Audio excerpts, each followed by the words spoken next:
Every Simpson rank now. All right, that's the intro. That's a good intro. Whatever. So I feel so naked without my headphones. I so poofy. We're gonna rank all the Simpsons, all the classic Simpsons episodes. Uh, why? Because I think it'll be fun. I got a lot to say. Simpsons has been my favorite TV show for the last 20 something years, I want to say. The problem is, there is no problem. It's going to be fun. So, all these are unmarked, and I'm going to try to remember the names as best as I can, but I might have to cheat. The first thing we have is Bart gets an F. So in this episode, Bart primarily he screws up and he says he's going to be held back a grade if he fails again, and he tries really hard to learn. I think it was a history exam, and he almost fails. He almost fails it, and then he says, "Oh, I feel like George Washington after the defeat to the French in 1754." And Miss Krabappel gives him an extra point that lets him pass. Overall, it's a really nice episode. It shows a lot of humanity for Bart, about his struggling, being, I'm not gonna say a dumb kid, but a little bit of a dumb kid. It's up there. It's definitely up there. I should set up some guidelines for this. So the tiers are: I choose you. Excellent. Everything's coming up Millhouse. I was saying Boo Earns. The lesson is never try. This both sucks and blows, and worst episode ever. So there's gonna be a lot of things in the lower tiers, but because everything is so good, I want to have kind of a normal distribution. So things will go in the lower tiers, which means that the highest tiers have to be really high. They gotta really stand out. So Bart gets an F. I'm gonna put it in excellent for now. We might move it because it is such a good episode, but we're gonna start there. And I don't want to I don't want to rank things within a category. It's too much. Maybe at the end we'll re-rank things if I feel like it, but we'll see. This is Bart gets hit by a car. Mr. Burns is basically driving his Deathmobile, hits Bart. He doesn't want to pay the $1 million that he's being sued for. He goes in for kind of a plea, not a plea. He wants to settle it out of court for 500,000, which Homer should have taken. Homer 100% should have taken it. But then because they have like a phony doctor, Lionel and Lionel Hutz is their lawyer. I think that's like the first time you meet Lionel Hutz. Maybe you get hit by a car for like 10K. I think there's like a Fourth Reich Motors has a job like that. Uh, Fourth Reich Motors will, I think, hire you as a dummy for 10K. Um, it's a good episode. It's also it's like the first of many, maybe not the first, because we're excluding season 1 here. Which again, it is classic Simpsons, but they're a lot different. They're a lot more hit and miss. And I don't actually love the first season all that much. Apart from a few standouts, it's kind of hard to start there. The art style is different because they used to use Chupo Klansky, Klansky Chupo, the studio that did a lot of the Nickelodeon stuff. Hey Arnold, they did Chupo Klasky, yeah. They did Real Monsters. They did a lot of the stuff. Gabor Klasky was the lead animator, I think, there. But they kind of They don't look great. At least with the Simpsons. I don't know what they were doing differently with Nickelodeon, but I think like the Simpsons is a bit more grounded of a TV show than the kids shows like Rugrats were, right? So it wasn't a great fit. And then I think they moved the animations to Korea. Um anyway, that's kind of an aside. So yeah, Bart gets hit by a car. I think it's a good episode. I mean, all of these episodes, I want to say, except for with the exception, I think two stinkers are really good. They're all worth a watch. But again, I gotta be like, we can't just like. It's like going to an ice cream store. Everything's gonna be good except maybe rum raisin, right? They're not gonna be selling you poop flavors. This is not Nathan for you. So we gotta establish like a baseline, and that's why I'm gonna put Bart gets hit by a car into everything's coming up Millhouse. It's I'm thinking about it from the point of view of like me being a 30-year-old winner who watches The Simpsons to fall asleep. If I'm gonna pick the starting episode, am I gonna pick this episode or not? One fish, two fish, red fish, blowfish. No, one fish, two fish, blowfish, bluefish. This is the episode where Homer. I love this episode for a few reasons, but it kind of middles out in the second half. Basically, Homer goes to eat sushi, and I love how he does this because he's like, ugh, sushi. He's kind of like a dumb American about it. But by the end of the night, he's had like every piece of like nigiri that they have on offer because he loves food. Man doesn't care where it comes from. The man just loves food, and so he asks for fugu, which is a pufferfish, blowfish, and it's very toxic. It has like a neurotoxin, but and I haven't had fugu. I thought about trying it, but I haven't had it while I was in Japan. I was in Japan, by the way. Did anybody ever mention that?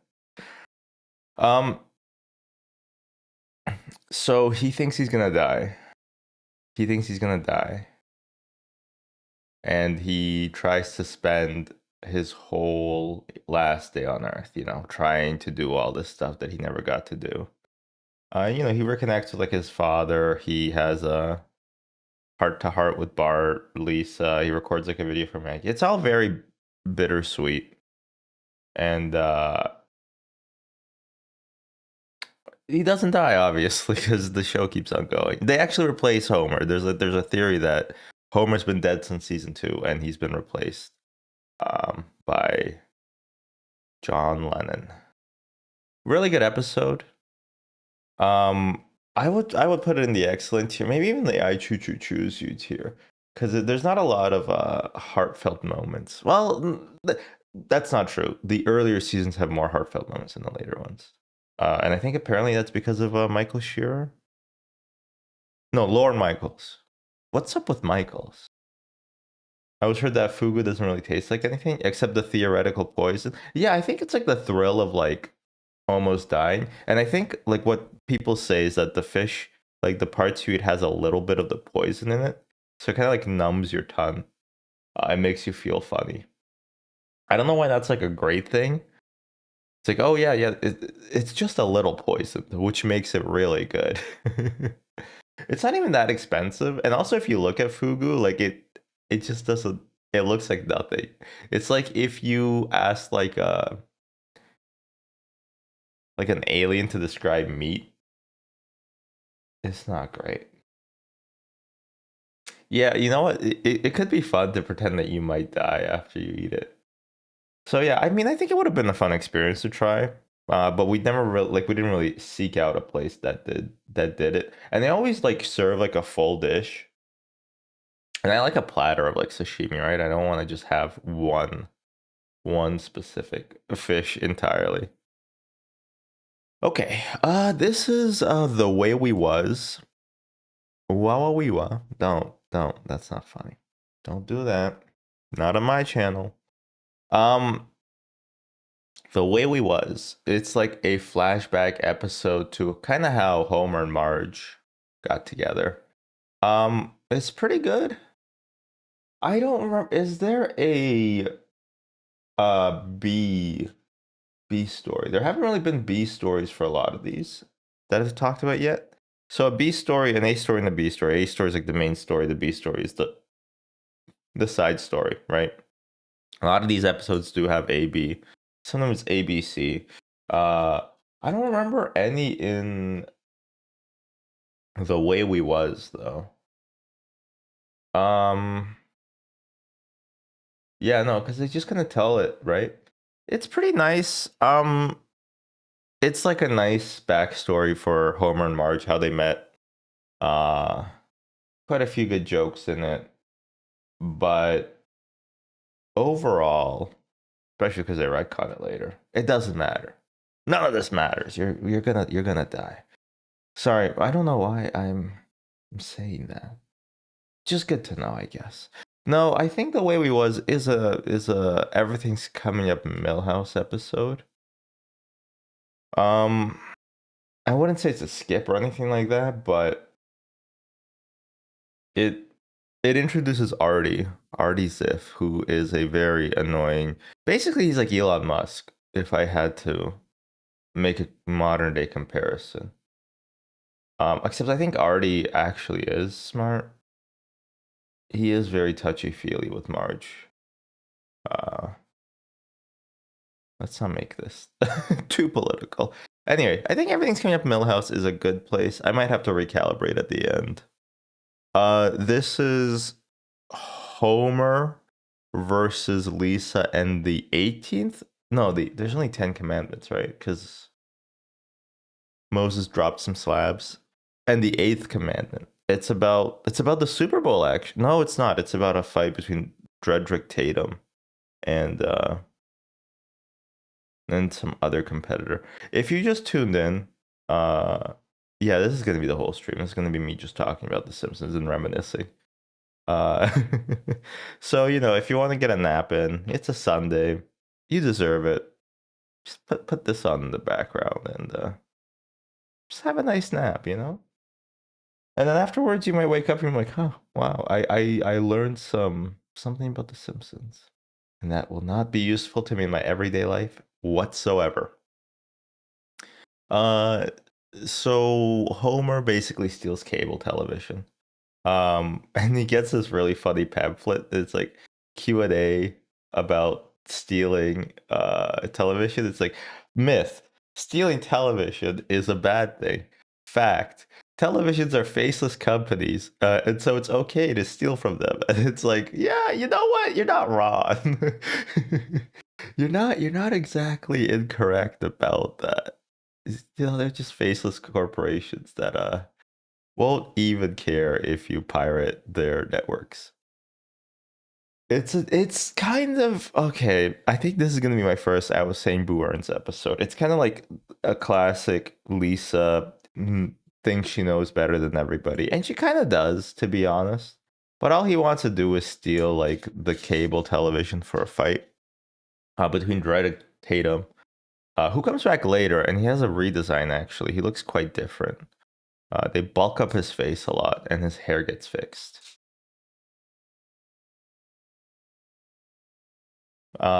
So I just think it's not that fun.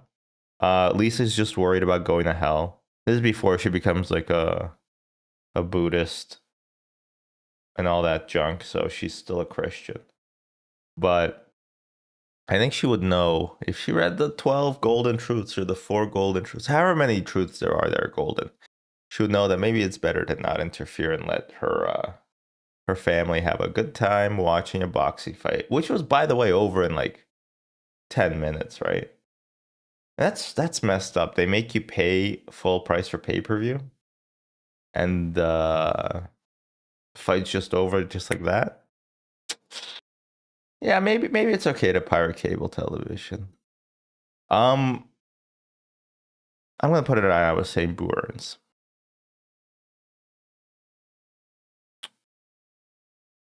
So this episode, this is where I wish we had a different picture. I think that's Patty.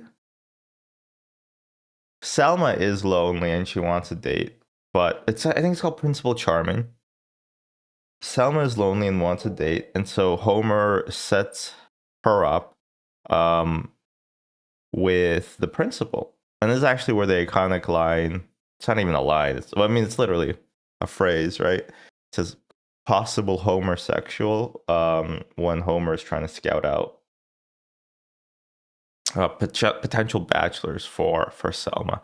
The problem is that the principal gets he falls for Patty instead, and so they start dating, and then he proposes to her. Weird. There's a clock tower that they go up to propose at the school, and that's never ever in the scenery of the show again. Like genuinely, there's never another clock tower at the school because it'd be such a weird thing to include in a school design. So they only have it for one scene in the whole series that I know of. I just love it when cartoons they're just like, and I wish TV shows that would be so fun if like live action television shows did that. They just added like a feature, like a physical feature to a building or something, and then never worried about it again. Like the Rumpus Room, right? Like the only time that this happens where like the layouts of things are not consistent is like in The Shining. And in The Shining, Kubrick was trying to make you feel like you're insane. So I do kind of love that cartoons get to do that. Honestly, this might actually be another I was saying Boo Earns episode. It doesn't do that much to me. There's a fun scene where Bart is graffitiing stuff and he graffitis like a lady with boobs, and when Principal Skinner is about to, like a stick lady, and you can tell it's a lady, I guess, because of the boobs. And Principal Skinner was about to punish him, but all he sees is like Patty, and he just like kind of becomes enamored with it and doesn't get mad at him. That's a fun scene. But overall, kind of don't care about Patty and Selma. If they died, I wouldn't be that sad. This is this is the first time we meet Homer's brother, Homer's half brother, voiced by the legendary. Who's that little gremlin that they have in Always Sunny in Philadelphia? Marge, I don't think Maggie would laugh about them dying. I think you're thinking of a different episode, honey. Um, who's that little gremlin in Always Sunny? You know who I'm talking about. Danny DeVito. Danny DeVito voices Homer's brother. Homer's brother's name is, I want to say it's like an A name, but I don't think it is. What am I thinking of? It's it's not Gabor. I don't remember. Let me consult my Wikipedia article page.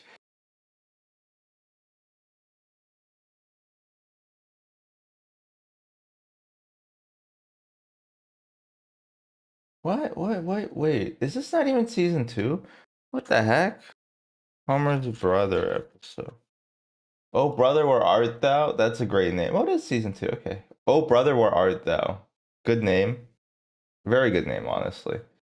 Um, and his name Herb Powell.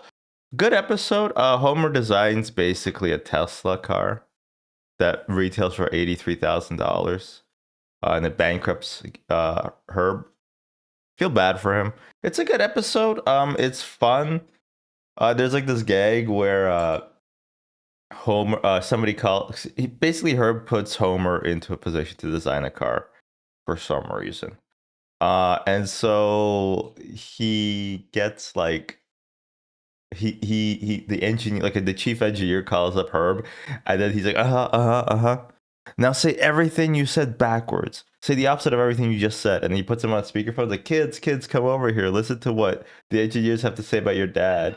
Like, Homer is a greatly intellectual mind with great ideas. and he's gonna lead the company forward into the future. Oh, and his hygiene is beyond reproach. It's just a great little gag. It's a good episode. This is kind of like a stunt casting, a little bit. Danny DeVito, big get at the time. Matilda, um, not a big. I don't really know what else he did at the time, but I think Matilda was around then, so he was pretty big. Um, but this is like back in the era when a guest star would play like a character and not just be like themselves. Lady Gaga. um, Also Elon Musk. Ugh. So yeah, I liked it. And I always find this is a bit of an aside, but in animated television, anytime they make a character that is like real life, they they look bad. You know what I'm saying? Like they don't look like they belong in the universe of the show if they try to make them look like what they actually look like. It's weird. Like even Arthur has this problem. Like some characters are literally like it's a moose, but the moose is like a celebrity, and so their face looks weird. Um, it gives like an uncanny valley sort of, if that makes sense. That like a lot of cartoons have this issue, and also fan art. Whenever there's like fan art, like I'll draw you in the style of The Simpsons or like in the style of Bob's Burgers or whatever, right? It's never good. No offense, artists. I just don't think you know what you're doing. Because I don't think anybody knows what they're doing. Because I don't think you can draw somebody who resembles a real life person so close that they resemble a cartoon person while also keeping the style of the cartoon. I just think it's really hard to do, right? Like you can just tell when it's a celebrity or, you know, a fan art. And that's why I really like how Herb is just Homer's half brother. He doesn't have to look like Danny DeVito, you know? You don't need a little troll walking around. You can just have like a normal guy. Uh, Enough dumping on Mr. DeVito. I actually like him. I actually like him a lot. And I respect him a lot, especially for Sonny. But we're gonna have to put this episode. You know what? Everything's coming up Millhouse. Everything's coming up Millhouse. I like it. This episode, not Dog of Death. This is Bart's Dog Gets an F. It's where Santa's little helper is like he's basically a bad dog. He's bad to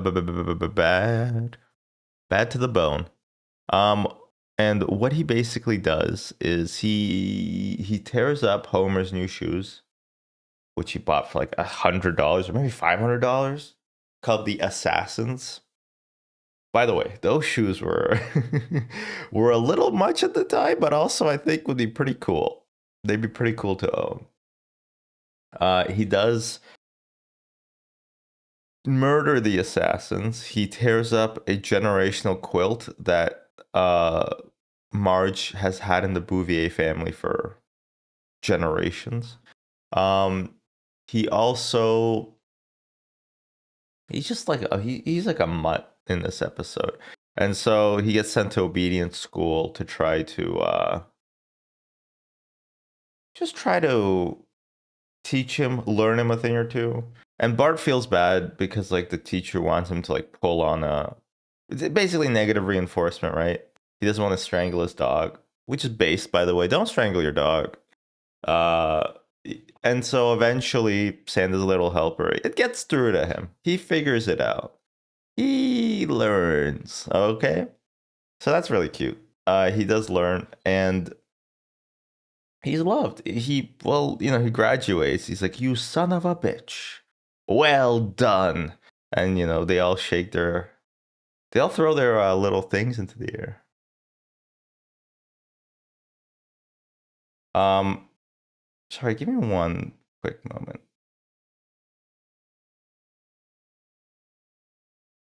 Sorry, where was I? We're talking about Bart Stock gets an F. Yeah, he does graduate. He figures it out.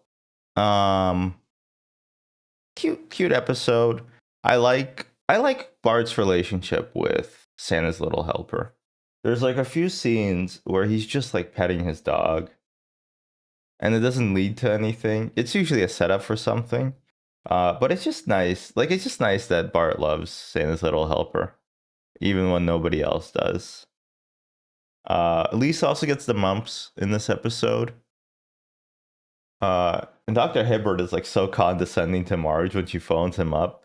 And he's like, oh, well, I would love to hear, I would love to take your unmedicated diagnosis, but I'm afraid I'll have to make sure. Basically, he's just a jerk there. Makes them come in, and then he does his test. Like, yep, that's the mumps. And mumps, by the way, I've had a friend who had mumps. It's a very, very telltale. It has a very specific look. It has a very specific look to it. Your throat, it kind of like swells up, and it has like little like it just becomes really thick. And so I don't know. I don't think you need. I think I could diagnose mumps. I think I could do it. All right, just let me in the ICAT or the MCAT or whatever. I think I could do it. Put me on the team coach. This is also like an everything is coming up Millhouse episode. Yeah. I don't think it's elevated to excellent, but it is good. It is very good. And again, just want to reiterate, these are all good episodes. Like these are all like 8 out of 10s. Um, so it's just that we gotta you gotta grade things at some point. It's like how like a basically imagine the scale goes from like 8 to 9.9, right? Like each striation is just a little bit. It's not even like a full letter grade between. This one is called Old Old Money, Old Love, something like that. I think it's called Old Money. Something old. And no, I'm not just it is called Old Money. I'm not just saying that just because there's two old people. Uh Bo, Bay, Bo, Bew Anthony. Bew, I think. And Abe. They fall in love. Kind of like a weird episode. Kind of a weird episode. She leaves, they go on a few dates. And then the Simpsons spend time with Abe, but he doesn't want to because he wants to see his beau. And she dies, which is not good. That but she leaves her inheritance to him, and then he gambles it in like capital city. He wins surprisingly, and then he kind of like he decides to use up all the money on like his fellow olds. I think he like renovates the Simpsons retirement home, which by the way, I have a story about this. It becomes the retirement home becomes the Simpsons retirement castle in later seasons. However, I don't believe that in Old Money, though I may be wrong. Maybe it's season one. When it gets introduced, it does not have a legible sign in front. And so it's just referred to as the retirement home. And it being called the retirement castle is a gag that appears later. But a certain Simpsons trivia game alleges this fact as if it's not a retcon. So basically, what I'm trying to say is, Parker Brothers, I hope you have lawyers because I'm coming for you. I'm coming for you. I'm gonna honestly put this into an I was saying Boo Earns. Again, good episode. I don't love it. I guess I just don't like the idea of old people falling in love.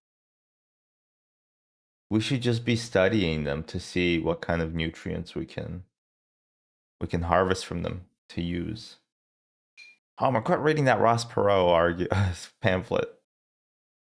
I love how they have like a little fireplace inside their bedroom whenever they need it to just throw pieces of notes or papers. Oh, I love that so much.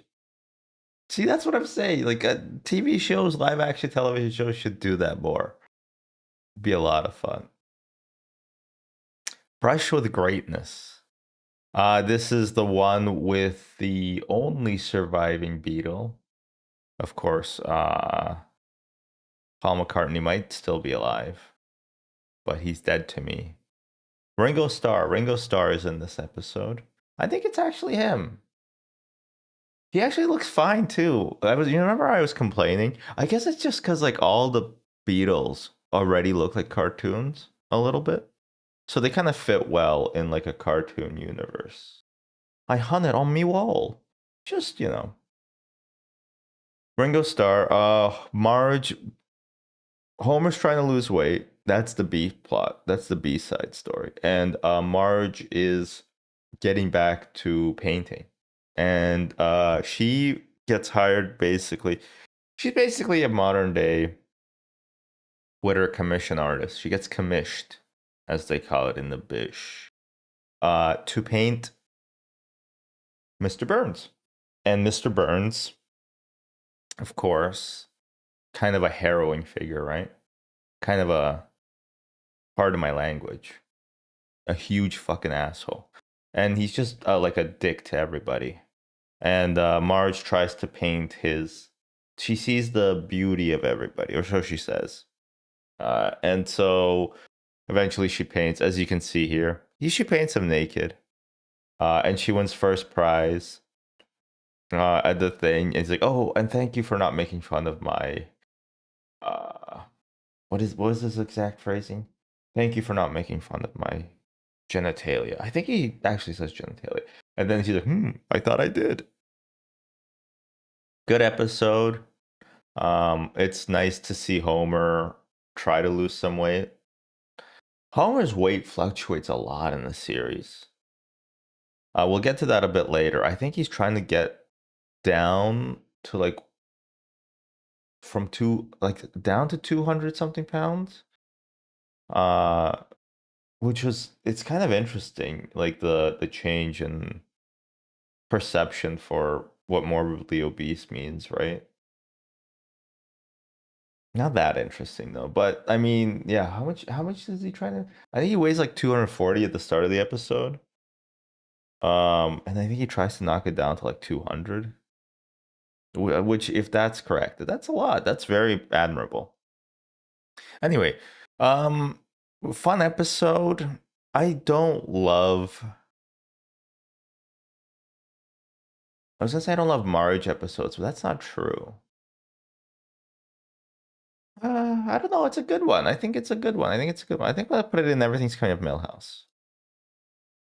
I'd rather rewatch this than anything in this tier. In fact, maybe that would be a good way of thinking about it. I would rather watch this episode over the episodes following. Well, that's not true, actually. I might have to elevate Bart Gets an F then. I might have to elevate it because it's such a good episode, actually. You know what? I am gonna Battlefield promotion.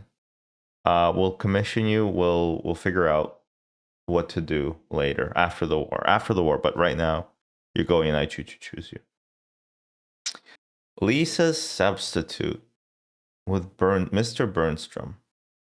Very heartfelt episode, and apparently, Lorne Michaels, I think, pitched this, and the way that he pitched it to the writers was at the end, like as he was pitching it, he handed everybody a note, and when they opened the note, it said, "You are Lisa Simpson."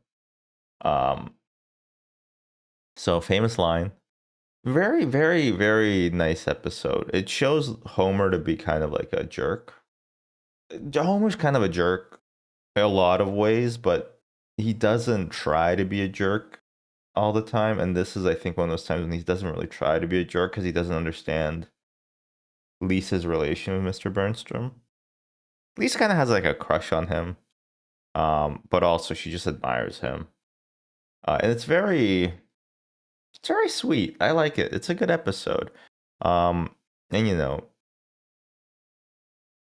I think she calls him a baboon. Baboon. Um, and in the end, Lisa and Homer, they reconcile. It happens a lot in the Lisa episodes. Lisa gets upset about something, usually rightfully so, and then they reconcile at the end with Homer apologizing. Mr. Bernstrom, great character. It is weird that Lisa points out that he's Jewish and there were no Jewish cowboys. Uh, kind of a bit out of character for her. But she's a kid. Although it is weird that. Anyway, good episode. It's a very heartfelt episode, but it has more heart than it has comedy. It has more heart than it has comedy. So I'm gonna put it in the excellent. I'm gonna put it in the excellent. And I know these have also been kind of tear jerkers, but I just in Bart gets an F, for example, he's trying to teach who's that little wiener? Not Millhouse, the other one. Martin Prince how to be a bad boy. And he just like kind of ODs on having fun. So I don't know. These are funnier episodes to me than the Lisa Substitute, which is kind of played more straight. Homer and Delilah. Recently rewatched this. I was planning on rewatching all the episodes, but it's 190 episodes. And I had this idea like 2 days ago. So I apologize. It did not happen. But I have a pretty phonographic memory of most of these. Homer and Delilah. Homer charges a new treatment for baldness called meloxicam to Mr. Burns, who I think was on an ether binge, right? Is this the one where no, no, no, no, no, no, no. This is not the one where he drills the mole man's head and says, "Ow, my brains." No, no, he just charges it to the insurance. And we have Carl. Carl, the face of thankless assistance, right? He's like he kind of like Buttles. He's a butler in some ways for Homer, more than just like an executive assistant. Uh, and in the end, you know, there's this great line like, "We're supposed to listen to him. He doesn't even have any hair," which I always find very funny, because he loses his hair by the end of it because he can't keep up the meloxicam, and also Bart ruins his last batch by trying to grow facial hair. And you know what? I feel that, Bart. I feel that, especially in high school. I felt that.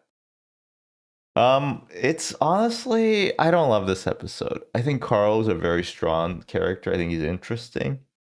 But Homer's hair, all everybody's fawning over it, including Patty and Selma. And to me, it just looks like it doesn't look great. It doesn't look great. Later, he has like a mullet thing going on. It's just, it's not great. Um, so I'm gonna put this in. I was saying Boo Earns as well. I'm not gonna skip it when it comes on, but I don't love it. Ooh, the War of the Simpsons.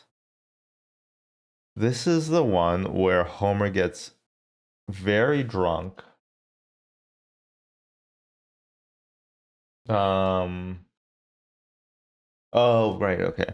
Yeah. So he gets very drunk, and then he ogles Maud, who, up until she died, had a great rack. Sorry. Rest in peace, Maud. Um, but he ogles her at a dinner party, and he passes out drunk. And oh my God, Dr. Hibbert has this line. He's like, Marge, if you want him to survive, Homer to survive the night, you should roll him on his back. He's like, thank you, Doctor. He's like, I said, if you want him to survive the night. Basically, you're like, wow, okay, I guess Dr. Hibbert wouldn't mind if Homer died. I think it's because Homer put a ice cube with a fly in it, merely as a jape.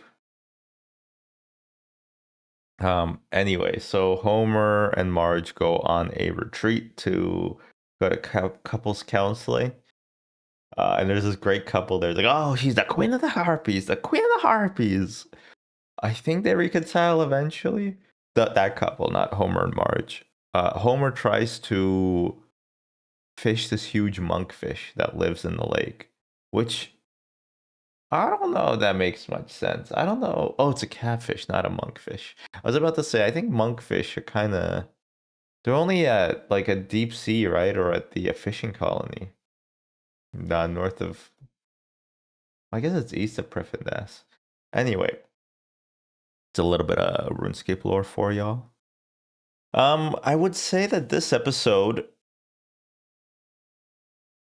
also kind of goes, and I was saying Boo Earns. It's foundational to the relationship that Marge and Homer have. And by the way, he does catch the catfish, but he gives it up to be with Marge instead. I think it's kind of like the Old Man in the Sea, or maybe Moby Dick, but I haven't read either of those. So any Melville comparisons are just a coincidence. Just a coincidence.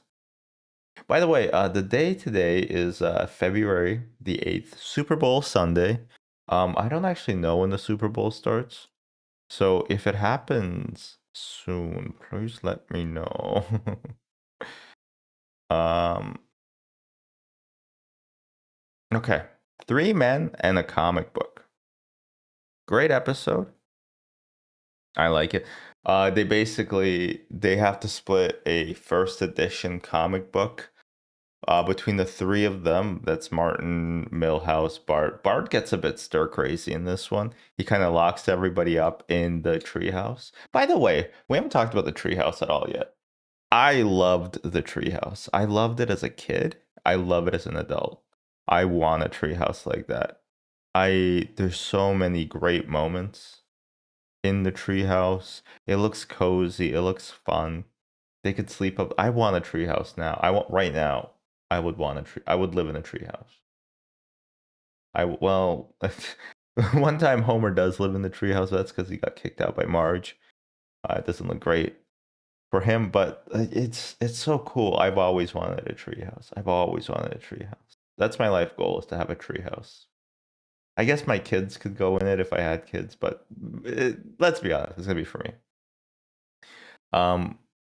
Also features a great room called the Rumpus Room. A very rarely seen room in The Simpsons. The Rumpus Room kind of doesn't exist most of the time. It has a second television, which is surprising because it's already upstairs. And there's an episode where Bart fakes being sick, and Homer brings the television up to him. And he could have just done it from the Rumpus Room. Could have just done it from the Rumpus Room. I don't know why he didn't. Very cozy. The Blueprints Rumpus Room? It's very similar to that. There's like a beanbag. It's like Art Deco in there. It's very cute. I also want a Rumpus Room. There's like an inflatable clown statue. Uh no, you did not miss it. We got plenty. We're still in season 2, by the way, out of 9. Well, 2 to 9. So yeah, 3 Men in a Comic Book. Great episode. I find it a lot of fun. It teaches the kids that they can't. What does it teach them actually? I don't know. Comics are overrated. They lose it in the end. But there's a lot of great scenery in this episode. I'm gonna put this in an excellent. I like it a lot. This one, I think it's called. I want to call it Blood Simple, but it's not called Blood Simple. Although that would have been a great name, I think. It's called Blood. This one I gotta check as well. Blood Feud. Blood Feud. Um, Mr. Burns needs a rare blood type. I don't know why it's rare, by the way. I think it's like O negative or something. Not a rare blood type at all. In fact, none of the blood types, none of the like core blood type groups are rare. A, B, both positive and negative O. None of them are actually rare, especially with universal donors, um, and universal recipients. There's not that rare. Like there's some blood type groups that are outside of the spectrum of ABO, and those are rare. But Mr. Burns does not have a rare blood type. It's weird that Bart is the only candidate to give blood to Mr. Burns. Hey, fraud. Simpson. Okay, so I'll explain the tiers again real quick. Um, these are not. These are calibrated for the Simpsons. Okay, these are not. If this was like A, B, C, D, like S to F tier, everything here, with two exceptions, would be in S and A tier. Maybe very few Bs. Um, but this is classic Simpsons. I'm calibrating this on like how excited I am to rewatch it, and like in the context of how strong the show is. That being said, I don't really love Simpson and Delilah. But yeah, uh, no mistakes. We don't make mistakes here. We just make happy little accidents. It does have Carl. Carl again is a great character. I wish he came back, but you know what? No, I don't actually. We're like living in an age where everybody's backstory has to be explained with like a 10 episode miniseries on Disney Plus. Carl doesn't need one, okay? Carl was strong, and the more you'll use him, the less strong he'll get. You know? Well, who's that? Who's Plump Shitto? Yobi-Wan Kenobi's uncle. It's like who cares? Doesn't matter. He's cool. Just let him have it. Okay? Sometimes less is more. Sometimes less is more. Blood feud. Yeah, basically Bart gives blood. Homer thinks he's gonna get a big reward, and then instead, Mr. Burns gives them this huge freaking like mug. I don't know what to call it. It's like a face. I want to say that's like a Quijibo. He gives him this huge African statue that also kind of looks like a mug. And it recurs. I like that it just recurs. It's just sitting in the basement because they have no clue what to do with it. I don't think it fits through the doorway of getting into the basement, so I guess they have to rebuild the house. Maybe when they moved cities around it. Um, it's kind of forgettable though. Like I can't actually tell you all the details of this episode. Uh, but you know, they might be great. Let me just real quick. Oh, apparently Smithers wants to. Smithers is nice. It's an Olmec head from the god tap. Well, okay, but this is Mesoamerican. It's not African. My apologies. Oh yeah, there is a great line is Homer observes the recent events are just a bunch of stuff that happened. Though everyone agrees the past few days have been memorable turn of events. Yeah, it's not a great episode. It's not a bad episode again. But I don't love this one. Again, because it's just weird. Oh, you know what? I was wrong. He's double O negative. So that is a rare blood type. I think it's fate made up too. He's the ooh blood type. Um, I'm gonna put it in. I was saying Burns as well. I'm gonna put it there. The lesson is never try. I don't know if we're gonna get that low. Um, maybe there's like none of these episodes. So none of these episodes so far have been like if they go on, I'm gonna skip them. But we'll see. There might actually be one. There might be one episode that'll go on there. Ah, okay. The inaugural Treehouse of Horror. And this one I remember very well. It's the Raven parody. It's the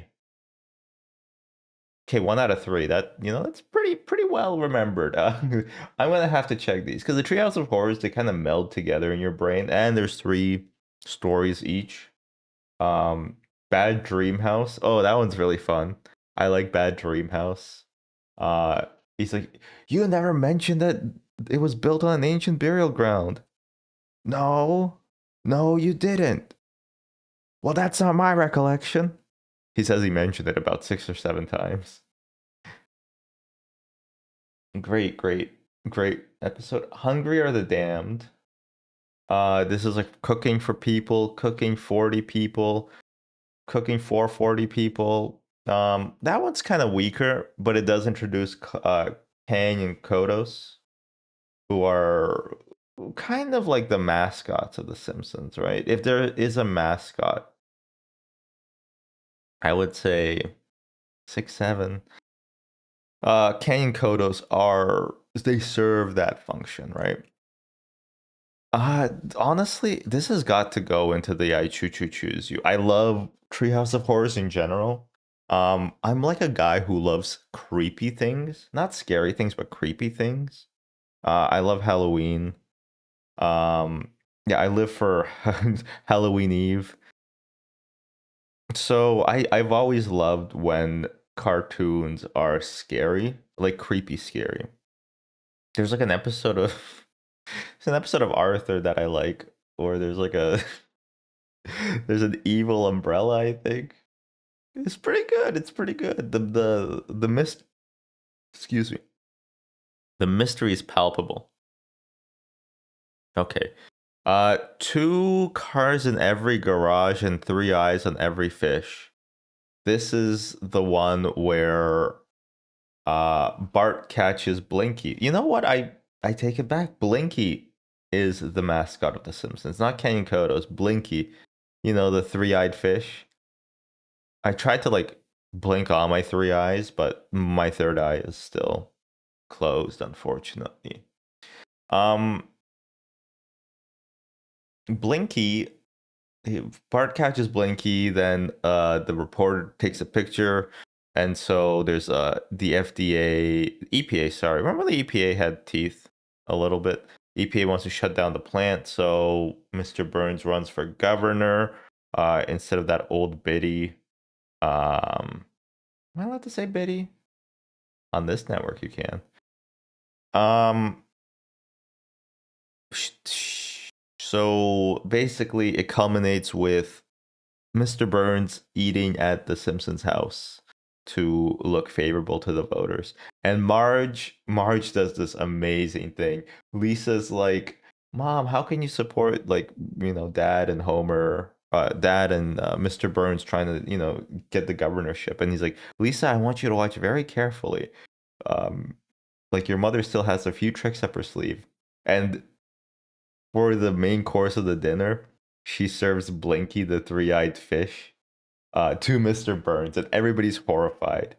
And Mr. Burns tries to eat it, but he can't palate it, and he spits it out. And basically, that's like the what the headlines say, the spit. No, the spittle heard around the world, something like that. It's such a great moment where Marge just kind of gets her own and holds her ground against this horrible monster, Mr. Burns.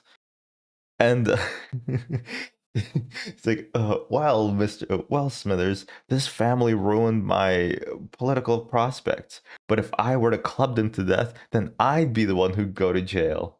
That's what a country. It's a great episode. Great episode. I'm gonna put this into excellent. I like this one a lot. I like Blinky, and yeah, it's a good episode. Good episode. No notes. No notes. And I like Marge in it too, because she holds her ground. Ah,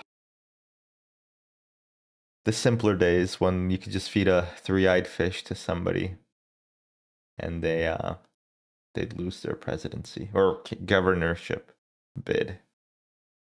Dancing Homer. At least I think it's called Dancing Homer. That's what they call him in the episode.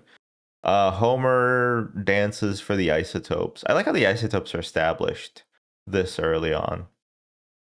And then he gets called up to the big leagues in Capital City, and he just doesn't have it.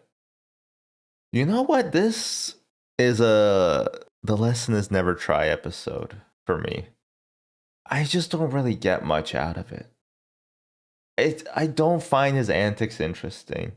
I think the setting is interesting, like he's telling the story around the bar, but it's not fun to me. In fact, you know what? I might actually even put it into this both sucks and blows. I think this does both suck and blow. There's just not enough gags. There's not even a B story. The whole episode is like a framing device for telling the story where he's at the bar. I don't like it. I don't like it. There's really not much for me to say about it. His outfit annoys me too. Look at that stupid dance that Bart is doing. Screw you, Bart. Screw you. Piece of shit. Um anyway, Dead Putting Society. This is the one where Homer gets into a feud with Ned, and so they write a competition about Bart versus Todd. Todd is the older one, I think. It's hard to tell because they're both such wieners. Um, Mini putting competition, and whoever the loser is has to wear their wife's wedding dress and like mow the lawn. And again, in the end, cooler heads prevail. Bart and Todd don't really want to compete, so they decide to split the prize. Um, Not that great of an episode. It is fun when Lisa teaches Bart how to do everything on the course, but it kind of just lacks the zhuzh that I like. Again, it's not a skip. I think Dancing Homer might be a skip for me. It would be a skip, but this one is just not.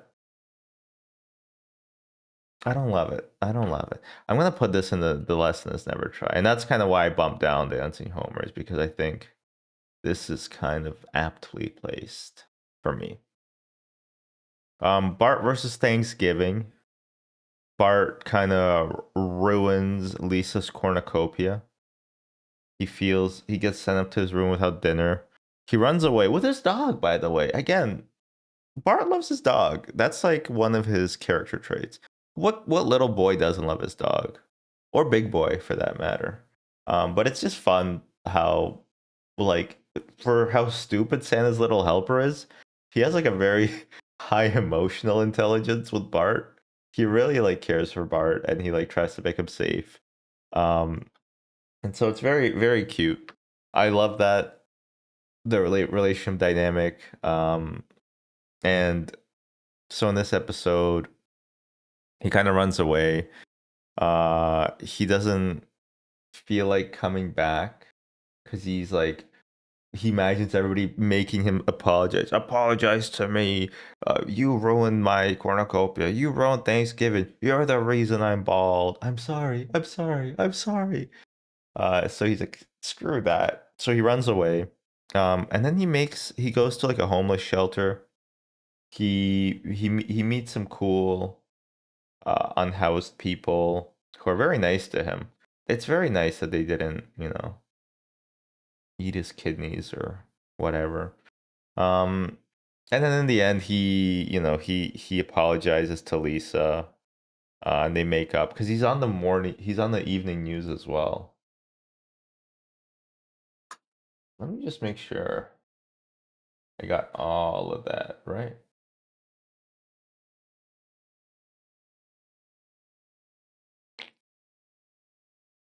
Hmm. Yeah. He climbs to the roof and then he hears Lisa crying. And he feels bad and apologize. I think it's a good brother sister dynamic. That you kind of miss in the later, especially the modern seasons where Bart and Lisa are kids. like real kids, where they have stupid arguments for no reason, right? Like they will argue, um, and they'll be petty, and they'll just be vindictive little shits sometimes. And you kind of miss that, especially with Lisa, the further you get on. But in the earlier seasons, she's very much a kid. I like this episode. I think it would be. It's actually pretty cozy, if you can believe it. I find it to be pretty cozy. I'll put it in excellent. I love certain episodes for how cozy they are. So we haven't really hit that many yet, but there's gonna be a cozy factor. Bart the Daredevil. Bart sees some guy do some tricks at the monster rally. Have you ever been to a monster truck rally? I remember as a kid they used to be very popular, but I never went because I think my parents were kind of against that. Um, and so I've never been, but I don't think I'd want to go as an adult because I've seen kind of maybe they were right. I've seen the kind of adults that go to monster truck rallies, and I don't think I would fit in. So with this episode, Bart basically wants to jump Springfield Gorge. That's like the end goal of the episode is he wants to jump Springfield Gorge, but Homer's begging him not because he's worried that he's gonna fucking die. Which is, you know what? Kind of pretty fair. It's pretty freaking fair. So Homer, he makes Bart promise not to do it, and eventually Bart breaks his promise, and Homer takes the skateboard out of him out of his hands at the last second, and then he accidentally starts jumping Springfield Gorge, and that's Homer en route to the great pie in the sky. He unfortunately does not make it. And I think he spends the last part of the episode like at the hospital. And by the way, like the Simpsons must have been they don't really have any savings. They have like I think $800 in savings at most. They got to be bankrupted by all the hospital bills, not just for Bart, but like especially for Homer. He has like a triple bypass later on. He almost dies from ingesting fugu. You have 24 hours to live. Well, 22 hours. I'm sorry for making you wait. Um, just like all he breaks every bone in his body in this episode. It's gotta be it's gotta be like they gotta be chapter 11 bankruptcy declarations every 5 days. Good episode. I'd say everything's coming up Millhouse. Okay. So this episode's title, I mix it up. I always think it's the day the violence died, but that's a different episode. This one is called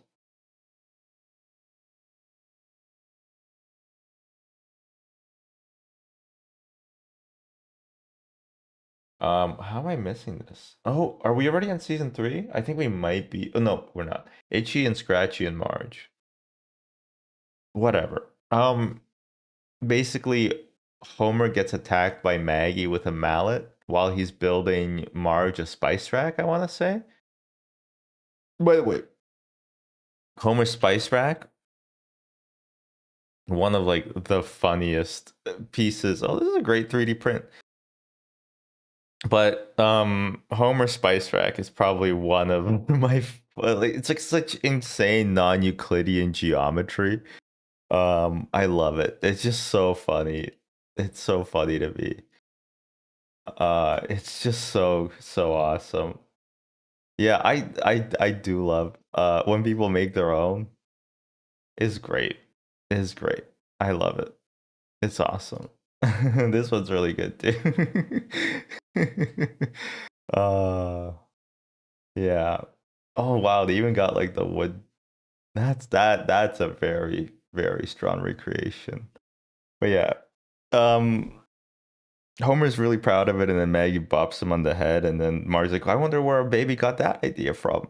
And then obviously it's from watching television. Television is rotting your brains, and so she basically petitions Mr. Myers, who runs the Itchy and Scratchy cartoon, um, to, phase out the violence, and then the cartoon starts sucking. And then eventually all the kids, they kind of leave. They all like leave out into the real world. They're bleary eyed, like, oh, what the hell is that bright object up there in the sky? All the kids are back to frolicking in the real world. But then Michelangelo's David comes to town, which which is funny in its own right. Like one of the most maybe even the most famous sculptures in the world comes to the Springfield, which does for some reason have a world-class museum to store it in. They have like vaulted ceilings. They're like 30 feet high, in this huge granite showroom. It's impressive, the Springfield Museum. And people are like, well, how can you be for one form of censorship and against another form of censorship, right? Because they want to hide the Willy Wang, so to speak, of the David statue. Well, I guess I can't. And then he's like, well, I guess one person can make a difference, but maybe they shouldn't. Which I think is like a weird lesson, but I get what I get what they were trying to do. They were trying to put the violence back in. I think it kind of falls apart in the third act, but I do find it pretty humorous. March has like these insanely long signs, like I am protesting Itchy and Scratchy because my baby bumped my husband on the head. And it's like, what the hell are you even talking about, lady? So I'm gonna put this into I like it though. I like it though. So I'm gonna put it in Everything's Great Millhouse. All right. So if you're younger, this episode might not exist for you. It might have went down the memory hole. This is an episode that if you grew up in the modern day after Leaving Neverland aired, you will not have seen this episode in syndication or on Disney Plus or any other streaming service.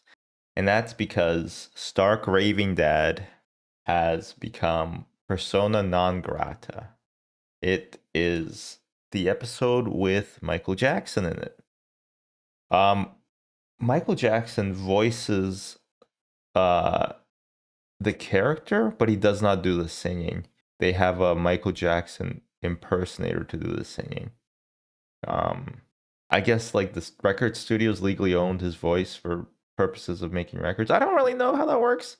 And he's also not credited in it, but it's a well-known fact that it is actually Michael. Homer goes to the loony bin, so to speak. I think it's because he wears a pink shirt. He's like, I'm not popular enough to be different. And then he has to fill out a questionnaire, but Bart fills it out for him. And he basically makes him clinically insane. And then he goes to the insane asylum, where he meets a curious cast of characters. And one. Hi, Crack Dota. Questionnaire. I sure hope not. Um. uh. Yeah. So, and then he meets an interesting cast of characters there. He sees. I think. He sees the critic. I think that's the first time the critic appears on The Simpsons. He's like, it stinks. It stinks. It stinks. Yes, Mr. Sherman, everything stinks. Buy my book. Subscribe to my Twitch. Buy my book. He also meets the Indian from One Flew Over the Cuckoo's Nest, the guy who doesn't talk. And he's like, he's never spoken to anybody in 30 years. And Homer's like, hello. And he's like, hi. And like, well, it's about time somebody reached out to me. So yeah, I mean, it's a heartfelt episode because everybody forgets Lisa's birthday because Bart puts Homer into the insane asylum, and so Bart makes it up by creating a song with Michael Jackson. Lisa, it's your birthday. Happy birthday, Lisa. It's a great song, honestly. Um, and I think it's a good episode. I think it's very strong. Um, it does have the the context of Michael Jackson and all that baggage. But if we just ignore that because it came out 30 years ago, plus he's dead. I mean, I wouldn't be saying the same thing if like Mussolini was in a Simpsons episode, but I don't know. I don't know. It's still a good episode though. I still like it. Plus, it's not even Michael Jackson. It turns out that the guy is just like a dock worker who started talking like that, and people seem to smile more. So I'm gonna put it into the excellent, excellent. I just like the emotional connection between Bart and Lisa. It's very nice. Looking up how much it costs to 3D print that spice rack. If you do, let me know. I think painting it would be the hardest part. I don't have any artistic skills.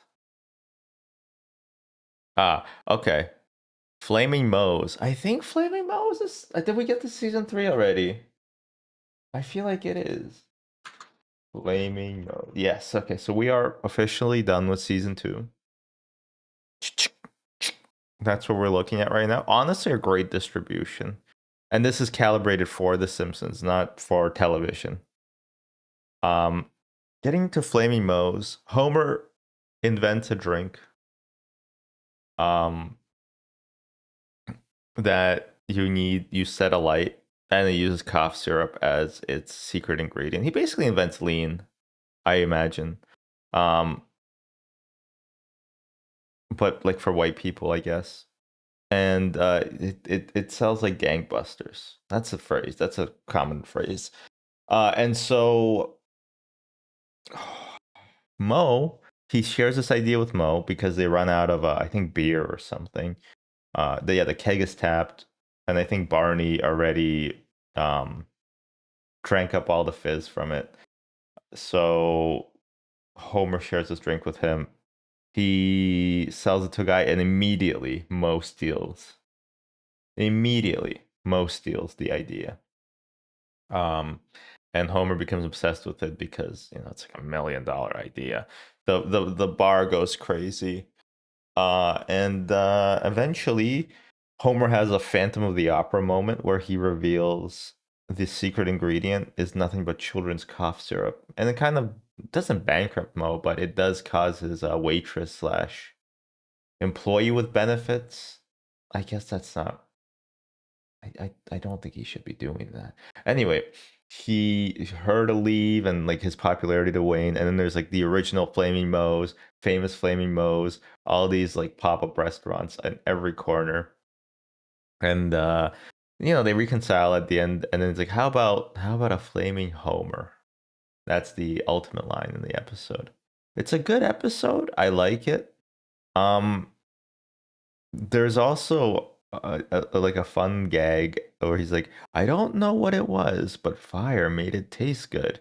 And then I remember I saw a Reddit post about like this guy, and he's like, for some reason, like a lot of grass seems to grow around my dog's water bowl, and it's just a picture of like a water bowl outside with like grass growing around it. And I made a Photoshop edit. It's like, I don't know the scientific explanation, but water made it grow. And it got like nobody liked it. I but I thought it was pretty funny. I thought it was pretty funny. It's a good episode. Not my favorite, but it's up there. It's up there for sure. Everything's Coming Up Millhouse, I think, is a good place. Okay, so this episode I'm gonna have to look up the name of it. Unfortunately, I tried to remember it. It's like Simpson Kraftwerk in like it's in German, okay? Burns Verkaufen der Kraftwerk, okay? It's the one where the Germans buy the plant. Us Germans are not all sunshines und rainbows. And then Homer has like a lot of we come from the land of chocolate, and he just has like this daydream, and then they have to startle him out of the dream. Homer, you just trailed off. It's a fun Fun episode. Everybody gets in on making fun of Mr. Burns too. Na na na na na na na na na na na na. Goodbye. The Land of Chocolate level in the Simpsons game was dope. So I did play Simpsons Hit and Run. I don't remember that level, but I honestly Simpsons Hit and Run was kind of a fever dream because it was like a sub goal. So I didn't expect to reach it because it was like 20 subs. It was pretty awesome. But it was oh, this is a different game. It's a different Simpsons game. It was kind of like a fever dream because the game kind of sucks. Like it's like GTA clone through and through with like a Simpsons veneer, but like all the voice lines have like this, they're a bit weird. And I think they're weird because they're like catchphrases that they just keep repeating. It is monumentally funny to be playing like as Lisa and like just driving people down and then she's like her like having like a catchphrase like, oh, I'm gonna be late for class after like committing like 20 acts of vehicular manslaughter. It's an interesting game.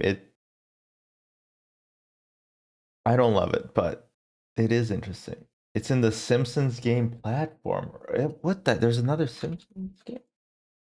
The Simpsons game. Wow, what aptly titled? What aptly titled thing? Hmm. Might have to check it out if it's not horrible. Although they were both released during the same year and were both big game names in their respective industries, the Simpsons game has a different plot from the Simpsons movie. Interesting. I played through like a dozen times when I was 8. You were 8 in 2007? Okay, fair enough. Anyway, I think we were talking about the Kraftwerk episode with the Germans. I think it's decent. I love the Land of Chocolate. I like how Homer getting fired, kind of what he does. I like Mr. Burns almost being put in his place, but then he realizes that the Germans he comes groveling to the Germans, and then he's like, "Oh, good, because we are motivated sellers." And he's like, "Oh," and then he immediately gets up like, "Well, in that case," and then he like cuts down the offer to like half. Just just an unscrupulous man. Good episode. I think this is called Lisa's First Word. It's about Bart's childhood and how Lisa is born and about how he hates her. But then at the end, he gonna try to run away from home. It's so cute. Little baby Bart has this little like hobo bindle that he packed all his toys into. And he's like, I liked it better. It was me, mom, and Homer. Then you came along and ruined everything. I'm leaving. And then Lisa goes, um, he goes, Bart, what'd you say? Bart, suffering succotash, you can talk. Mom, Dad, look, listen to this. Bart, Bart, Bart, Bart, Bart, Bart. And it's like, of course, I'm her first word. And then Marge is like, of course you are. She thinks that you're the world. She thinks you hung the moon. And it's such a cute moment between Lisa and Bart. And just like them being siblings.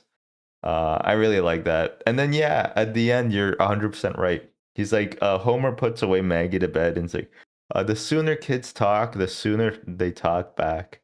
I hope you never say a word. And Maggie is like about to fall asleep and she goes, Dada. And then she falls asleep and that's the end of the episode. It's a great episode. I love it. And by the way, I didn't mention this, but Maggie is my favorite Simpson. My favorite character actually. In the whole show. I love her. She if you pay attention to her, she has a lot of gags. In season 1 she falls over a lot. But then they realize having a sound effect play every time they do that distracts from the scene. So she falls over a lot less in the later seasons, but she still does fall over a lot. But she's always like emoting with her eyes. Um, it's a great episode. Although I'm very confused. Is because this. Am I confusing two episodes? This is Lisa's first word. What is this then? I married Marge? I married. I might be. I've been talking about Lisa's first word. Oh my gosh, I am. Okay, this is baby Bart. Okay, I was talking about this episode. And I'm gonna put it in I choose you. I love that one. I love it a lot. They don't write dialogue like that anymore. They forgot how. It's damn true. All right, sorry. I was looking at the wrong thing because there's baby Bart in it. This is I married Marge. Lisa's first word is even in season 4. Whoopsies. This is the one then when Marge, they're worried that Marge is pregnant again. And so she goes um to Dr. Hibberd's, and so Homer's alone with the kids, and he kind of regales them about how they kind of, I think how Bart was born, and he used to work at like a mini golf course, and he basically he says that like he can't provide for Marge, so he leaves her, and she's staying at like her sister's, and then eventually I think one of the funniest lines is there is like, well, when that baby is born, the first thing he's gonna see is a man with a good job, and Patty's like, yeah, the doctor. um, so in the end, Homer is working at like a drive-through. I think Selma tells Marge where he is because she keeps waiting at the door when like it's windy. He's like, I thought it was Homer. I thought I heard Homer. And she drives out to see him. And they reconcile. And I guess not reconcile. They kind of like rejoin.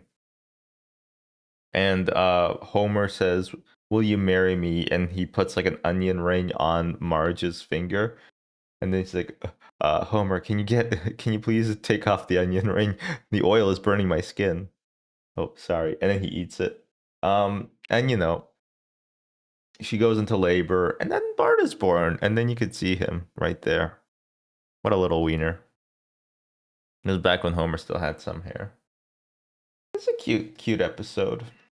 But then also Homer and Marge are not pregnant at the end, and they go, yes, and they high five.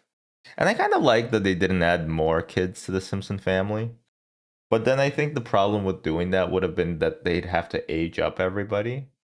Because I'm thinking of Malcolm in the Middle. Because at the end, no, they have like another kid after Dewey. I forget that kid's name. And I think the penultimate or the ultimate episode, they have another kid. Like she's pregnant again.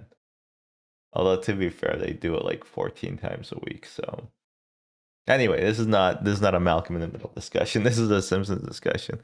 This is a good episode. Um, I want to put it in the everything's coming up Millhouse rather than excellent, just because. I mean, well, I kind of forgot it, right?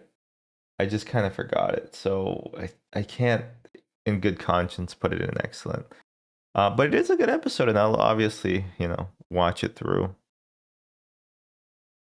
anytime. Um, Bart gets trapped in a well. That can't be the name of the episode. Let me try to find it. Per Powell? No, Radio Bart. Okay, Radio Bart. Trucking through the convoy. Trucking all night. Convoy. I also don't watch Modern Simpsons. I have a hard cutoff at like even season 9 kind of gets finicky for me. So I really don't know. I don't know if they bring back his lucky red hat. My boy's a box. A box. Damn you. Um yeah, Radio Bart. This is the episode where Bart gets a transceiver. Basically gets like a little microphone that can connect to radio channels, which by the way is a real thing. And the best usage of that technology is if you have an older car, there's Bluetooth ones where you basically hijack like a FM radio frequency. You tune your car to that FM frequency and you can play Bluetooth audio through the radio. It's actually really cool.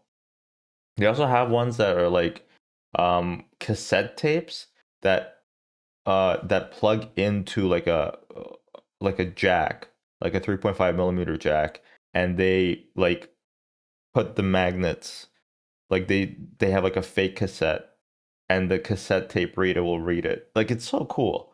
I love retro future technology like that. But anyway, Radio Bart, he pretends to be Timmy trapped down the well, and he tries to retrieve it because he got a also on. So this is all for his birthday. He got this radio microphone, and then he also got a label maker. By the way, I kind of really want a label maker. Label makers are so cool. I was looking into wire label makers, and like I got so far down the rabbit hole. I was like, I need to buy this $800 label maker for wires because it's like the best in the business. And then there was like a moment of clarity where I was like, what the hell am I doing with my life? I don't have enough wires to be labeling with a freaking label maker that like server techs have in like a full on $1 million server facility. So I never got that label maker, but I do kind of want a label maker now. I kind of do. Anyway, he gets trapped down the well trying to retrieve his radio because it has property of Bart Simpson on it. He gets trapped himself, and then everybody's kind of mad at him because he's like the boy who cried well. And he does not get rescued as quickly as people wanted to. There's like a bunch of ideas on how to rescue him, like freezing him and then popping out the ice, but then they don't know how to thaw him. Other stuff like that. Eventually, Homer gets fed up, and I love that Homer's like, I'm fed up with like my son being trapped down this well. After like a heartfelt plea that Bart is afraid he's just gonna die down there, or just live the rest of his life down there, right? And he decides he's just gonna start digging, and then I always forget Jasper. Jasper's like, oh, we haven't had a good, we haven't had we haven't had a well dig in 20 years by Garn, and so they all start digging, and Bono is there, and or what, maybe it was Sting, I forget.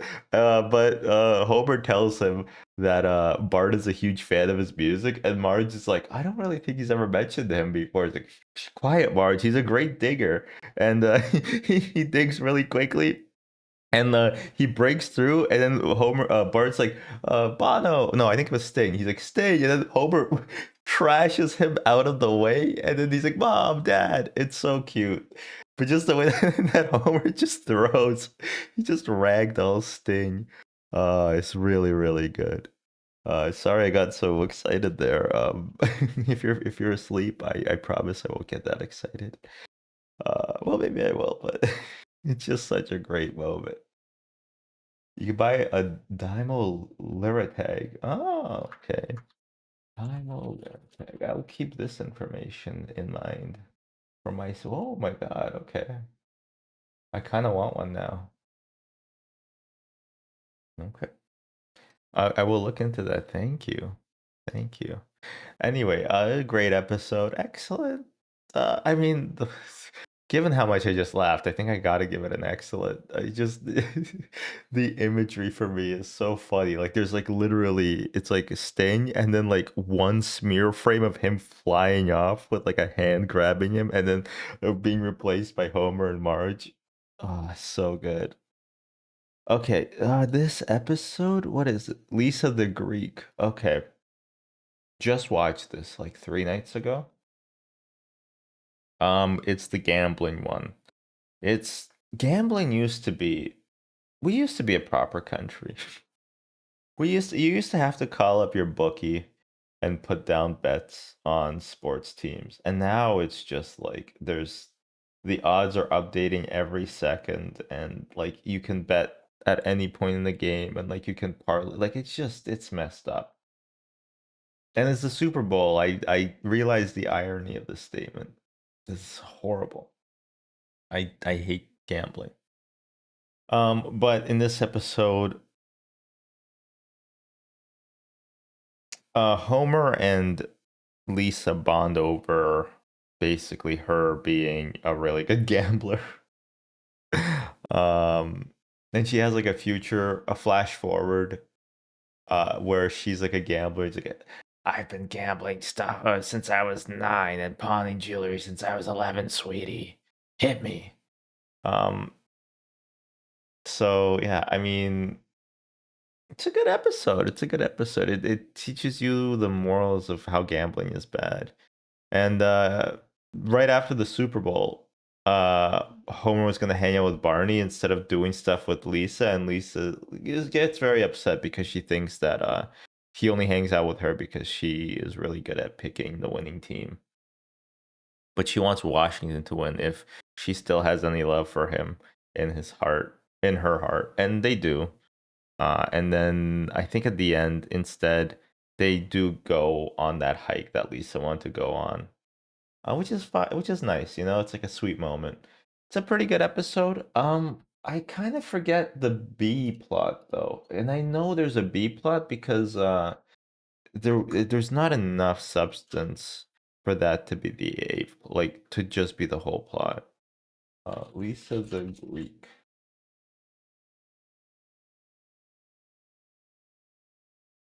Oh yes.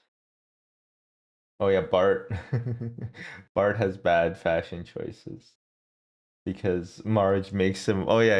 I remember. All his clothes are insanely tattered from the back, and Marge just makes him buy crummy clothes that he gets bullied over. I'm gonna put this into Everything's Coming Up Millhouse. It's a good episode. I like it. Not exceptional. Maybe because I don't care about gambling or sports. Um, I forget the name of this episode, but it is about the time. Maybe it's called Homer Alone. It's about the time where Marge has a nervous breakdown on the highway, with Artie Pie, with Artie in the sky, which is such a good misdirect joke because his name is Artie Pie. It should be called Pie in the Sky, but it's called Artie in the Sky, and they do that sort of joke a few times. Bette Midler and Krusty having a horse named Crundler instead of Betty. It's just so good. Anyway, Marge goes on a retreat to Rancho Relaxo, and it sounds like something from Twin Peaks because I think it is in Twin Peaks season 3. Um. Anyway, great episode. It is called Homer Alone, by the way. Okay. Um.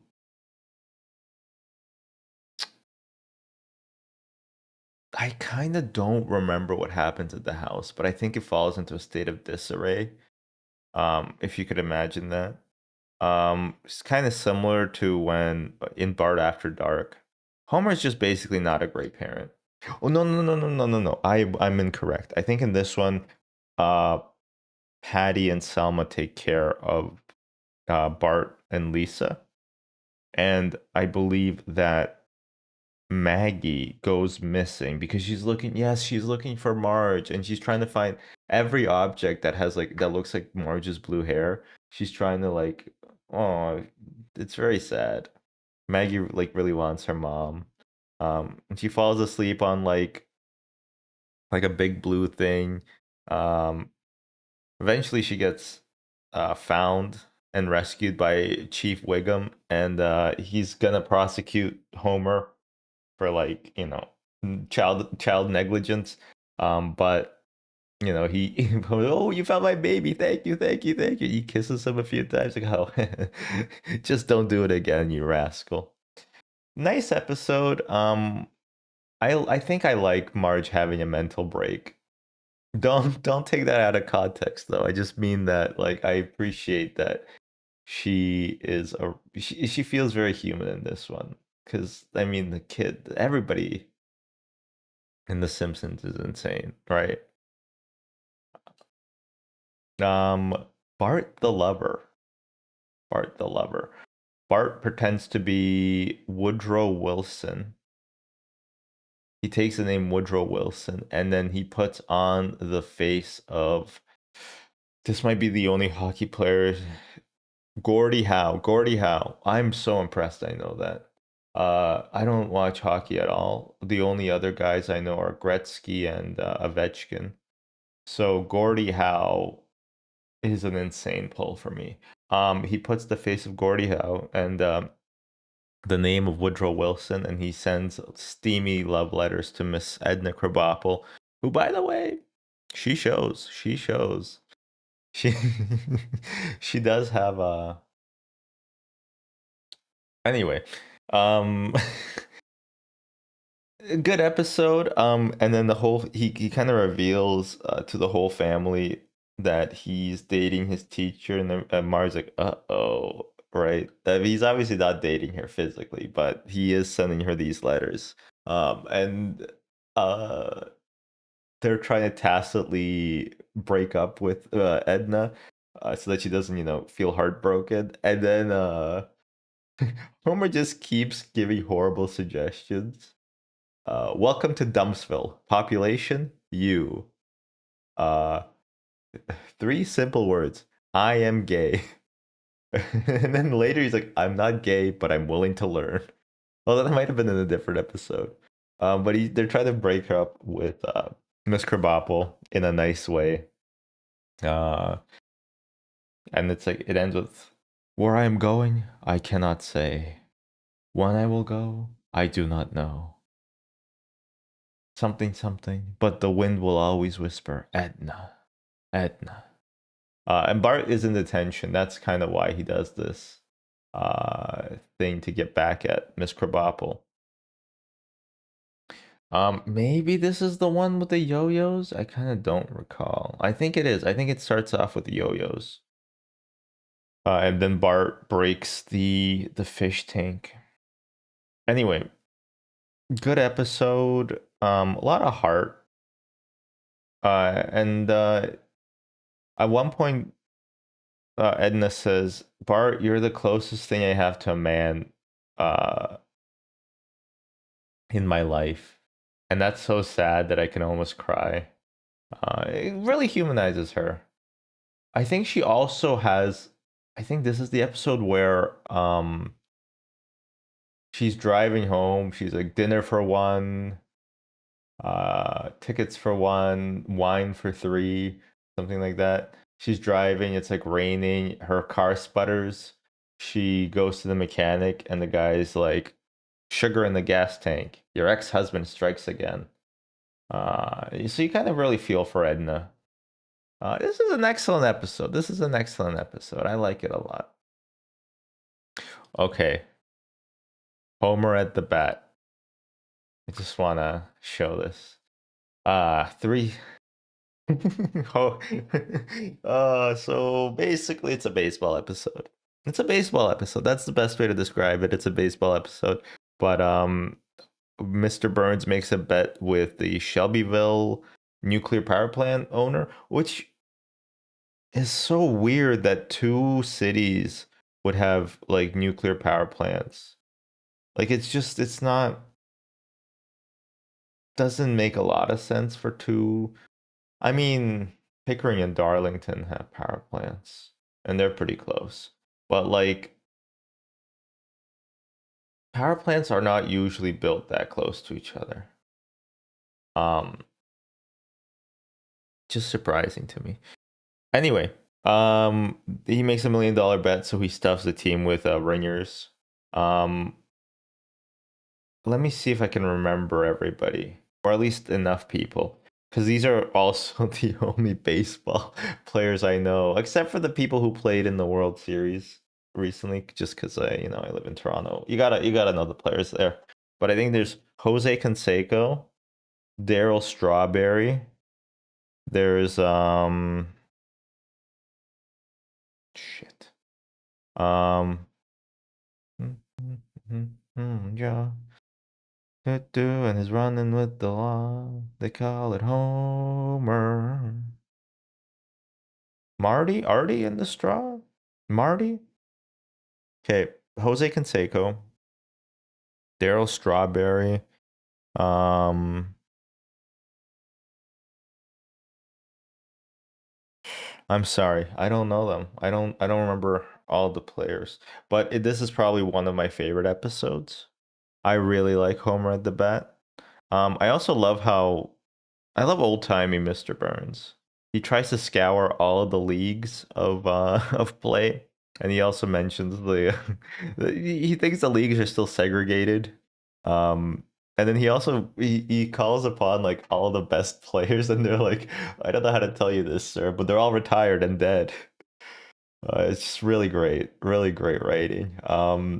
Mr. Burns being like way too old is a really fun gag, and I think Conan said that like his ideal version of retirement is like being able to just write Mr. Burns saying old timey things all day long. It's just a great episode all around. Even if you don't care at all about baseball, which I don't, um, Homer having like the Wonder Bat that he carved from a big sheet, a big piece of a big log. There's like this great scene where he's like sawing, not sawing, he's profiling it, and Mattingly, I told you to get rid of those sideburns. Look, Mr. Burns, I don't know what you think sideburns are, but just has like the sides of his head entirely shaved. And then he says still a better manager than I forget. I just know that Don Mattingly had a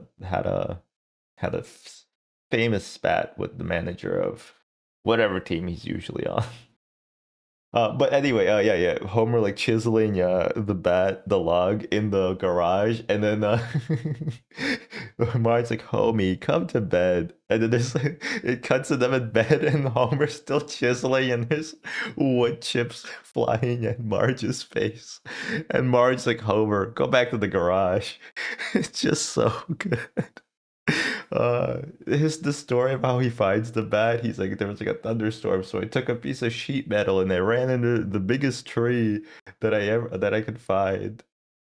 The way he makes the bat too, like he's just hammering nails into it for some reason.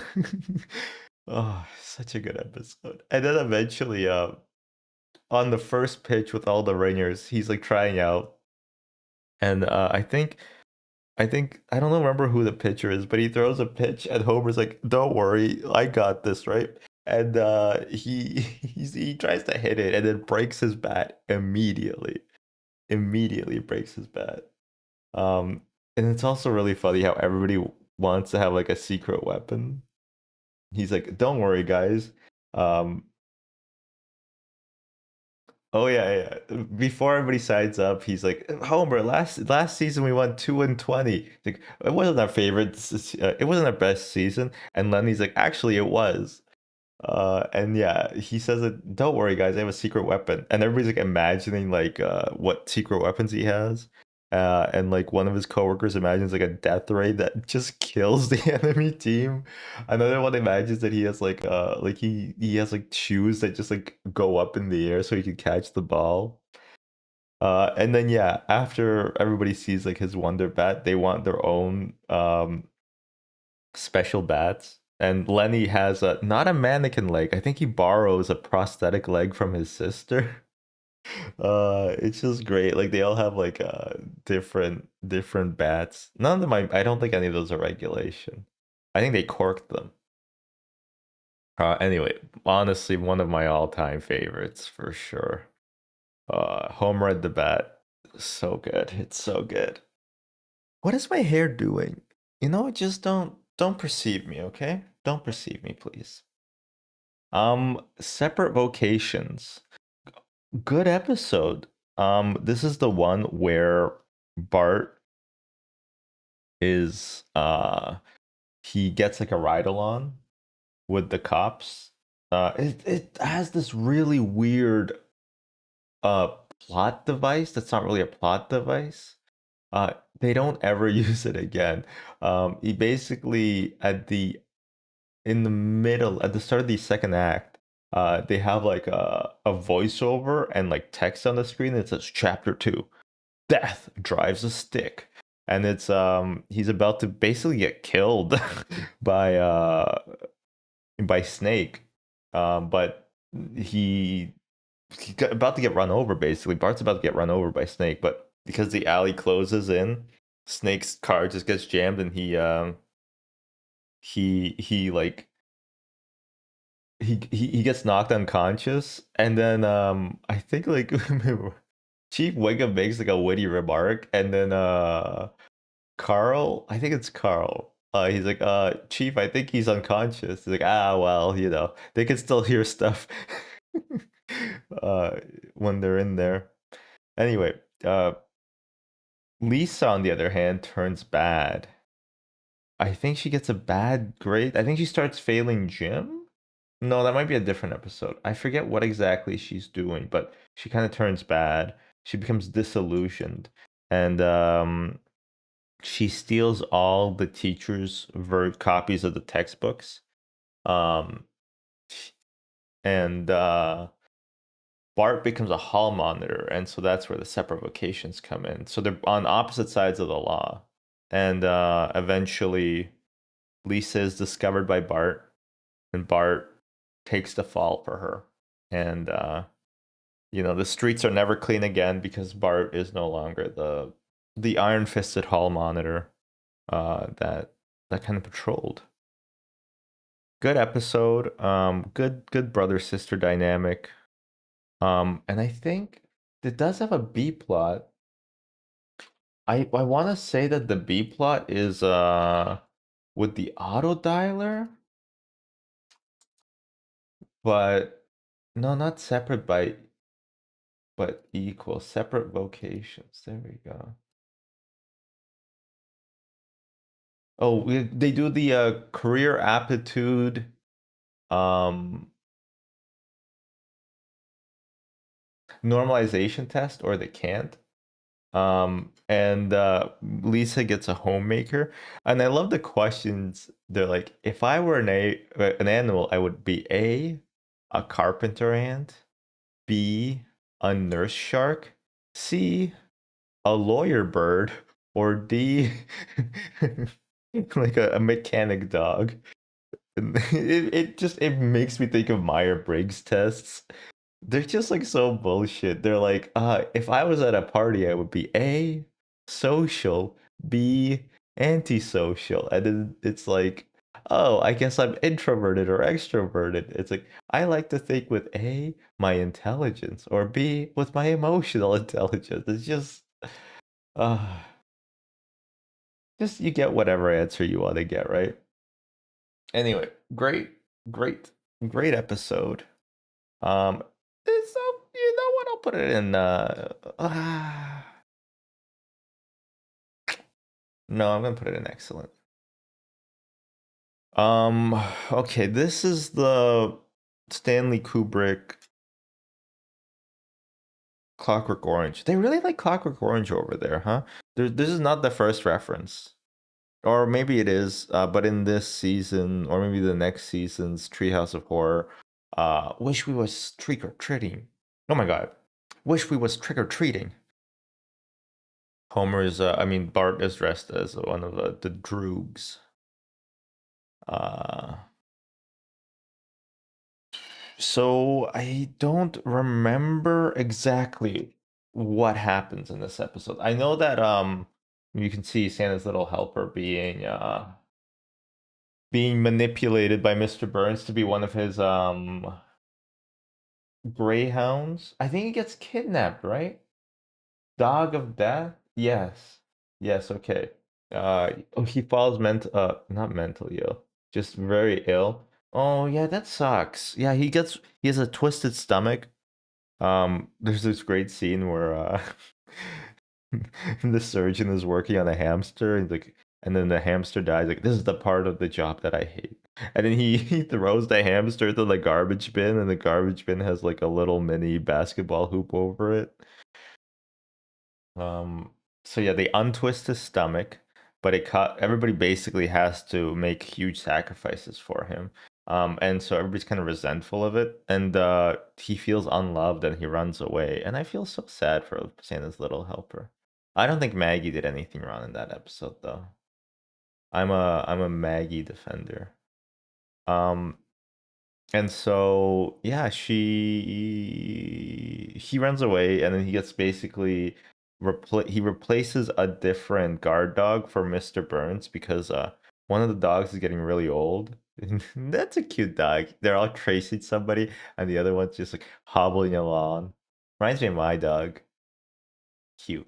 Anyway, and yeah, so he basically Bart is about to be attacked by Santa's little helper, um, because he's trespassing, and but then Santa's little helper remembers everything. Like mid-flight, he's like, "Arr!" And he lunges at Bart, but then he has all these memories flood back of like all the times that Bart, gave him food and like was nice to him, and then he starts licking him. It's very cute, and then he defends him from all the other dogs. I haven't actually watched it in quite a while though.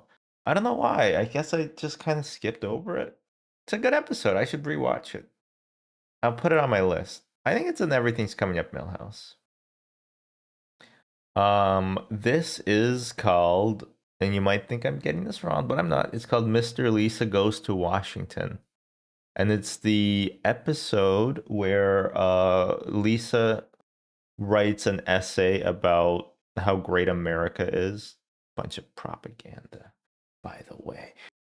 Um, for Reader's Digest, because falls in love with Reader's Digest, which I don't actually understand what Reader's Digest is.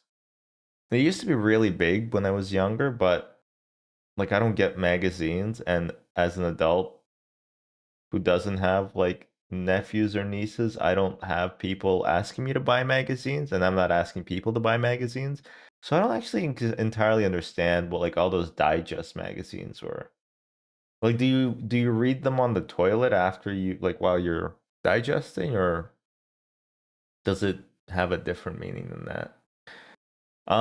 So with this episode, she writes that essay, she goes to the Capitol, she finds out that one of the senators, I think the state senator for Springfield, for whatever state Springfield is in, is corrupt. And he's taking bribes, and she rewrites her essay uh called Cesspool in the Potomac. And I remember like the first line is like uh, the capital city was built on a fetid swamp uh that covered the land, or something like that. It's like it was a wasteland then, and it's a wasteland now. And one of the reporters, I don't know why there's reporters in this thing, but there's like, dear God, a little girl has lost her faith in democracy. Um, and then I think George W. Bush was in power at the time. And he has like this stupid fucking line. Uh, he's like meeting with like a delegate from an African state, I think, and he's like he has to like take a phone call because they're gonna basically put a sting operation on the senator who was the taking bribes. And he's like oh, just a second, I need to take this call from my bosses. And then the African dignitary is like, you have bosses? And he's like, yes sir, all 370 million of them. And it's just like, this would not fly in like a later season episode. Like this feels like, I don't know why, I'm just surprised like how pro government like the episode comes out as being, because basically from the time that Lisa sees um the senator taking a bribe to the time that he's arrested is literally like 4 hours. It's kind of crazy because the wheels of justice, what if and when they move, do not move that quickly, right? So for just all those reasons, and it being just a very political episode, that like I like how Lisa gets disheartened, but I don't like it feels like it was pushed through by, yeah, exactly. It doesn't feel like it was written by the same people. And it's surprising because there's a later episode where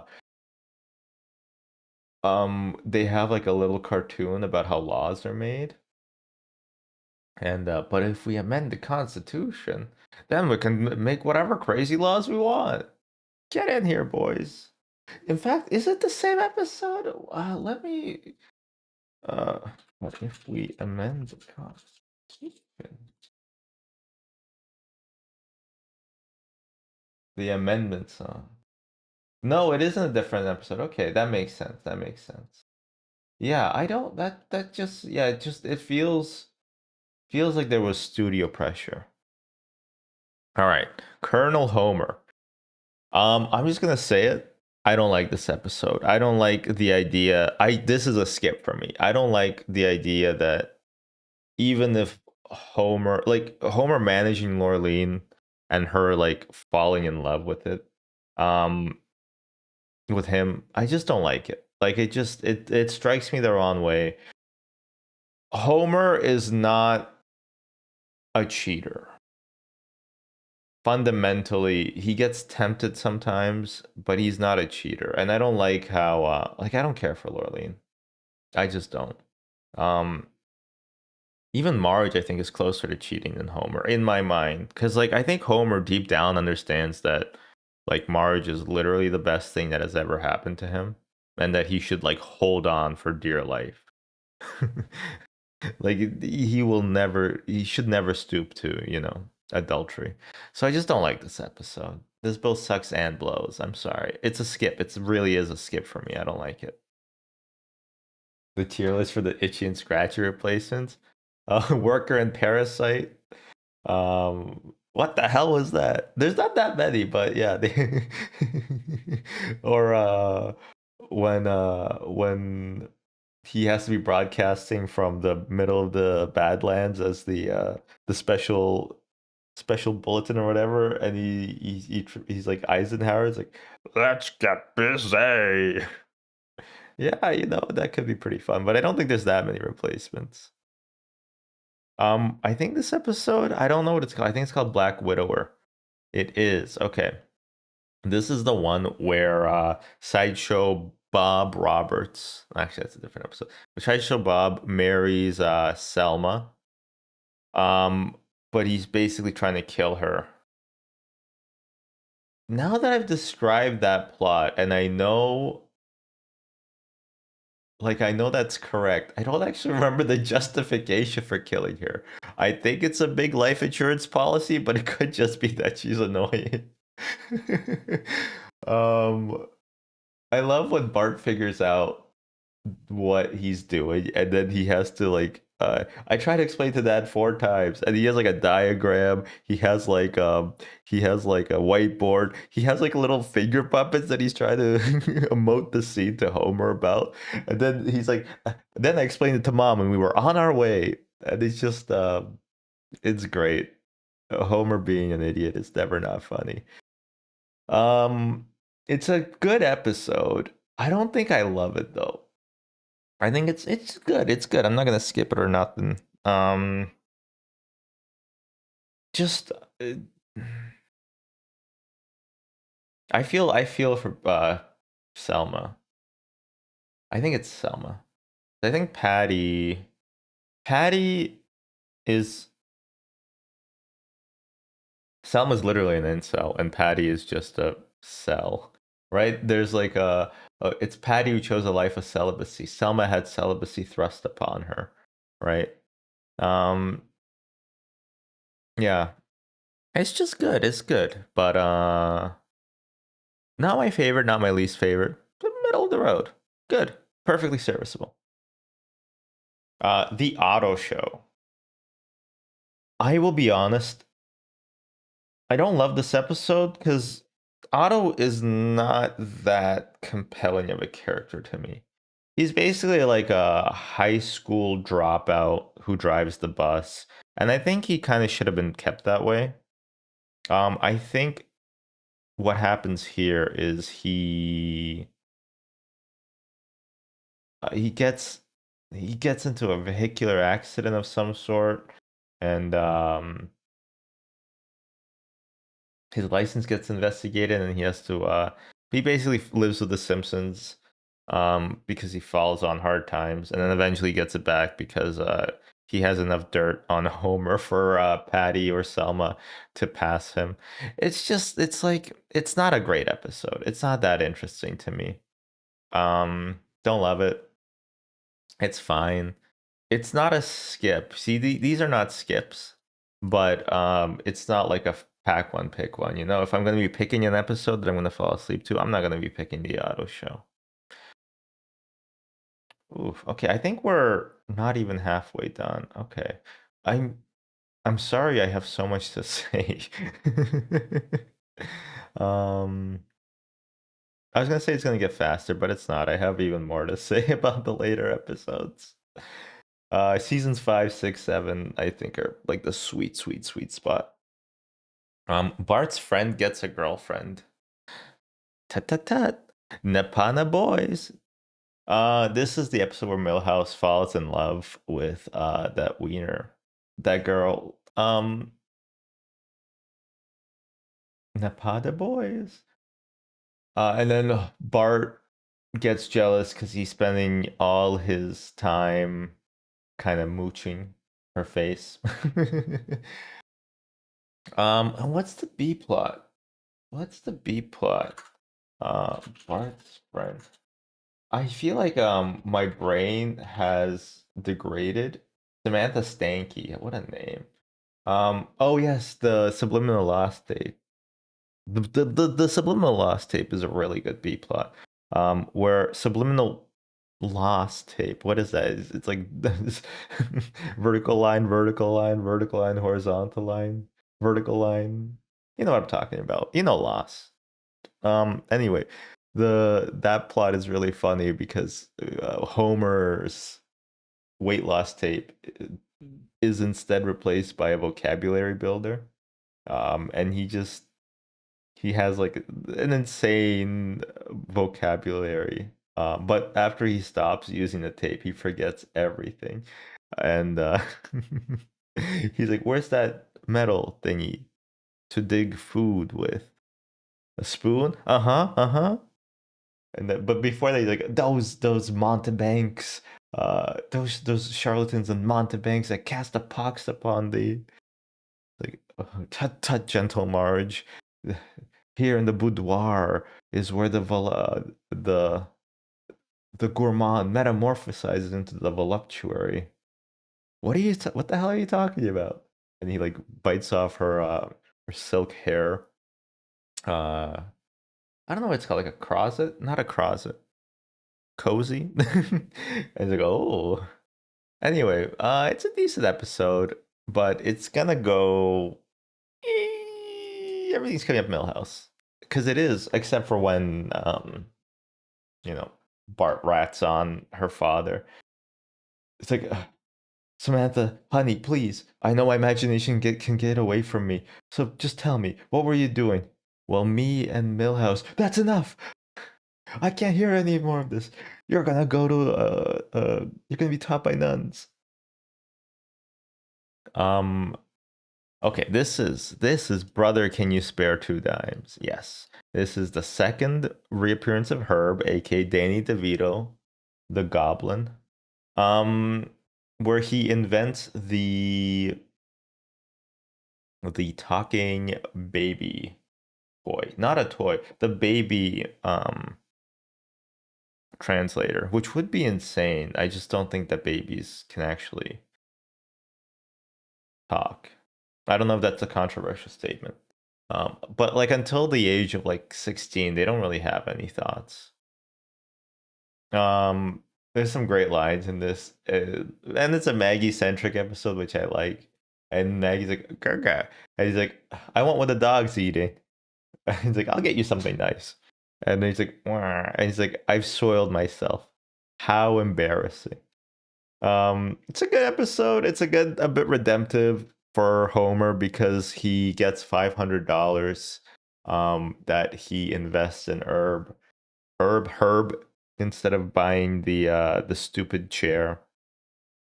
Herb gets back on his feet because of it. And I like Maggie in it. And Santa's little helper too. I'm a simple guy, okay? What's the B plot?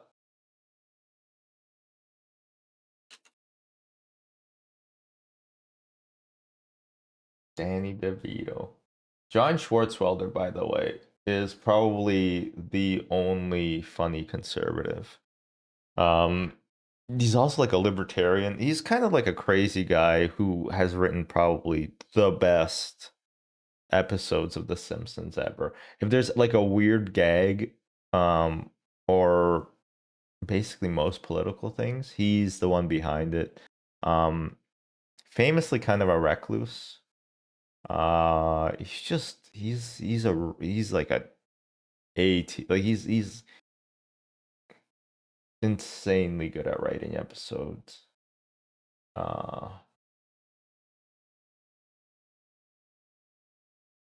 I love it.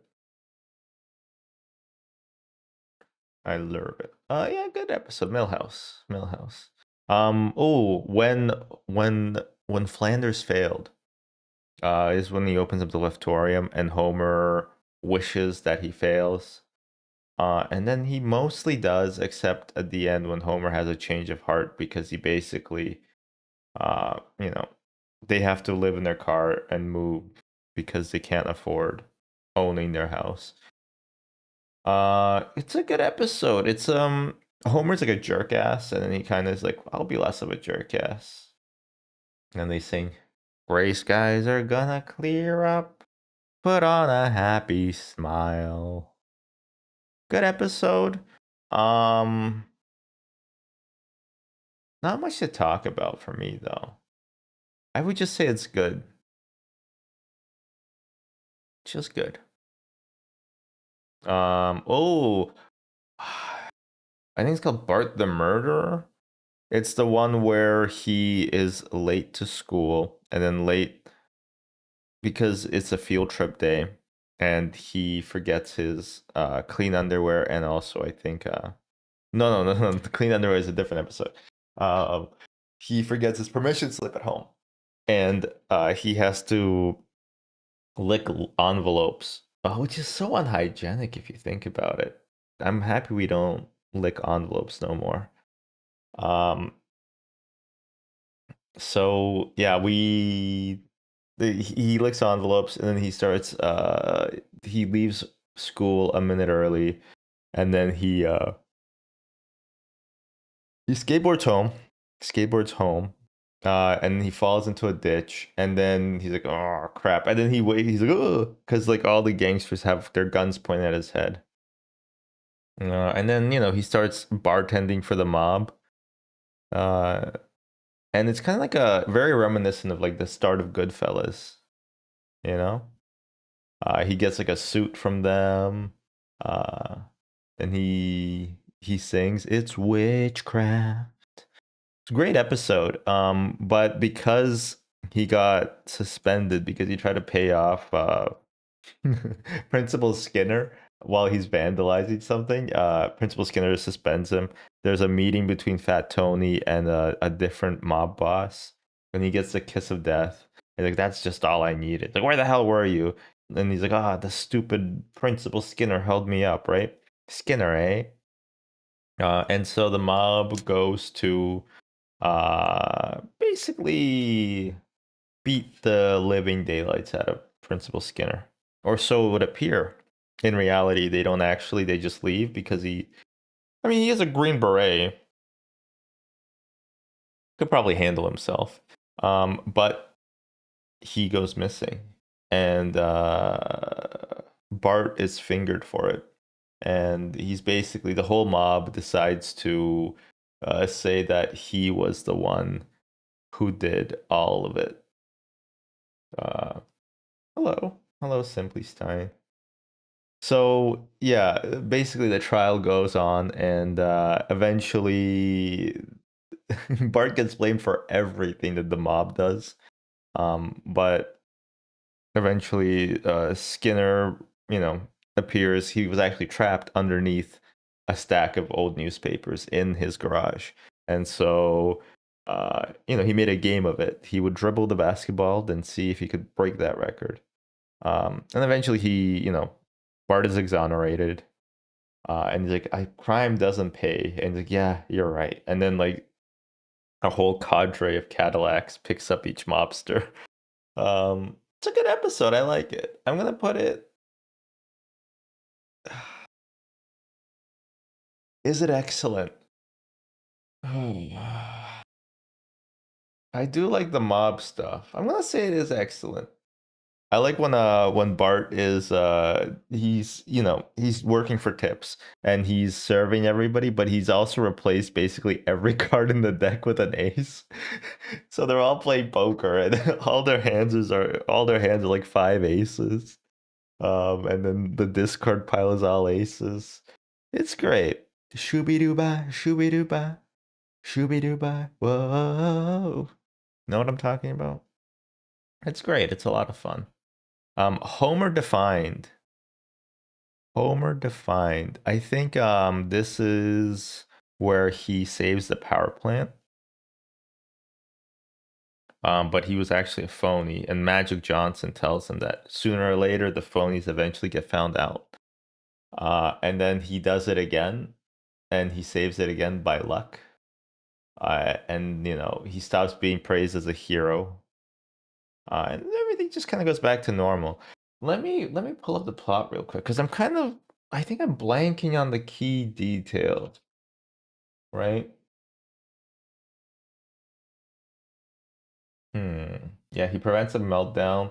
He becomes the employee of the month. Lisa, oh yeah, she stares at him with awe. The B plot is where Bart isn't invited to Milhouse's birthday. Okay, that's actually a really good thing I looked this up because the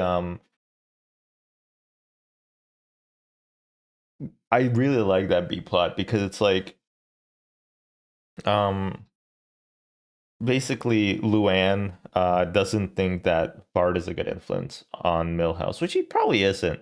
And at one point he's like, "What did I tell you? To never listen to your mother. To your mother. You should only listen to me." Um, and they kind of stop being friends. And Marge goes to talk to Luann, and she says, they're not very smart. They get picked on by the same bullies, and in every Christmas pageant, they're always sheep. Like they just don't have each other. And then they like pans over to the to Millhouse playing in the backyard, and he's just sadly sitting on one side of a seesaw, not going anywhere. And it's just so perfectly sad. Um yeah, no, that part is great. I just kind of forgot about that. But I really love that Millhouse to Bart, Millhouse to Bart. Can you come over? And Bart is like, "Thanks, Mom." He's like, "Why do you think I did anything?" And then he says, "Who else would?" So yeah, I think with the remembrance of that B plot, it's going up. It's going because I was gonna say maybe Boo Earns, but probably not. I still like the A plot of Homer being treated as a hero for something he accidentally did. But with the inclusion of the B plot, it's a bit better. I don't think it elevates it to excellent, but I do like the B plot a lot. Gotta stop saying I gotta train my radio voice because people say that I got a face for radio. And I don't think they're being complimentary. It's called I don't know what it's called. It's called like father like clown jpeg.png. Uh there I go again. Umming and eyeing. This is the episode where Krusty reunites with his father. Good episode. I like it a lot. I like the episodes about Krusty's father because it gives it. The rabbinical stuff is interesting. Him being a rabbi is a very choice choice thing. Uh, and Krusty's Jewishness coming out, I think, is also like it serves for good episodes, in my opinion. It serves for good episodes. And this one is also a very heartfelt episode because it's Krusty trying to regain the love of his father. And Lisa and Bart trying their damnedest, their damnedest to convince him that maybe he shouldn't have shunned his son because he chose to be an entertainer, a clown specifically. So yeah, it's very sweet. I like it a lot. I like it a lot. In fact, maybe it's even an excellent. I don't remember if there's really a B plot to this one though. But I'm realizing I forget the B plots a lot. Because in my mind, I think my mind just classifies the A plots and the B plots as two separate things that don't necessarily connect. Like unless the A's and the B's they connect at some point, my mind just has them as like two separate idea clouds.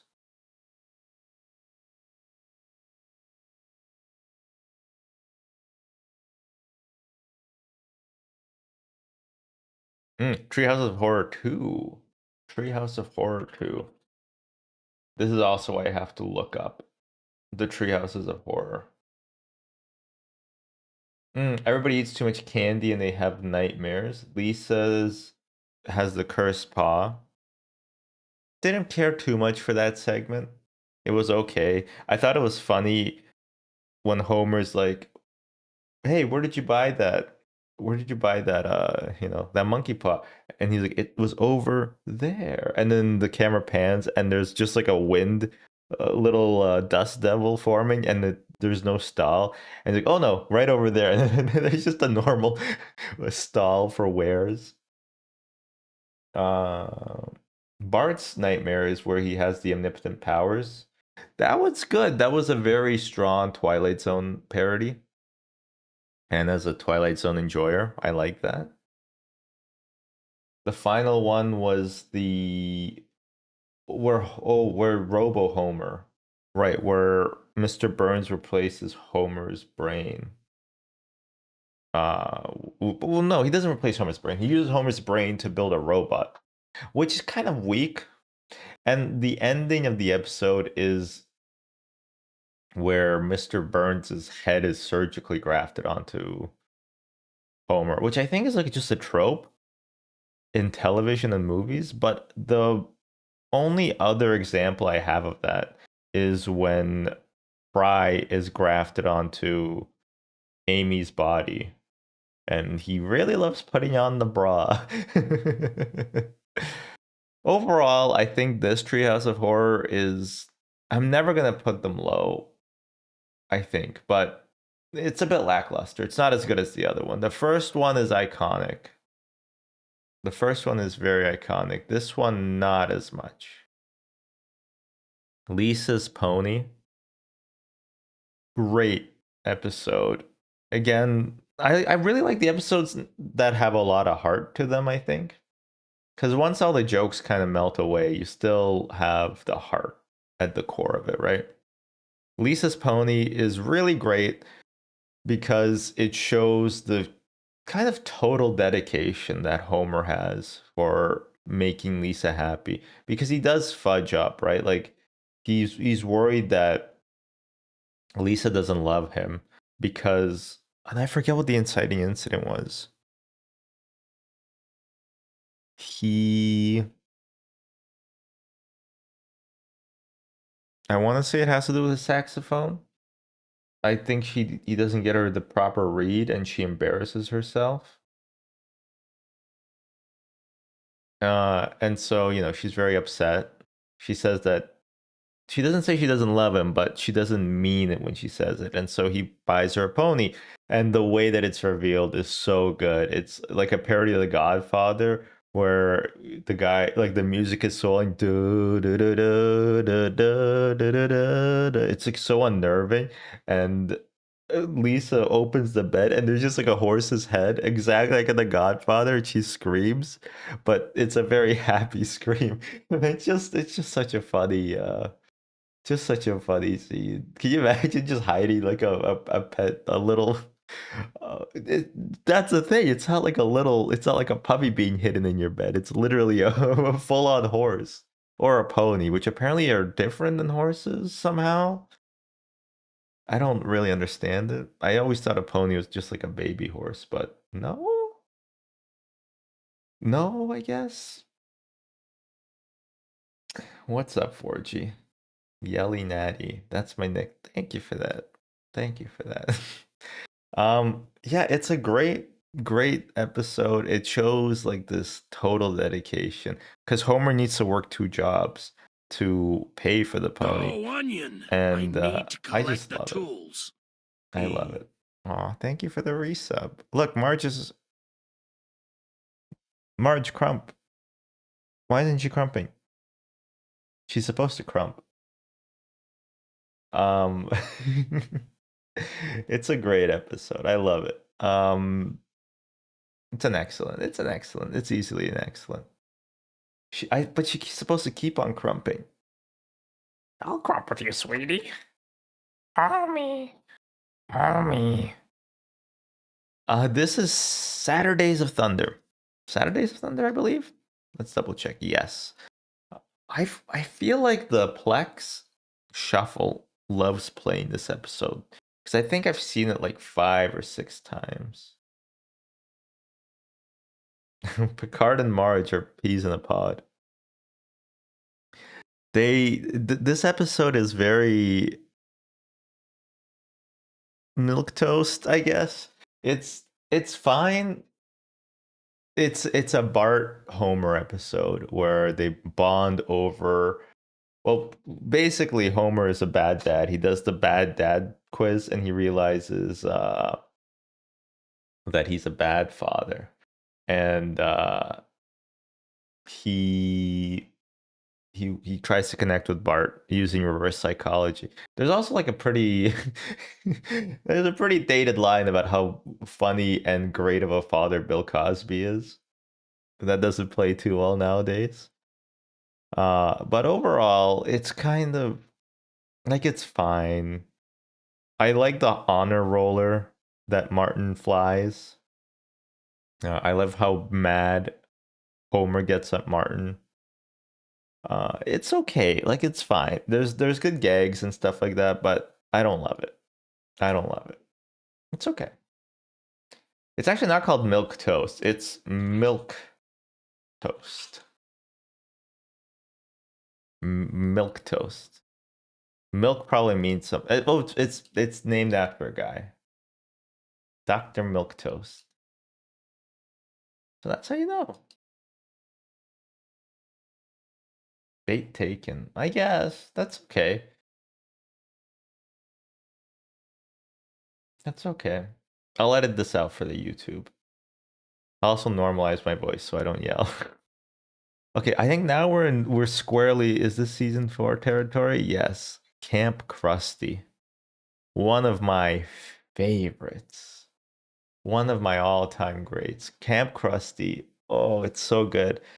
The kids get sent off to Camp Krusty, even though Bart failed all his courses, but then he forged his he forges his report card from all D's to all A pluses. And and Homer's like, "You don't think much of me, do you, boy?" He's like, "No, sir." He's like, "Well, now Bart, remember the promise I made. I thought it would straighten you out."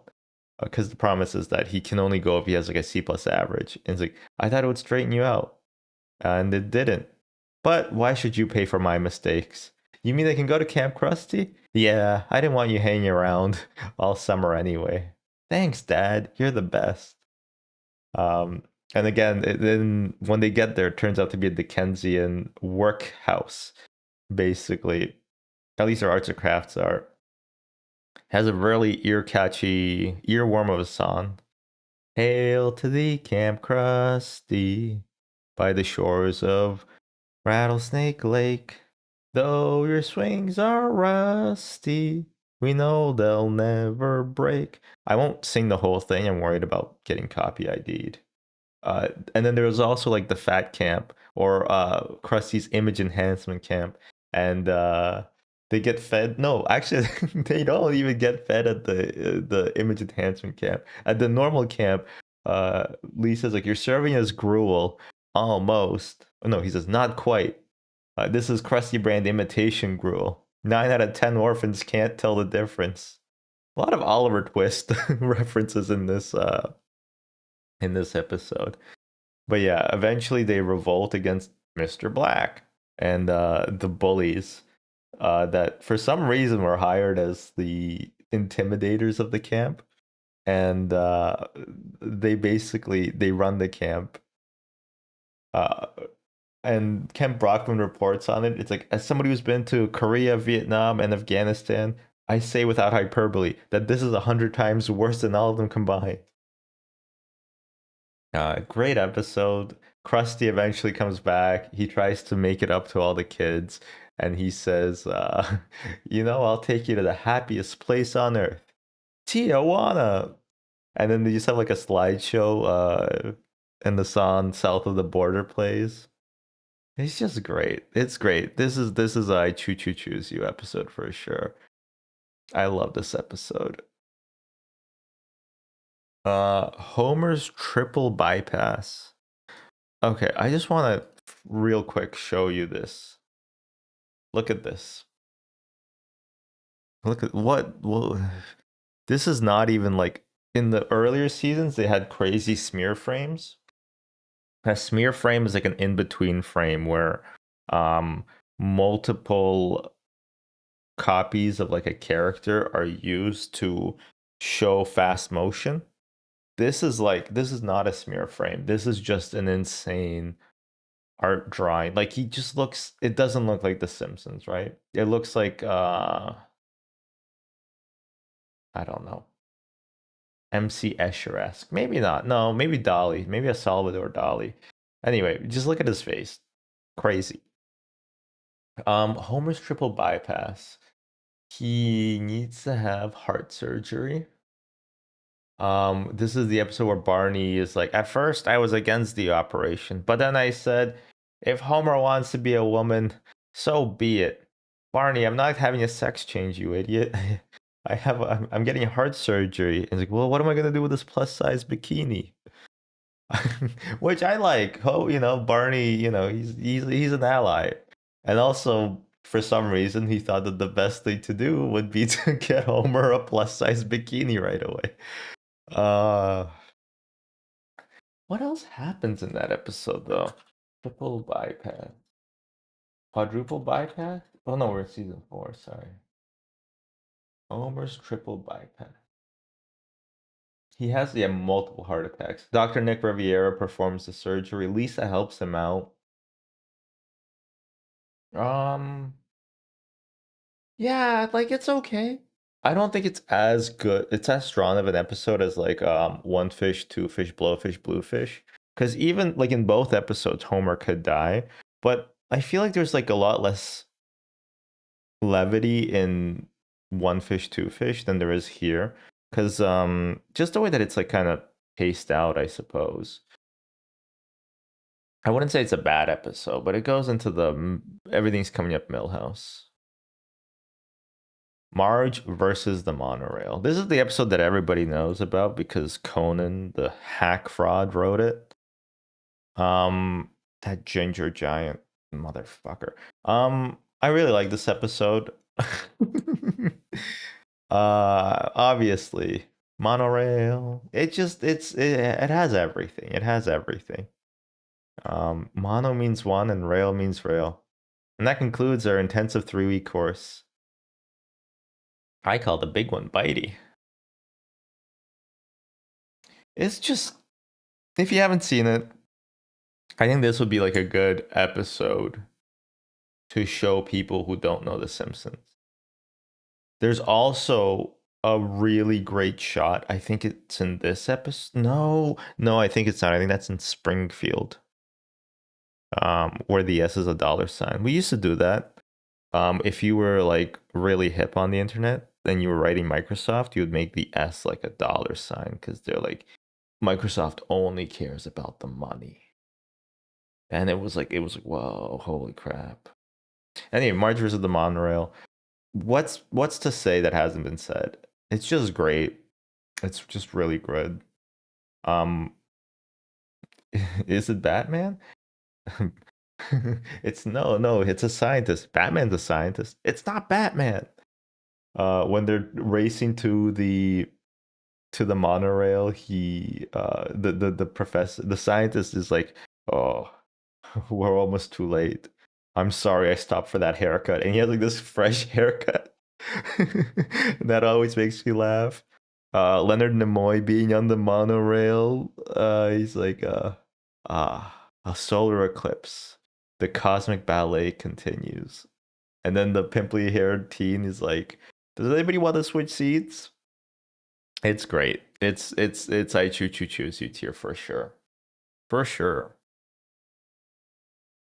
Um this is not a fish named Selma. This is Selma's choice. Selma wants a baby. She doesn't care where. And then later she doesn't even care where for real because I think she adopts from China. But those babies got to be like the most expensive to adopt, right? Like those can't be cheap. I feel like there's like cheaper babies that you could adopt. I am the Lizard Queen. Very well known line. Homercles cares not for beans. It's a good episode. It ends with Jub Jub being a important character. I think Aunt Gladys dies, and they go to their funeral, and Marge tries to reminisce about who Aunt Gladys is, and she's like standing on a deck, and she's like waving, ouch, waving them over, and Patty, Selma, and Marge jump into the lake, and they hold hands while swimming, and then she's like, no, wait a minute, that was Prince of Tides. Aunt Gladys basically leaves a video will. uh Lionel Hutz is her executor for some reason. He has a lot of fingers in pies, huh? AKA Miguel Sanchez, and AKA Nguyen Van Doc, was paid $5 for his 8 hours of babysitting. He was happy to get it. That's a different episode. That's March on the Lamb. Let's keep it centered. Anyway, this episode is great. Krusty Land. Oh, Duff Gardens. It's not Krusty Land. It's called Duff Gardens.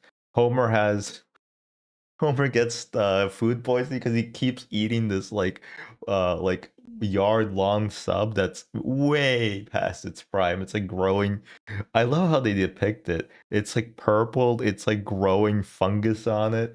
The mayo is basically has more culture than all of America. It's crazy. Um, Good episode. And you know, Duff Gardens is great. Uh, Bart wearing the drunk goggles, and he looks at the Aunt Selma, and she's like, "You're charming the pants off me," and she's much hotter. Like, what'd you say, Aunt Selma? He's like, I said take those stupid things off." Just a definitely an all timer, all timer. Give her one of these, then this, then these. Thank you, doctor. Oh, I'm not a doctor. Excellent, excellent for sure. Excellent for sure. Any day of the week and twice on a Tuesday, I would watch that. Ah, okay. Brother from the same planet, I think. Yes. What's to say? What am I to say about this episode? I don't like it. I don't like it. Um, I would say this is like the lesson is never try. I just kind of don't like it. It's just it's not that interesting. There's definitely a few funny things in it where like Homer takes out starfish to throw like their not nunchucks Beyblades, not Beyblades. What do ninjas use? Shurikens. He throws them like they're shurikens. They get embedded into the wall, and the guy's like, he takes them out of the wall, puts them gently into the into the aquarium. He's like, they're there, and then they get immediately eaten, and he goes dough. Um, Homer calling his little brother Pepsi instead of Pepe. This is the episode where Bart gets a big brother from like the Big Brothers and Big Sisters Corporation. Because he says he hates Homer because Homer doesn't pick him up from the soccer, sorry for you Americans, from the football game. And that actually has like one of the craziest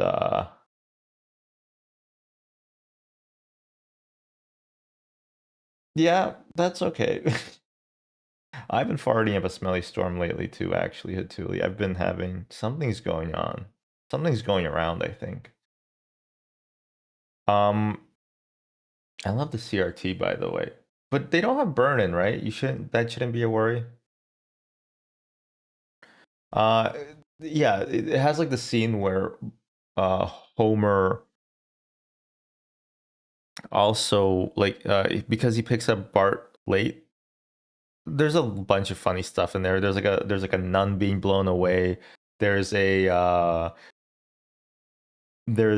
pick up Bart Trabu.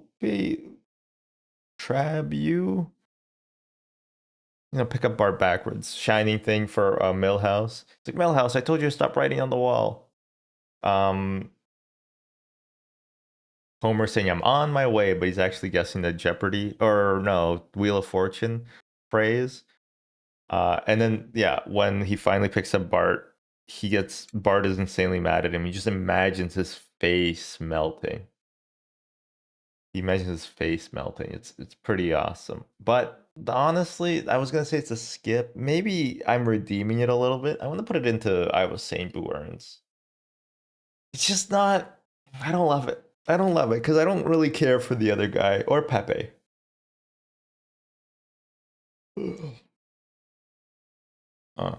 Yeah, and that's all I got to say on the matter. Asking ChatGPT to do this for me would be kind of funny. Okay, it's called I Love Lisa. I forgot the name, but I do remember the plot quite well. It's where on Valentine's Day, by the way, that's in a week apparently. They don't tell you these things anymore. Um,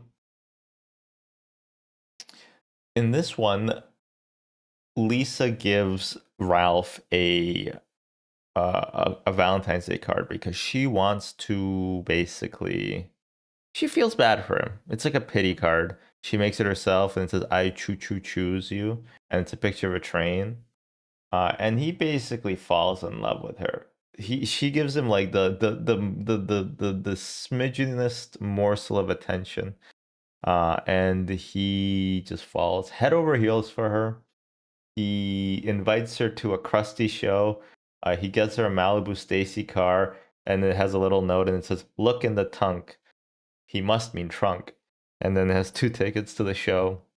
And he Krusty talks to the audience, and Ralph says that this is my girlfriend and I love her, and when I grow up, I want to marry her. And she imagines her future with him. I love the futures they imagine. She's like this obese. For some reason, she's southern. All of a sudden, they have like 8 kids, and they're all bothering her. She's lying down in like a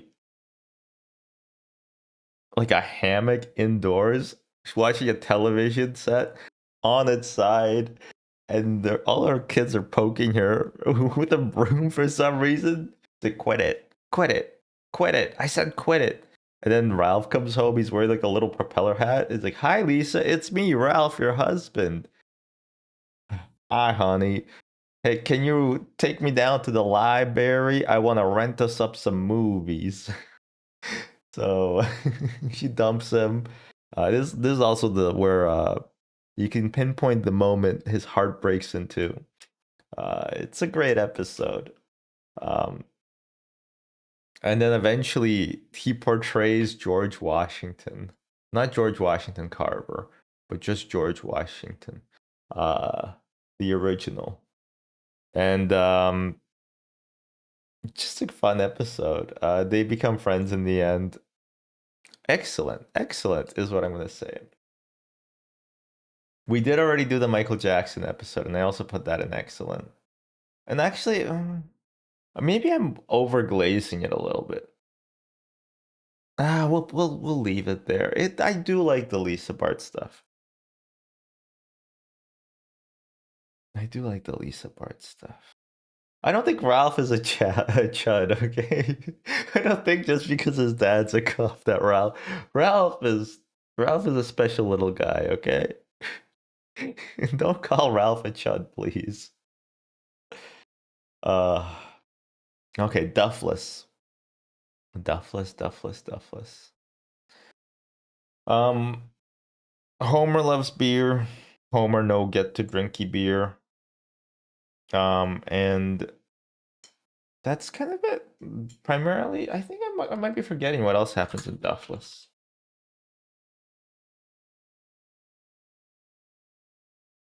Oh yeah, Bart sabotages Lisa's presentation with the giant tomato.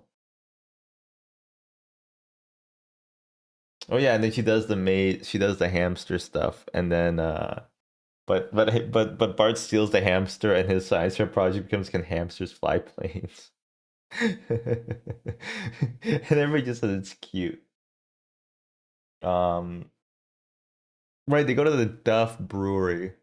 Okay, and because of that, Marge says, "Don't drink for a month."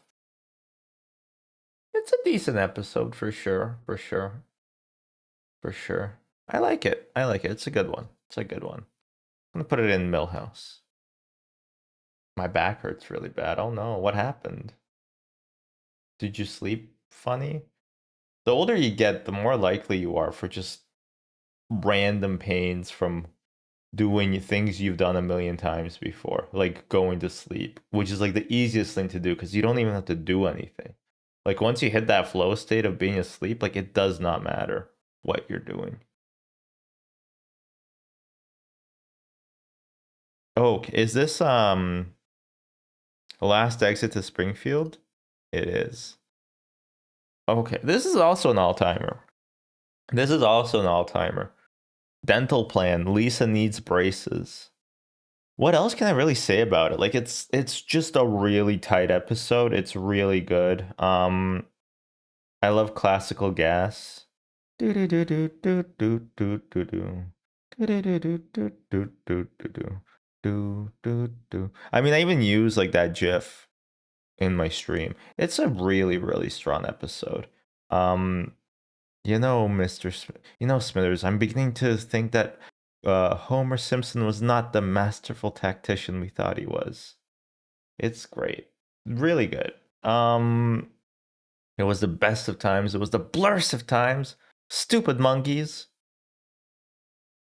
Honestly, an all-time great. I have less to say about the best episodes because I think most people know about them, especially like Marge versus the Monorail, Last Exit to Springfield, You Only Move Twice, stuff like that.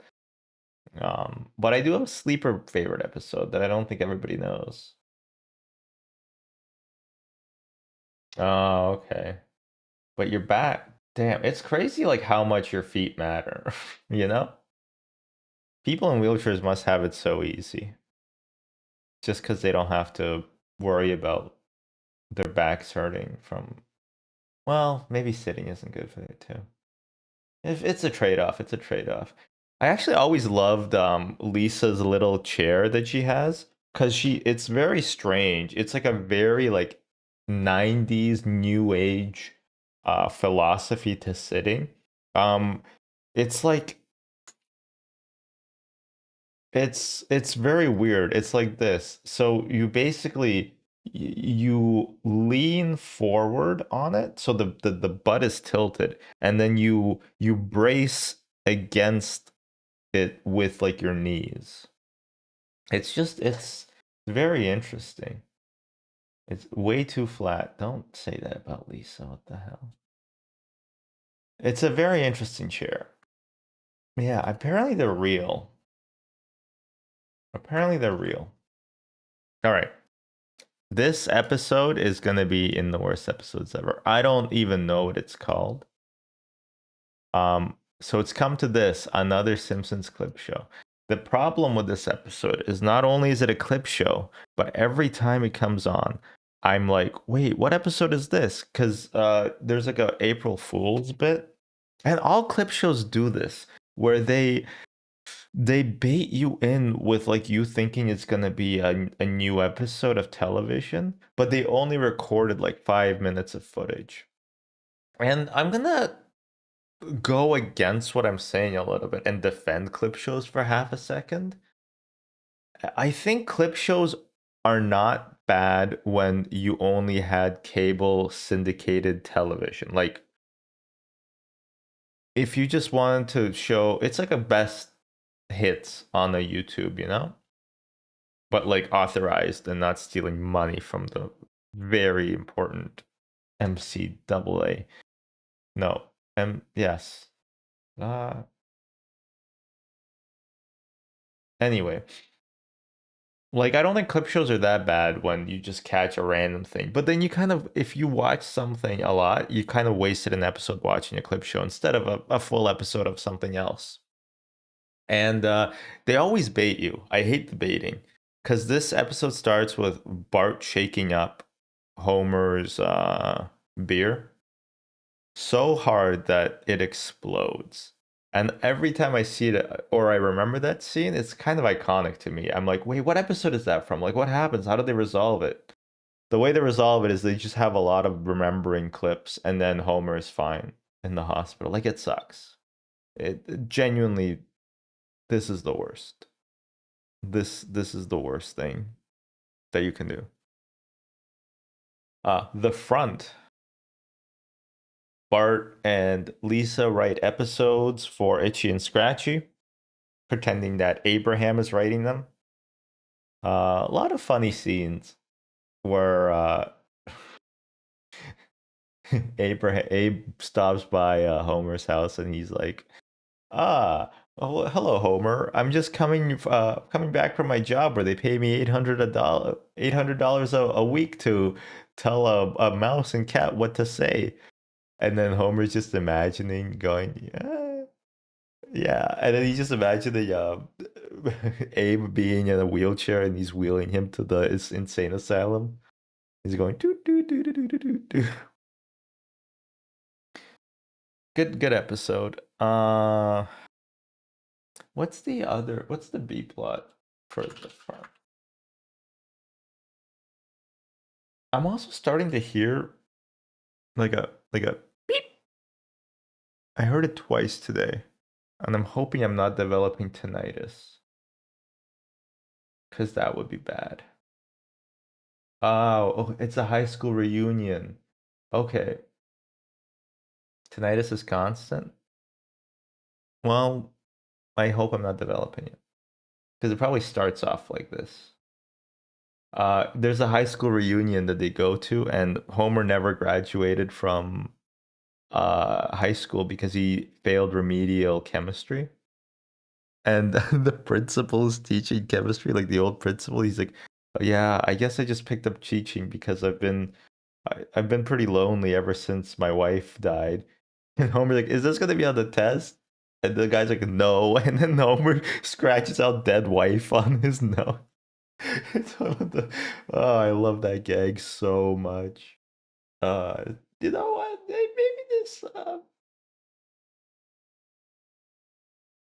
Maybe this episode is better than I recall. I just don't really care about like the Grandpa Simpson part. Although there are uh there are actually really funny moments when he finally arrives at the studio. Um like, are you sure you're a writer? And then the first thing Grandpa asks is, when do I get my paycheck? And the Meyer, the guy who runs the company, is like, you're a writer, all right. Yeah, we'll put it into Millhouse. Millhouse. Millhouse. A streetcar named Marge. This is a very divisive episode in some circles. Mostly people who know Tennessee Williams and people who think they know Tennessee Williams, but actually only know his plays parodied in The Simpsons. I am the latter person.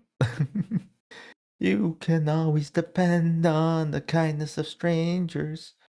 Remember this thing. If you remember this thing, you won't regret. A stranger's just a friend you haven't met. You haven't met. Do do do do do. Streetcar. I think it's very loosely based on a streetcar named Desire, but it's great. It's I think the first time that Ned is insanely jacked. It's a good episode. The B plot is also really good. It's like the Great Escape, where Maggie is being held in the Ayn Rand School for Tots. It's really good. It I'm just thinking about it. Do do do do do do do. You know the just all the escapades to get their pacifiers back. And then at the end they all do, and there's just like it's like the birds, there's just thousands of babies suckling on their pacifiers. And then an Alfred Hitchcock walks by outside. It's a great episode. You know what? It's an excellent episode. Marge! Oh, Marge! You keep yelling, you big lug. Whacking Day. Yeah. I don't care for this episode. I don't really care for it. Doesn't even have like a B plot. Barry White is in it, sure. But don't like it. Oh, but Bart getting homeschooled. I remember now. Maybe that's why I don't. I remember Bart getting homeschooled, but I don't remember seeing it very often. I think Bart getting homeschooled is a really good B plot. I think I'm gonna have to revisit this episode because the main Whacking Day stuff I don't like, and having Barry White looked good in the episode. You ever listen to a Barry White song? They're not really songs. It's just him saying like, "Come over and we're gonna make sweet love." But he has an insane voice, so he gets a pass. I'm gonna put it in the I was saying Boo Earns, but I'm gonna rewatch it and maybe I'll change how I feel about it. Marge in Chains.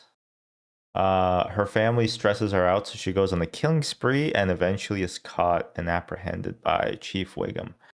No. Marge accidentally shoplifts some whiskey because she has a drinking problem. And then she goes to jail, and everybody has to cope with her not being there. Am I getting most of that right? I think I am. I also haven't watched this in a while.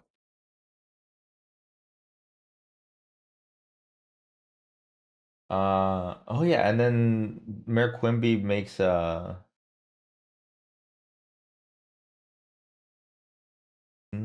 I think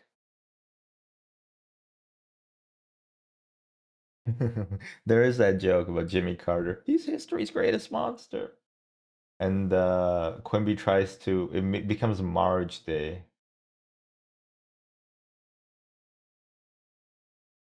It's okay. It's an okay episode. In the middle of the pack for The Simpsons. Top of the crop for television though. Not including like I don't know, Young Sheldon. That's obviously every frame a painting. Every word a sentence with that show. I think this is Krusty Gets Cancelled. This is where the Crumbler joke comes in. Bette Midler and Krusty have a horse, and if you combine Midler, the first of Mid, uh, and the last of Krusty, you get like Misty, which is a great name for a horse. But instead, they combine the first of Krusty and the last of Midler, and you get Crudler. He's just, which is a horrible name for a horse, which is why I love that joke. I love that joke. Jay Leno's in this. I think he gets canceled a few times, huh? He does the flapping dicky. He gets canceled. Oh yeah, Gabbo. Right. Okay, this is the Gabbo episode. Stupid SOBs. Johnny Carson. Who's Elizabeth Taylor? Oh yeah, she was in this. She was in the. Huh, huh. Anyway, it's all right. I think this is the first episode. Um, and I'm not even gonna say look it up. I think where Marge does not have a speaking role because according to the voice actress, uh, is it Nancy Cartwright? She said that she said that she didn't like all the celebrity cameos and how it was just like a grab at having celebrity cameos. Allegedly. I mean, she's still in the show and you've seen the kind of stuff they're putting out nowadays. But she does not I believe she does not speak in this episode at all. This is the only episode without a speaking role for her. It's all right. It's all good. Homer the heretic. Homer rejects God and is punished. The end. Honestly, one of my favorite episodes. It's so cozy, especially like there's like a blizzard when they go to church and like the doors freeze up, the car engine won't turn over. It's so comfy. Homer just is a big cinnamon roll. Honestly, anytime I think about it, I just want to get in bed and have a nap. Like it's just such a cozy episode. Plus, there's like a nice cozy fire that does almost burn down the whole house. But you know, it's still cozy for the first few minutes. Everybody's an idiot except for me. It's great. I love it. I love it. It's an all timer for me. Little Lisa the Beauty Queen. Yes, that's it. That's it. Is it? Lisa, yes, it is. Great episode about Homer sacrificing his blimp ticket to enter Lisa in the beauty pageant because she has low self-esteem, which is a stupid thing to do, but came from a very good-hearted place.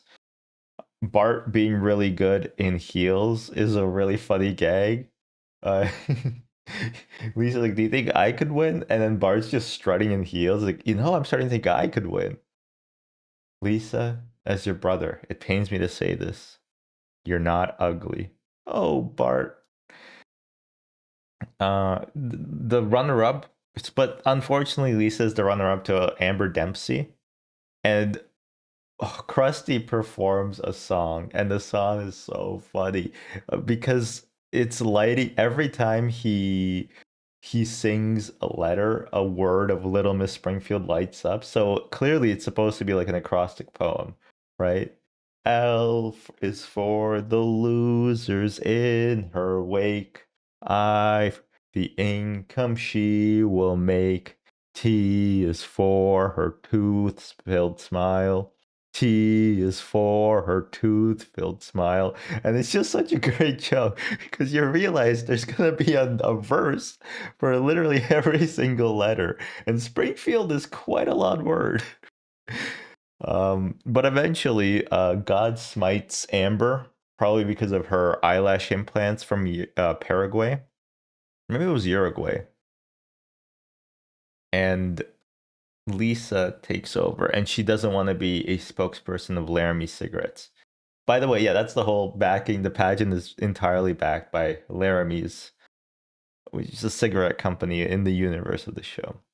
And she like denounces them, and the top heads at Laramie find out a way to disqualify her because Homer in the application form where it says "Do not write below this line" wrote "Okay." So yeah, great episode all around. I like it. It's excelente. Just a little zhuzh. Okay, so this is the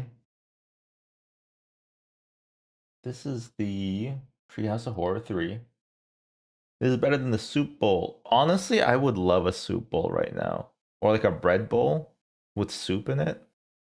Or like a soup bowl with bread in it. How you doing, Forrest? Treehouse of Horror 3. Okay. It's the Cursed Krusty doll. Great one. I really like it.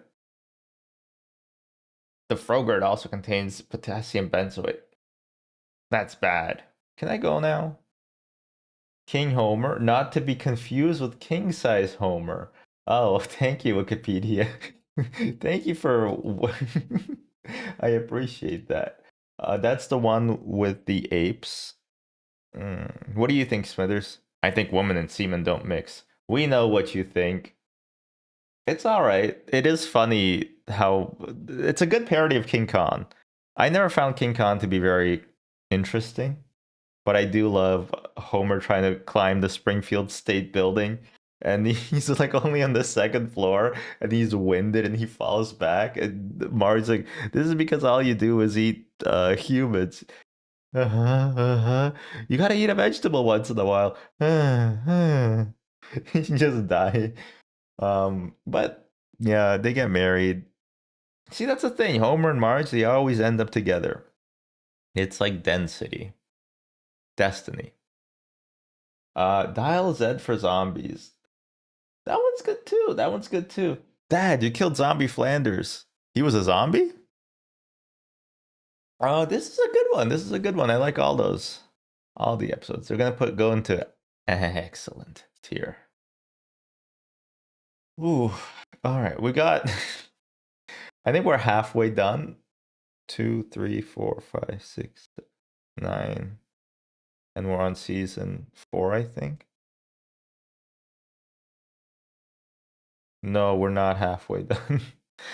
This is a bigger undertaking than I expected. The Itchy and Scratchy movie. Great.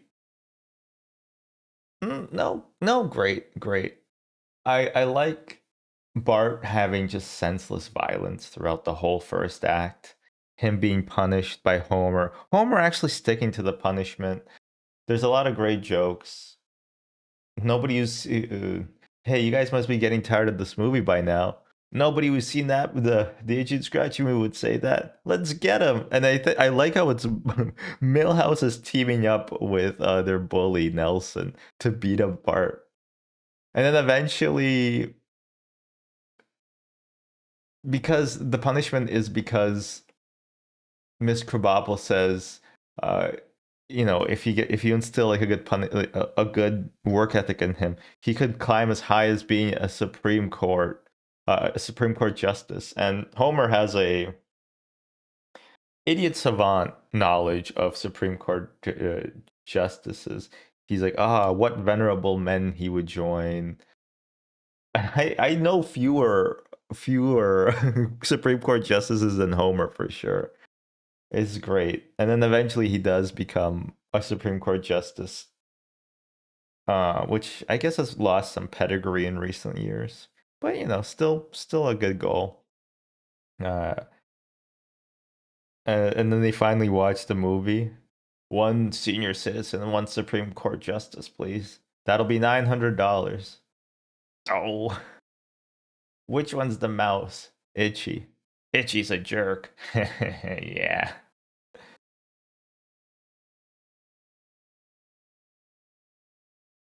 Oh yeah. I mean, honestly, I think he always ends up. I think he always ends up in the future. Bart always ends up as a Supreme Court justice, right? He has like he kind of chills out and he is like a wrecking ball operator.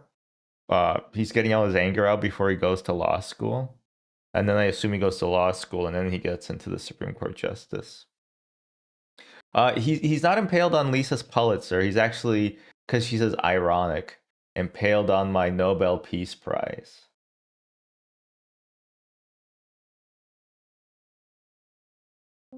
It's important to try, Dota. I think it's very important to try. It's a great episode. I love it. I Oh my need to God. collect the tools. Nahilo, thank you for the prime. 17 months. My God, that's almost as old as me. They wouldn't ban a baby. You wouldn't ban a baby from your website, would you, Twitch? You wouldn't ban a baby.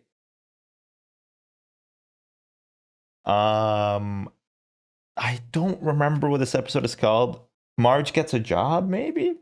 A lot of these episodes have very utilitarian names. It's called Marge Gets a Job. Yeah. It's where spoiler alert. Marge gets a job. And it's at the power plant and Mr. Burns falls for her. I mean, who wouldn't though? Look at that. Look at that outfit.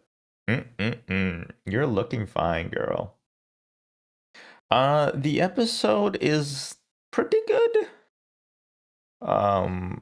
Everybody still blames the the guy who doesn't speak English.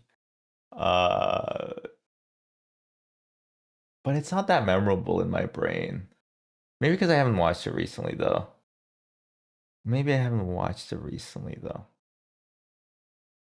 don't think Marge has ever crumped in front of Mr. Burns. What's wrong with the April Fool's episode? It's a clip show. We don't watch clip shows in this household. I'm gonna say it's perfectly cromulent and put it in the Everything's Coming Up Millhouse. I think I gotta watch it to reevaluate it a little bit. Which episode has the duck who works at the power plant? Not Canary M. Burns. Duck power plant. Simpsons. Stuart Duck. Yeah, where does he's a mallard? Okay. Okay, it's in The Last Temptation of Homer. And Old Troy, Gold Troy. What's the not an Ultron. Zootroy, yeah. He doesn't speak English. Ooh, okay. This is called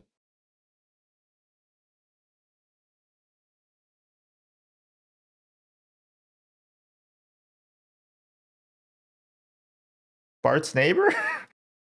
New Kid on the Block. Okay, that's a great name. An older girl moves in with her single mother. Sorry, I'm trying to remember. This is not March on the Lamb. But this is when the Powells move in. No, not Powells. I forget their last name. But basically Bart falls. He has a crush on an older girl. And I mean, honestly, very relatable. Very relatable. A lot of MILFs that have been just joking. But it's a good episode. I like how Bart has a crush and his crush inevitably goes out with a bully and his heart gets broken. What a great animation. Two guys from Kabul. Great gag. Sometimes I think you want to fail. Shut up. Great episode. I just like it. Very, very relatable. Very relatable. I don't know. I feel like when you're like 11, you definitely have had a crush on an older girl. At least I did. I don't even think there was like a specific older girl. I think it's just older girls in general. Not that old, but you know, like a few grades above you. This is the one where Jimbo cries. Yeah. Ah, jeez, kid. I was gonna kill you. It's only gonna maim you a little. I love yeah, Mo is like, you made one mistake, buddy. You gave up your address. I love how he knows grid coordinates as well. I don't know. No, I probably have told this story on stream, but I'll tell it again. I used to be in Army Cadets when I was like 12 for a year-ish. Um, all the guys there and the gals, most of them were very nice, but something was lacking in the brain department. There's this thing called like 4-point coordinates and 6-point coordinates. I could probably explain it to you in a minute. Uh, you have, if it's like a 4-point coordinate, you have two numbers and then two more numbers. Or sometimes it's a number and a letter, or sometimes it's two numbers and two letters. And you go east, you find the first two numbers on the grid, and then you go north, and then you find the second two numbers on the list. And that's it. That's literally it. And they had to give a lesson on that. I want to say like 3 or 4 times. And in fact, there's like a test to go to I think it was to go to Green Star, which is like the first year education level sort of thing. Like after you do a year of education. I literally attended like 3 classes by that point. And then we went to I took the test because I kind of went during like in between years. 95% of the test was about grid coordinates. And apparently enough people fail it that they have to be held back for like another year. And I'm like, I was 12 and I'm not like a genius, you know? So I'm like, and the guy who took who I took the test with, I got it all right. He's like, wow, we got a cartographer over here, but he wasn't being sarcastic about it. And I was like, we're not. I don't know if we're sending your best. Um. Anyways, I like this episode. I'm gonna put it into the excellent tier. All of Bart's fantasies are fun. All just it's a joyful episode. I'm sorry. I don't have anything else to say. Mr. Plow. Not that cozy, even though it has snow. But it is quite a good episode. I like Barney in it. I like how the competition that they have. I don't like how mean Barney becomes, but obviously, they set aside their differences at the end and they say even God can't keep when two friends try something, even God can't stand in the way. And then God's like, "Oh, really? You know that owl? That advice owl? Oh, really?" And then he melts all the snow. He could have done that earlier when Barney was dying, but whatever. Good episode. I like the plowing. You can kiss my asphalt. Hey, I thought there was a job for me. There was 40 minutes ago when I called. So long, Superman. Your secret identity is safe with me. And the Batman is just driving the Batmobile. The thing is sputtering. Good episode. Good episode. I'm also going to put it into excellent. Homer's Barbershop Quartet. I think if I loved the Beatles, I would like this more. But I just don't think it's that like economical of a card drive. Number 8, bruh. Number 8, bruh. No, that's true. That's true. It does have moments. It does have moments for sure. Also, in the Facebook community for Simpsons shitposts that I'm in, it's called a Harrison when something has been done before. So if you post a meme that somebody's already made, it's called doing a Harrison. A single plum floating in perfume served in a man's hat. Yeah. Yeah, the Yoko Ono stuff is fun. I don't really care about the Beatles. And there's another episode with the Beatles in it. I think it's actually Paul McCartney, but I don't really care for it.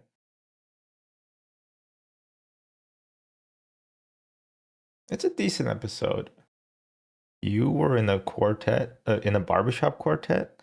I'm surprised you don't remember. Due to television, I don't even remember what happened 8 seconds ago. No, really, it's a serious problem, and everybody's laughing, and and then Bart starts laughing. He's like, "What are we laughing about?" And Homer's like, "I don't know. Who cares?" So yeah, it has its moments. It's just not my favorites. Um, Springfield, the S is a dollar sign, and then also in brackets, or how I learned to stop worrying and love legalized gambling. And I'm pretty impressed that I remembered all those words. Uh, great episode. It's very it's zany. It's one of the zanier episodes.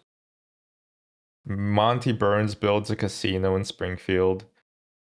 It also has one of the most insane shots um of the show where everybody's rushing out after they have the referendum. You see Homer and Marge and several other townspeople coming out of the town hall, and if you pause, they'll have malformed faces and features, and it looks insane. It looks crazy. You're only now. You see, this is the thing. It's like you have like a smell. You know, like how smells are very strong memory reminders. Plot details are also very strong memory reminders. This is great. Springfield with a dollar sign for an S is really good. Could be an all-time great. It could be an all-time great. I'm not sure. Just Gambler. Uh, no, Lisa. The only monster here is Gambler. Uh, and it's time to snatch your mother from his neon claws. You're gonna murder murder. What, Homer? I can't understand you. Slow down. You're gonna murder. Think before you say every word. You broke a promise to your child. Lisa. First Lisa cried, then I cried, then Maggie laughed. She's such a little trooper. Great episode. Oh, thanks, Marge. We just had a boogeyman incident. I love him waking up Bart. Bart, I don't mean to alarm you, but there may be a boogeyman inside the house. Ah! Just a lot of great moments. Mr. Burns also building a building a wooden model he calls the spruce moose that will take you from Canada to the Belgian Congo in 20 minutes flat. It's great. You know what? It is an all timer. I think it is an all timer. I'm gonna choose it. The more I'm talking about it, I'm not a state. I'm a monster. And then that's like, no, Lisa. The only monster here is Gambler, and it's time to fetch your mother from his neon claws. Great episode. Homer the Vigilante. This is the one where McCoy steals all the stuff. And then he returns it at the end and he says he's buried his treasure under the T. And then nobody knows which T, and then he gives them directions. And then it's like a parody of It's a Mad World, which I've never seen, but it gets parodied quite a few times. Ah, kid, you told me that river was short. I'm gonna get you.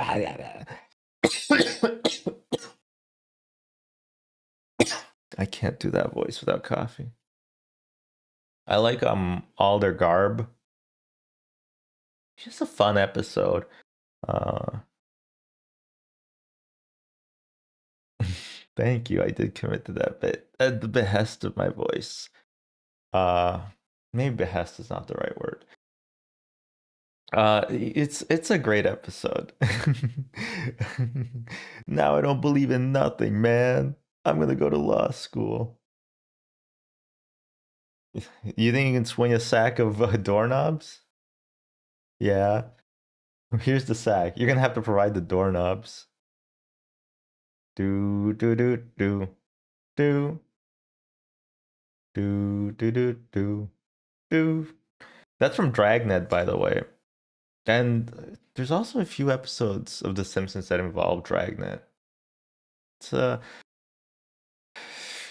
police procedural from the 60s. I never watched it, but I know the, and I'm sure you do too. You know the song, the tune. Do do do do do. Anyway, Homer the Vigilante, excellent. Excellent. Exactly. Dope. Bart gets famous. Bart gets famous. Box Factory, my boy's a box. Yeah, yoink. Apparently that's where the word yoink comes from. It's from this episode. Which is insane to me. He serves as the sidekick. He accidentally says, "Wait, what was? What did he say? He knocks everything over. He says, "I didn't do it." I was gonna say, "Did I do that?" But that's Steve Urkel. I think they invented it. I think it either originated like, I don't know, because yoink is such like a word in my mind, but like I think it apparently is from this episode. Origin of yoink. Well, we're not gonna read that. Dictionary doc. Even if it does. First recorded 1990 to 95. Huh. The Simpsons. Apparently it's The Simpsons. Yeah. Um, well, cromulent and embiggen are obvious Simpsons words, but yoink is such a good one, right? Like it's just not even like, it's like onomatopoeia for like an action that doesn't have a sound. That's poignant. Wow. Put that on the box. Um, it's, yeah, it's great. It's great. It's a good episode. Does it reach the heights of excellent though? I think it does. I think it does. I think it does. Is this what passes for television these days? Woozle Wazzle? Ah, a poo in The Simpsons? I think it's called Homer and a poo. Well, you're not gonna see this guy around anymore. No more a poo for you. Much a poo about nothing. A poo inconvenience on that day. Um, so Homer gets a poo fired because of an undercover op. Yeah, it's a whole thing. Apu is gone. I don't want to say because of woke, but unironically a little bit because of that. Uh Harry Shearer, who voiced Apu? Basically, it's a white guy doing an Indian voice. Doesn't look great. I don't know if they had to kill him though. They could have recast him. Not Camille uh fuck, I forget his name. Camille, you know what I'm talking about, Camille Nanjiani. Kumail. Not that guy. In fact, stop letting him touch your property, okay? He was fun before he was jacked, and now he's jacked, and I don't care for him at all. He can leave. Only because I don't think I just don't like him anymore. Anyway, um, Homer and Apu gets to live in their house for a bit, and then they go to the original Quickie Mart, and then they get 3 questions to ask, and then he's like, "Are you really the CEO of Quickie Mart? Really, really? Yes." And then he's like, "Oh, well, that's it. Thank you. Come again." It's a decent episode. It does not. I don't love it. I don't love it, and I like Apu. I just don't love this episode. Yeah, he got jacked for Marvel's Eternals, which I had the displeasure of seeing in theaters. Um, my coworker fell asleep. This was for like a work outing, but I got a free beer out of it and some food. But it was a long movie and nothing really happened. And apparently nobody asked him to get jacked for it, and he was like, "I'm gonna get jacked," and people were like, "You don't have to. It's fine. We can." we can goose you. And he's like, nope, I want to do steroids. There's no way it's not steroids, right? Like, it's got to be steroids. Anyway, Apu, Homer and Apu, everything's coming up Millhouse. I want to say it's called Malibu Lisa, but I don't think so. Lisa versus Malibu Stacy. Okay. There's some great lines in this episode. It's a Lisa-centric episode. I bet some Redditors hate that. I like Lisa. Later on, she becomes more annoying, but I think for basically all of these episodes, I like her. Lisa versus Malibu Stacy. She wants to have a doll that isn't just a caricature of a woman, right? So she goes to the original creator of Malibu Stacy, and that lady is great. She is awesome. She is like, not now. I'm too drunk. And Lisa's like, no, you're not. She just quietly sips some more whiskey. And Lisa's like, I'll come back tomorrow. Her string of failed relationships, they're all they're all like G.I. Joe figures. Not now. Release me from your kung fu grip. It's great. She also says like they said that I wasn't generating enough revenue. That and I was funneling the profits to the Viet Cong. uh, they designed like a new doll for Lisa to sell, and they only it's like even if we sold just one doll, it would have made all the difference. And the lady's like, yeah, if that girl pays $35,000 for the doll, what was that? Nothing, Lisa. Kudos to you. Kudos to you. Bart gets really upset that nobody's paying attention to him. What about Stinkface Lisa? Lisa Poop Pants. Pay attention to me, guys, please. Just jumping around. It's a good episode. I like it. You know how many little girls tried to contact me? Am I the first? Yes. This is gonna be like what my retirement home is gonna look like. No, okay, Grandpa, let's go reminisce about your Simpsons again. Deep Space Homer. This is the one where Homer goes to space. Good episode. Good episode. I keep saying that at the start of every analysis slash retelling. You know what? I'm just gonna, if I don't say anything, it's just a good episode. I like it. I like Barney's descent into madness. Well, actually, ascent from madness and then subsequent descent into madness. He's like, I don't understand. That was non-alcoholic champagne. It begins. He goes crazy, steals a jetpack. You don't care for this one? They got ants in space. Oh no, save the queen. Who's the queen? I am. No, you're not. Homer crashes into it. Freedom. Horrible, horrible freedom.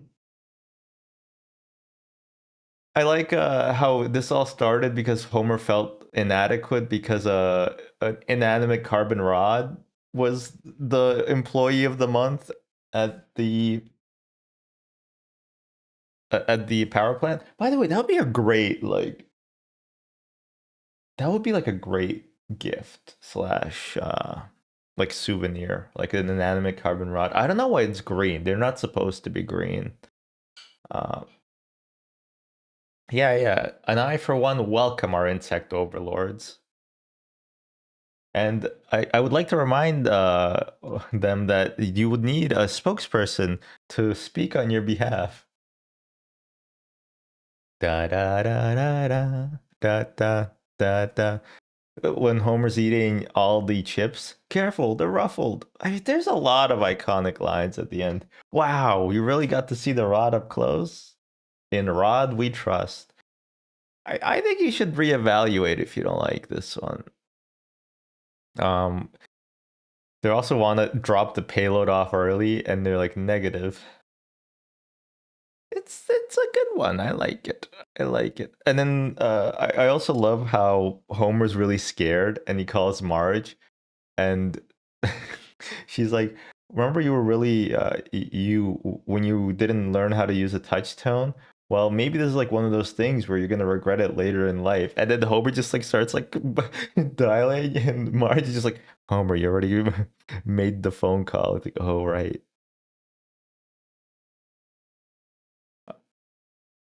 Lisa has a poem about her father. She it's like to the stars ascend. I want to find the poem. Lisa's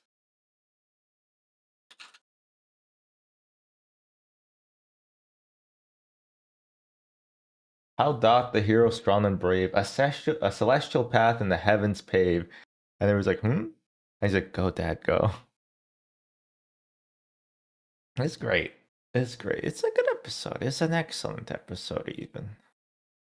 Um, I forget the name. I love Ned Flanders. Homer. I love Ned Flanders. Homer loves Flanders. Very close. Very close. Homer loves Flanders. Homer gets way too close to the Flanderses, including against the protests of of Flanders and his family. There's a lot of really iconic imagery in this episode. Um, Homer crawling into the window. Uh, uh, yeah, we still got quite a bit. Yeah, Homer crawling in. Homer disappearing into the bushes is also from this episode, by the way. Um, is insane. And also, Homer chasing Flanders is also from this episode. So there's like that's three insanely iconic scenes, all from this episode. So it's a good one, except I can't actually tell you what happened. Homer loves. Oh, we're on season 5 already? That was quick. That was quick. That was only 3 hours.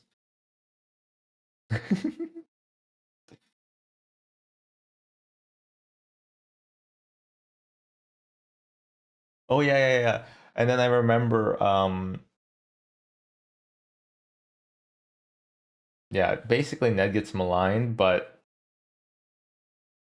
Homer like says that there would be no need for heaven if everybody was like Ned Flanders. There would be no need for heaven because we'd be already be there. Because everybody just like loves Homer, and Ned doesn't like it. And I kind of like that because I think they definitely I mean, obviously the term Flanderization comes from Ned Flanders, but in the earlier seasons, you can definitely see like the fact that Flanders is like a real person, especially in season 1 and season 2, like Dead Putting Society. He is a lot more like he's a moral religious man, but also he kind of does like rubbing it in Homer's face that he's better.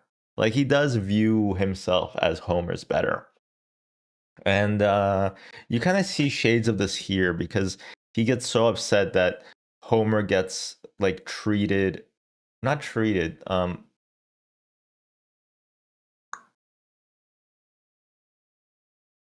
like it feels that Homer gets perceived, I guess, more for all the stuff that Flanders already does, right? Like going to the soup kitchen. Flanders volunteered there for years, but Homer just wanted to get it over with, so he did it really quickly, and he got the recognition that Flanders not necessarily wanted, but like felt like he was being looked past. Or at church, Homer was like like he keeps the bristles on his mustache make a wheezing sound, and Ned gets annoyed by it, and he says that he's annoying. I don't know. It's a good episode. I like it. Macho Nacho Man. I wanna be a Nacho Man. Bart gets an elephant. Uh, I want my elephant. I want my elephant. Give me my elephant. Hey, they're playing the elephant song again. Give me my elephant. I love Stampy. I love the ivory dealer. His name's Blackheart, for God's sake. I love how Homer gives the keys to the elephant, and he's like, he's like, elephants don't come with keys. I'll just keep these then. I love Stampy just being a jerk. I love Lisa saying, oh, "Here you go, Stampy. You're gonna have to stretch it out. This is the only food we have for a week." And he eats everything in one bite. And Lisa dejectedly says, "You ate it too fast." I love when they go to the arboretum and he strips literally every tree of leaves, and the attendant like looks on, extremely tired. And Homer's like, "Are there any other arboretums near here?" And the guy like angrily says, "No." And then a bird lands on Stampy and it's cleaning him. And then Homer's like, "Oh my God, that bird is killing the elephant." "No, Dad, it's grooming him." Grooming, eh? And then cuts to the scene of Homer sitting at the couch, and there's a bird playing with his two strands of hair. And then Marge comes in and says, "Homer, there's a bird on your head." And Homer very smugly says, "I know, he's grooming me." Oh, it's such, you know what? I love this episode. I love when Homer is like, he chains down the elephant, and he, all these other moments are coming to my brain as I'm saying this, making me think that's my favorite moment too. And he's like, "Dad, it's cruel to chain down the elephant." "Oh, it's cruel when I chain down the elephant. It's cruel when I yell in his ear. It's cruel to pull on this tail. Well, excuse me, but I guess I'm just cruel." And then Stampy just like puts him in his mouth. Ah, okay. You know what? This is an I choo choo choose you. Now that I've actually kind of went through it mentally, it's a great episode. It's so good. It's really, really good. Is the stream going until you're done? Yeah, I think so. I think so. I know the Super Bowl is starting at some point, but I don't partake and I never inhale. I think we're almost halfway done. um, but it'll be easier because I don't like some episodes later, so it'll be easier to just rank them poorer.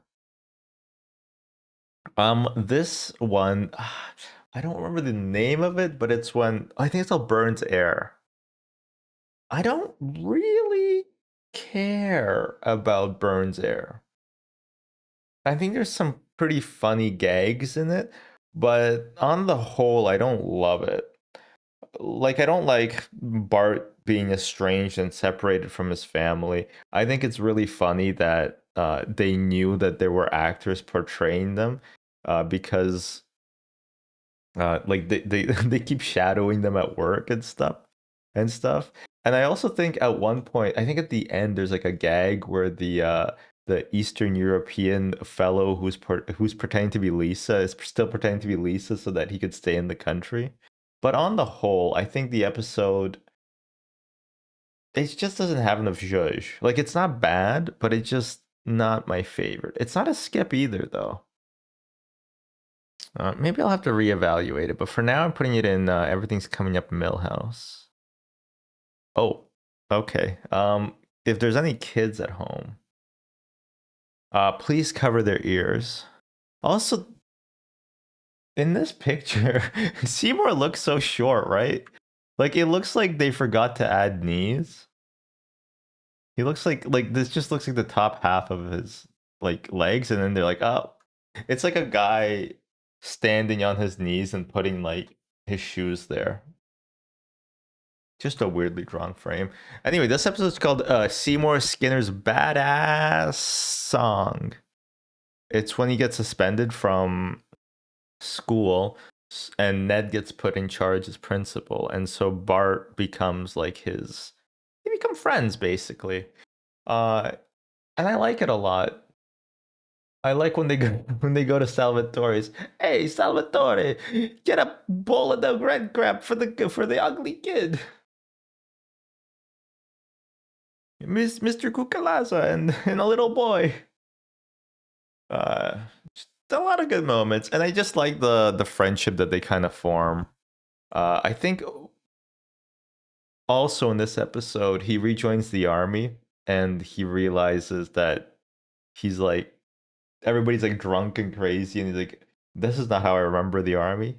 No, wait, it's exactly how I remember the army. And then he quits, and then he has to take a pass at his commanding officer. Because I think this was like during Don't Ask, Don't Tell. So he's like done and done, and I mean done. It's a good episode overall. I like it. I like it. It's excellent. Excellent. Cape Fear. Cape Fear.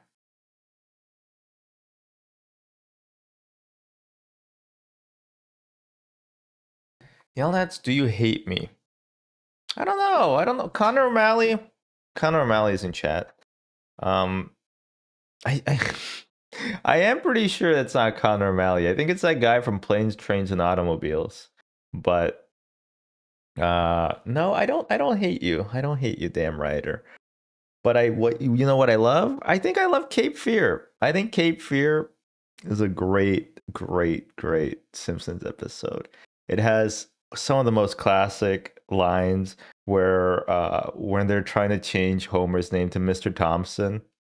Okay, when I stamp your foot like this and I say hello, Mr. Thompson, you say hello. Hello, Mr. Thompson. I think he's talking to you. They have like a new intro in the middle of the episode. The Thompsons. They live on a riverboat for some reason.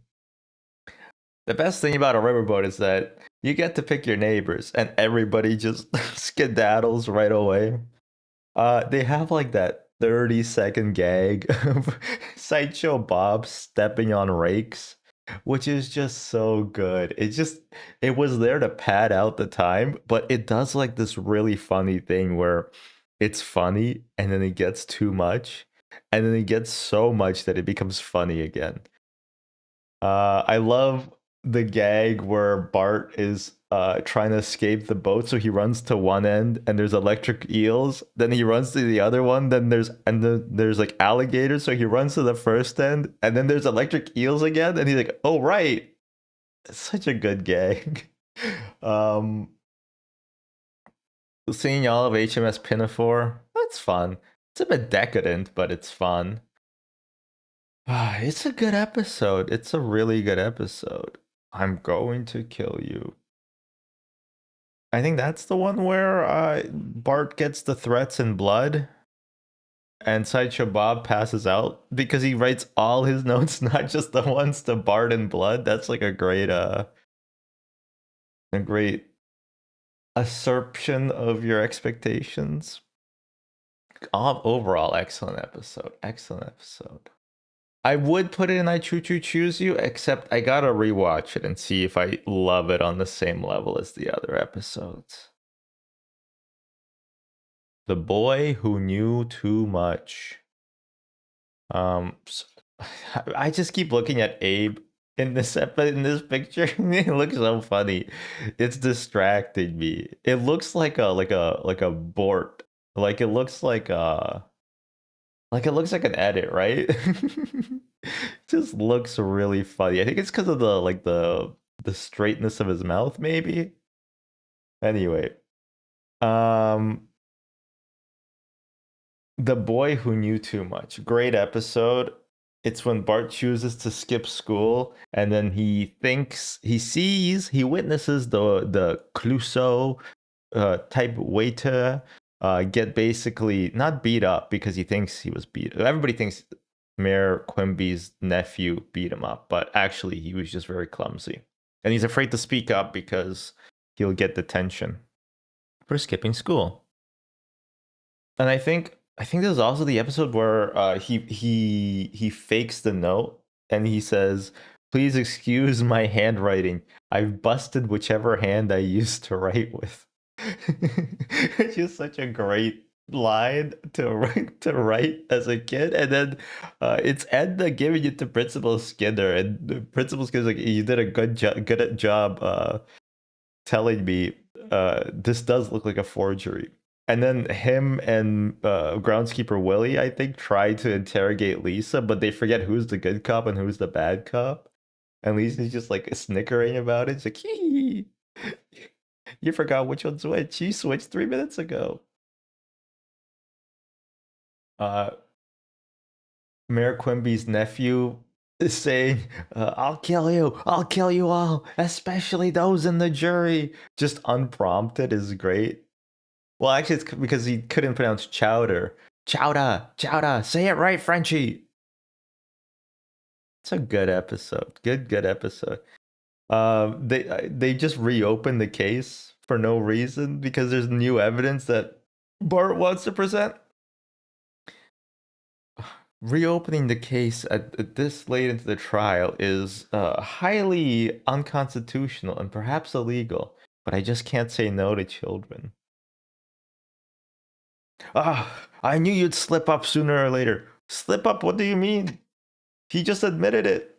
I'm sorry, I'm trying to do an Apu voice, but not do an Apu voice, so I don't even know what I should do to delineate when Apu is talking.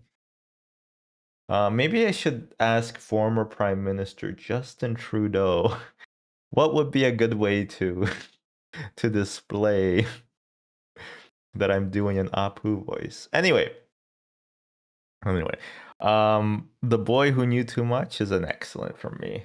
This is really like the best, genuinely the best section of The Simpsons. I love it. Okay, so this episode I don't remember the name of. And quite frankly, Lady Bouvier's lover. It's about old people. It's just hard to care. It's not bad, but it's just like, oh, Abe is trying to get into the pants of Lady Bouvier. It is there's a few funny scenes where like Maggie doesn't get along with other babies, and there's the unibrow baby, and they're like eyeing each other with like deathly hatred. But Maggie's always like amazing. It's her birthday as well, so happy birthday, Maggie. But the old people listing all the ways to fix Maggie is pretty funny. But overall, I would say like it's not up there for me. I don't love it. I don't love it. Secrets to a Successful Marriage. Homer gets a job teaching because he feels like everybody else is teaching, which is kind of like a weird conceit, but whatever. That's fine. But then the way that he keeps everybody in class is telling secrets about his marriage. And there's a really funny gag. It's like a marriage is a lot like a good it's like peeling an orange. And then he's trying to make up an analogy about it. It's like, you're just thinking about what you're eating. And then there's a different class called orange peeling class. And I think Mole Man is teaching it. He's like, peeling an orange is a lot like a good marriage.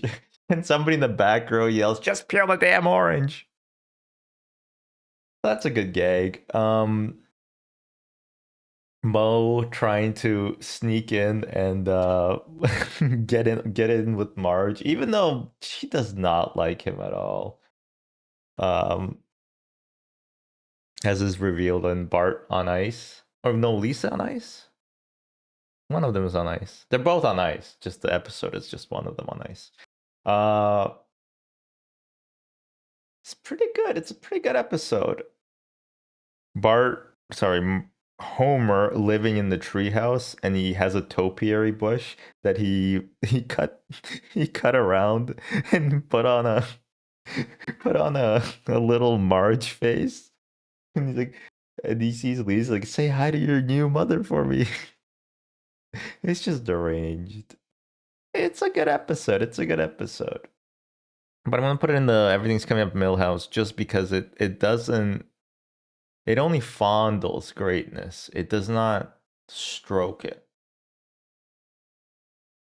However, Homer goes to college.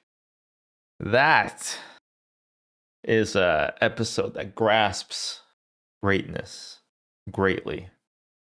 It is really fun. He causes a nuclear meltdown on a practice reactor somehow, and then he does it again. So he gets sent to college. Just the scenes preceding it about how he's not gonna get in, and all the college deans like, well, Mr. Burns, if you wanted him in that badly, why don't you just say so? And Mr. Burns is trying to bash the guy's head in with like a baseball bat that he can barely lift, and he just all he could do is muster up like a little tap on his head. And he has like this huge gargantuan gargoyle chair in the middle of the at the end table of like the dean's meeting. Uh, what are we gonna do?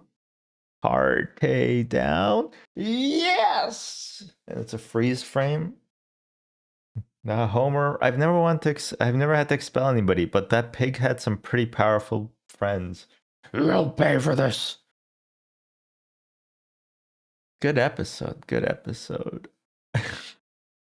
Oh no, I'm thinking about a different episode that we already did, where Homer didn't graduate, where they're burning the donut, and he says the blue flame says that this donut was particularly sugary, and Homer's like, "This can't be happening. This can't be happening." And they just mix those up because they're both in a classroom environment. Oh, as I say, there's no new. No, what does he say? Get on with the nucleus. And he drops his notes and he's like, Homer just like starts laughing at the professor dropping his notes. That'd be so funny if you did that in a real like classroom. You just start laughing when the professor drops their notes. Anyway, excellent. Great episode. I love it. This is I know what episode this is, I just don't remember the name. It's about basically Mr. Burns' Rosebud. I like it. I like it because Maggie is a featured character, but I don't love it because I don't want Mr. Burns to be happy. And I want the Simpsons to get some money. Maggie just gave it to him. Boo Boo is the name of the doll.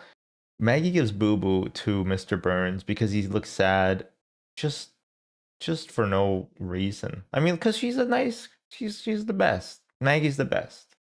That's it. That's why she does it. And everybody tries to steal Boo Boo from her, and she cries, and then they give it back. Would or wouldn't Mr. Burns? I think he'd die. I don't even think that I'm like so powerful. I just think he would die. He has like every disease known to man, and they're all just competing against each other, and that's what gives him life. His average BPM is 1. I think he would just die. Hello, feline poop. um. Well, maybe I am wrong on that. Maybe I am wrong on that. Yeah, it's a good episode, but it doesn't. I just don't want Mr. Burns to be happy. I think that's my problem with this episode. So I kind of want to just put it into the everything's coming up Millhouse category more than I do. It doesn't strike excellence as strongly. I also like the future scene where Smithers is like a dog and Mr. Burns is like in a android suit is fun, but kind of fantastical, right? I do like Mr. Burns' backstory being exactly like Citizen Kane. And blah blah blah blah. The sun shines brightly on my old Kentucky home. Blah blah blah blah. This is a good napping stream, I hope. You should because I'm explaining the episodes, your brain should be able to imagine them. Should be able to like bring them to life. It's like you're watching The Simpsons. Treehouse of Horror 4, I think we're at. No, we're 5. We're already on 5, huh? Treehouse of Horror 5. The Theater of the Mind. Um, no, we're not. What? No, we're on 4. Why did I think we're on 5? Whoops a doops.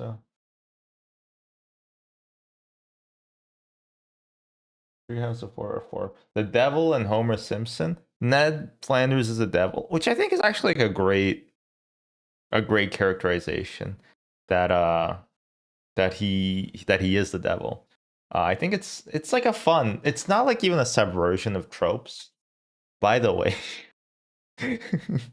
if you want to see how like a 5-year-old would describe their favorite Star Wars, go to r/top character tropes. Anything, basically 95% of the tropes are like, I like it when like the bad guy is actually like a bad guy for like a good reason, but like it doesn't justify why he's a bad guy.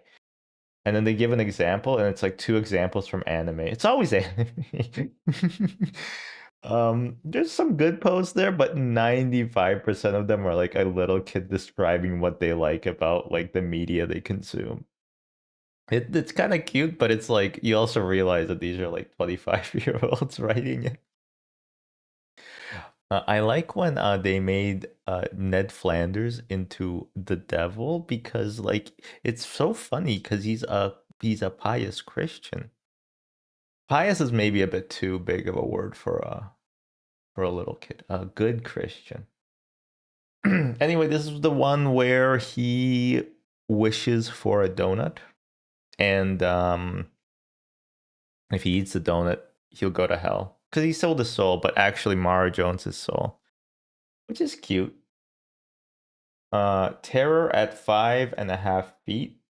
That's the one with the little gremlin. Basically a parody of I think it's a Twilight Zone episode. For some reason I thought it might be a book, but it wouldn't be a very good book, I don't think. But it's good. I really like it. There's like a gremlin.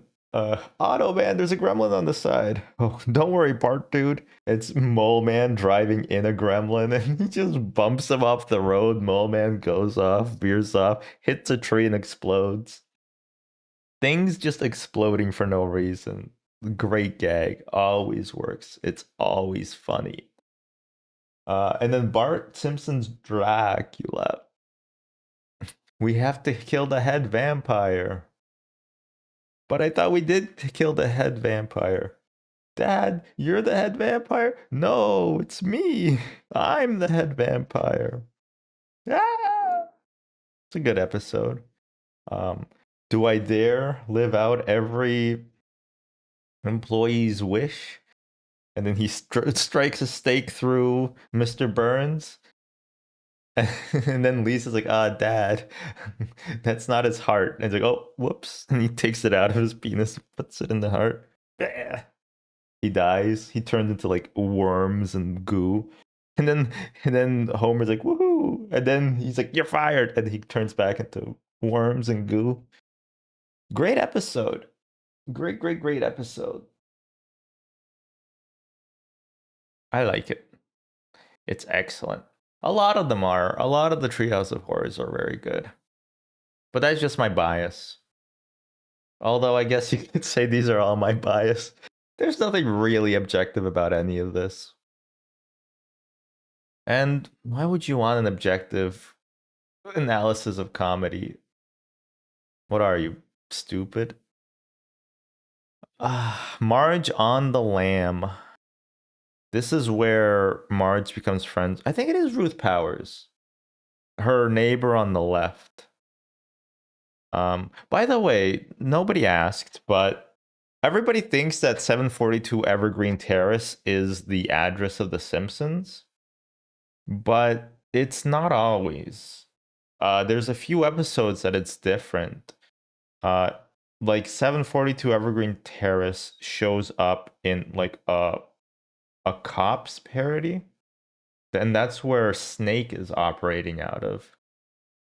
There's another episode where it's I think we already did this one. It's where Ruth Powers originally moves in, and I think Bart says that he lives at 1182 Evergreen Terrace. I think there's a third episode where it's like 336 Evergreen Terrace. My point is 742 is not like it's the most canonically used address, but maybe things got jimmied around when they had to move the whole town of Springfield. Hmm. Maybe. Some are 4 foot two. Well, no, that's a later episode. Marge on the Lamb. It's a fun episode. My cans, my precious antique cans. Lionel Hutz, aka Nguyen Von Doc, aka Miguel Sanchez, babysitting them. Hey, get away from my stuff. Wait a minute, this isn't the Y. Uh, Homer feeling left out because Marge is gonna go on a girls' night out, and he's like, "What about the kids?" And all the kids are like, "Have fun, mom, slay it out there." He's like, "Well, I'm not gonna let Marge have all the fun." And then Bart's like, "Why don't we just put your curlers in your hair and have a girls' night in, Homina?" And then Homer's like, "Oh, lovely." No, so instead he goes out with he doesn't go out with Chief Wiggum, but he meets up with him, who has his own illegal still that he makes moonshine out of. And I remember so they go out. I love how the geography of Springfield. They have like a mountain, they have a gorge, they have like a observatory, they have a huge museum, they have like a downtown area with a vibrant amount of culture. They also have like a Badlands, like like it looks like Utah out there. It's really cool. They also have a desert. It's every geography ever needed. And when they're being chased through the Badlands, it's so fun. We're directly under the sun's. We're directly under the sun now. They do like an APB of Marge, and Homer imagines what she'd look like, and she's like this ugly freak with like green hair and I mean blue hair, and then they hit a speed bump, and then it all rejumbles into her. And also the inciting incident is that Homer was gonna go to the ballet. He imagines what the ballet is, and it's like a little bear in like a trolley, riding it. It's like doo, doo, doo, doo, doo, doo, doo, doo, doo. Marge, I enjoy all the meats of our cultural stew. And then later, he's gonna go, but he realizes what the ballet is. But so he says, "Oh, I gotta go to the ballet." And Lenny laughs and he says, "Huh, gonna go see the bear in the little car, huh?" So it's just so funny that they both have the exact same conception of ballet is. But then he gets his hand stuck in vending machines, and it's like, Homer, this is never easy to say, but we're gonna have to saw your arms off. They're gonna grow back, right? Yeah, sure. Wait, Homer, are you just holding on to the cans? Your point being, Marge, I know you didn't believe me when I said that my hands were stuck in vending machines, so I got the firefighters to write me a note.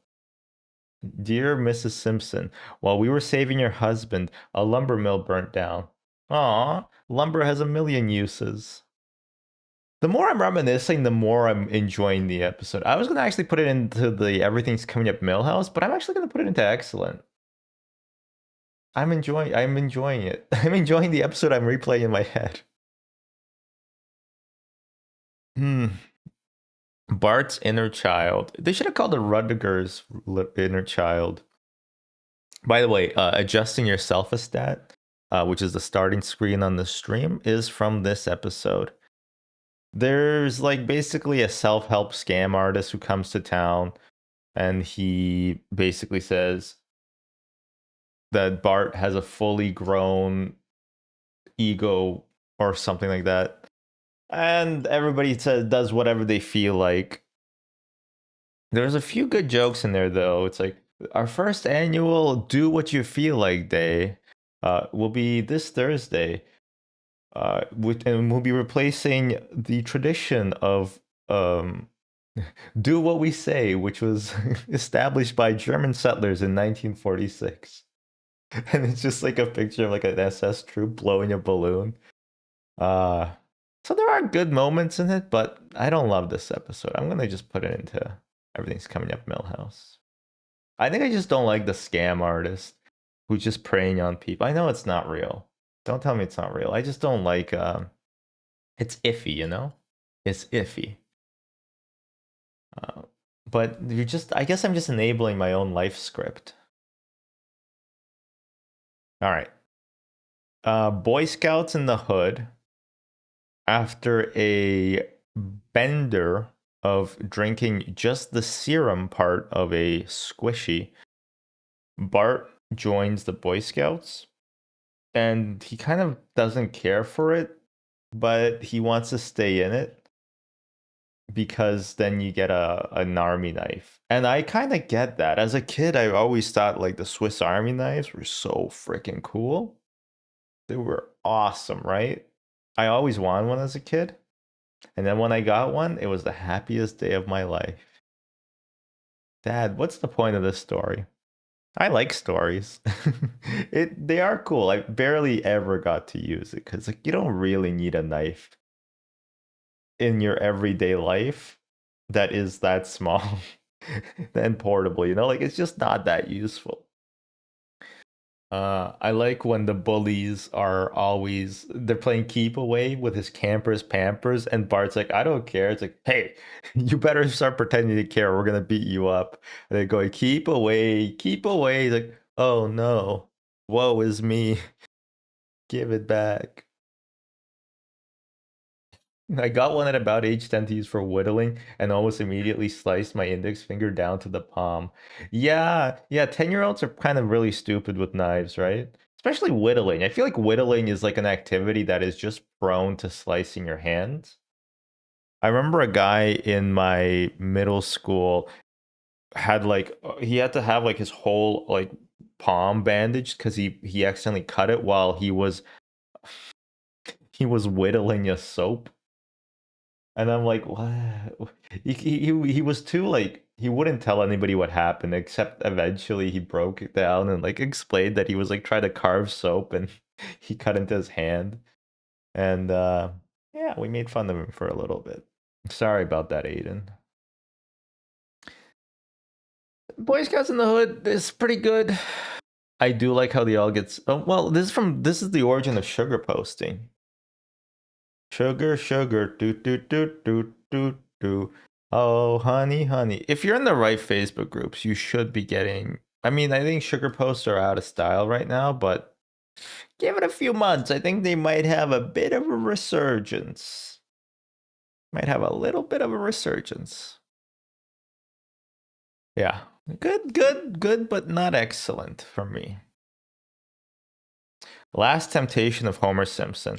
This is another episode that I don't like too much, and I think it's better than the Laureline one because the Laureline one starts with Homer having a big fight with Marge and then basically like accidentally hitting on a waitress who's good at singing.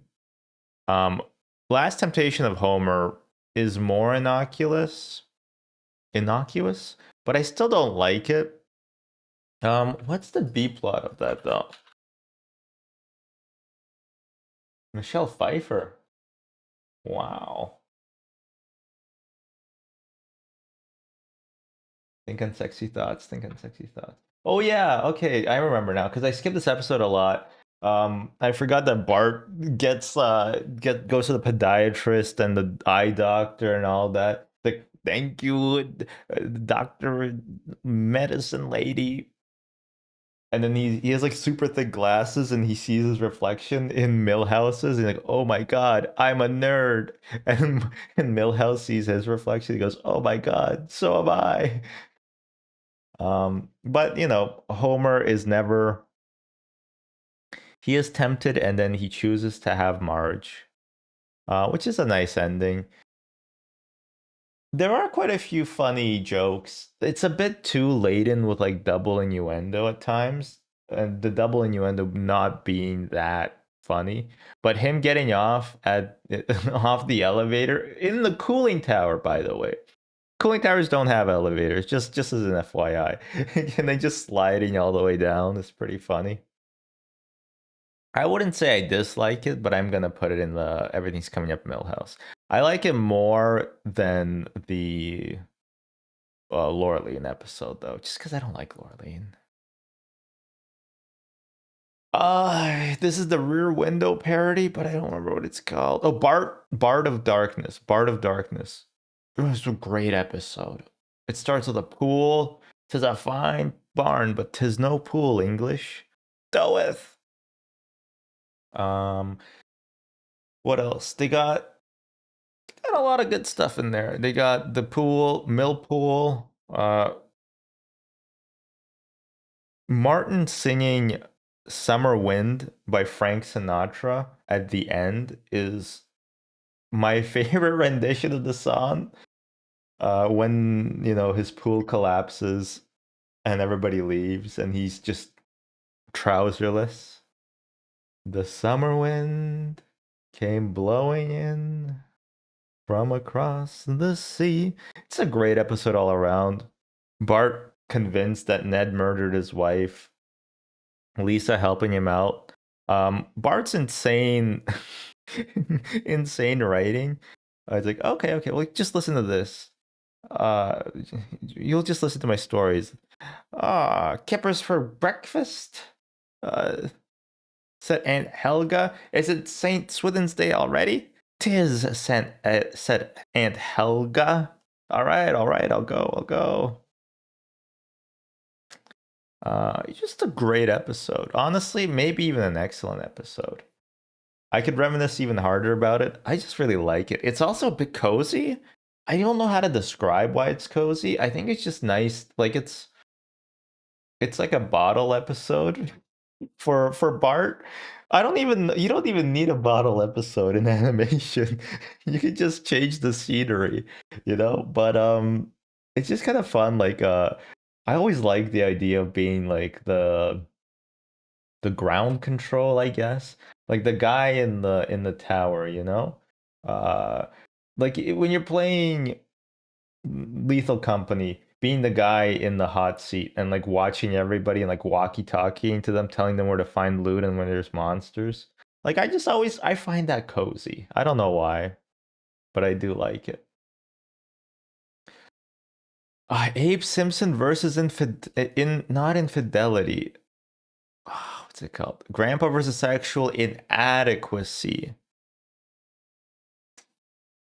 This is the one where Homer and Marge can't have sex good, and then Grandpa Simpson makes a concoction that makes them horny, basically.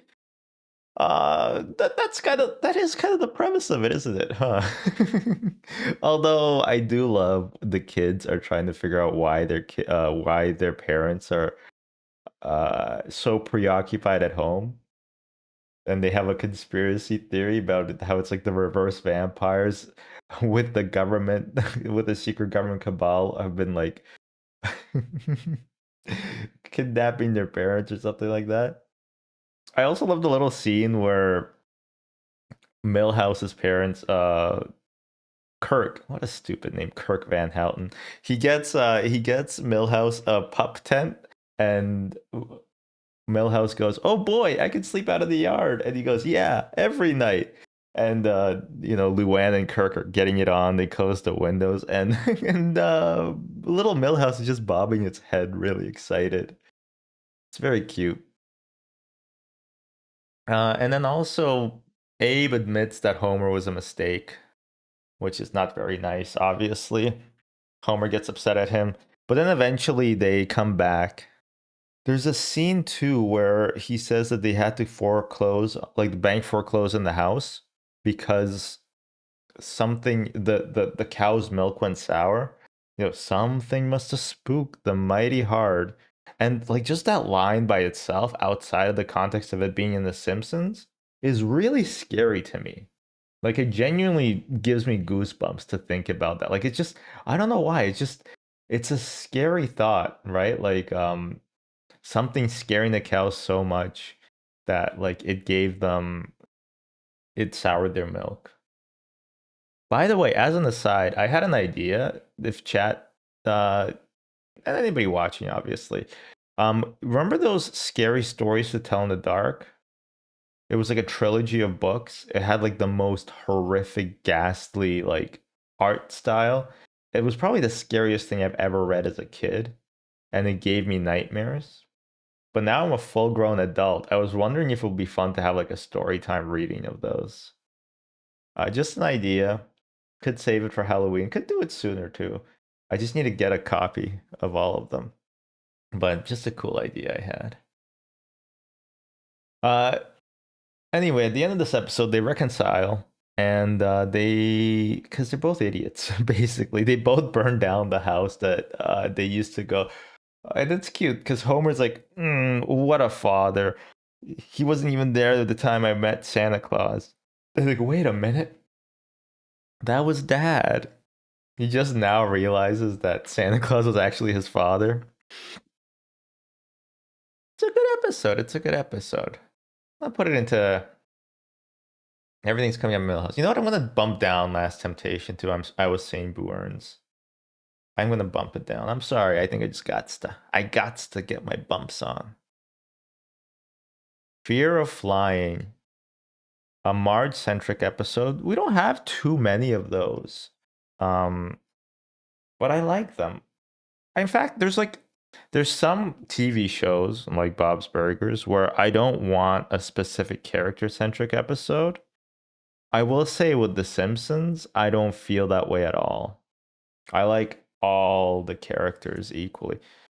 There's not enough Maggie centric episodes, but that's obviously because she's a baby. She doesn't have that much agency.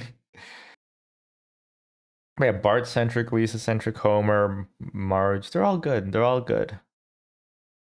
Uh, you're gonna make Crazy Clown Airlines a laughing stock. I told you I'm not a pilot, and I told you you flyboys crack me up. Uh, we're gonna need that if we want to live. As a change of pace, how about you fly the airplane this time, and I'll just watch.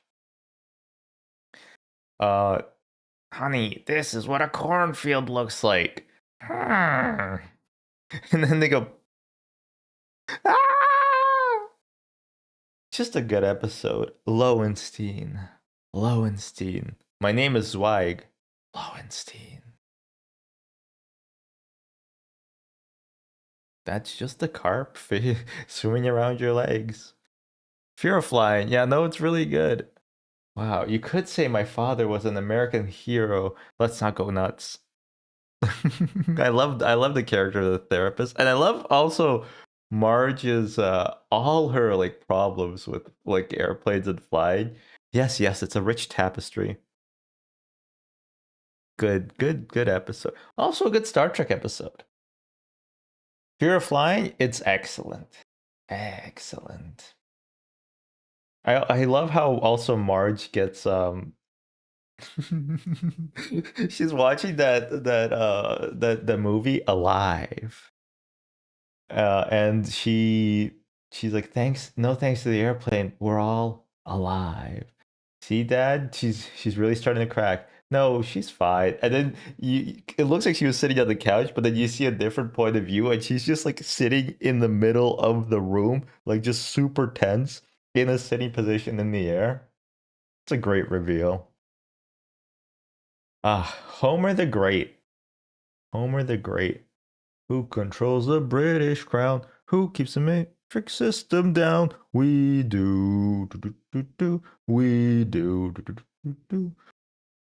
Who controls the British crown? Who keeps Martians under wrap? You know what I'm talking about. Homer the Great.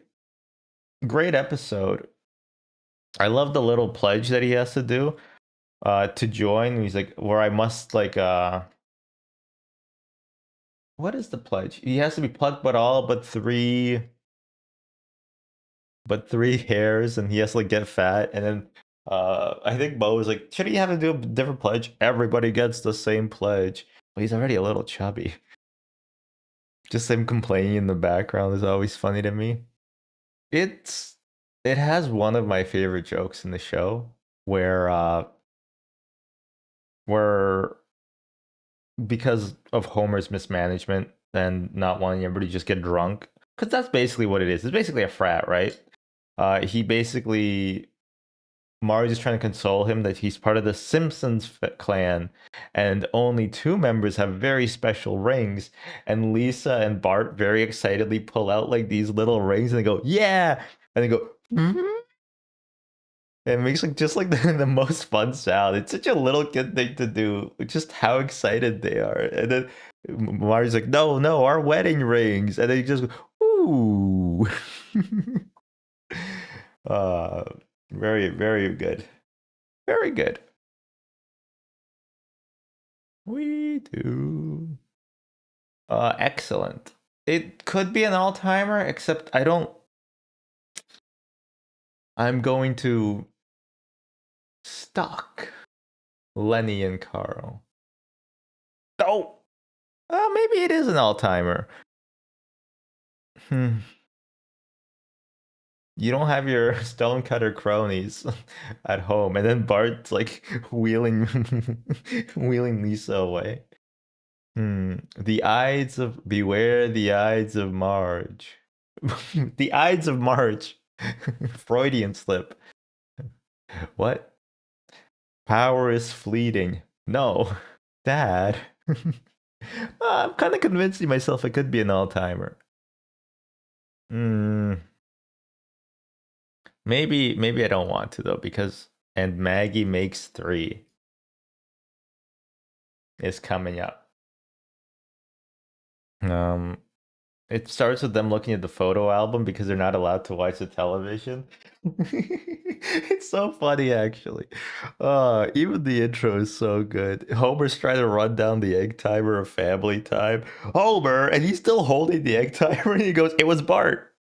They're opening the family album, and then it's like, wow, remember this? Night Boat. Wow. Because they have pictures of the TV, and look, we put the TV beside the mirror. It's like we had two TVs. Oh. And Marge's like, yeah, yeah, yeah, Night Boat. Oh, look, here's some baby pictures. Oh, here's Bart sleeping. Here he is napping. Here he is snoozing. Here's Bart after a visit from the Sandman. Oh, what a great episode! And he's like, aren't there any pictures of Maggie? And he starts he tells a story about how basically Maggie was going to be born. And it's very funny. He works at the bowling alley. Hey Homer, good job knocking up your wife. This is getting very abstract, but thanks. I do love my job at the bowling alley. I'm not gonna say the whole episode because I think every moment is great, and I think this is definitely gonna be like an all-time great.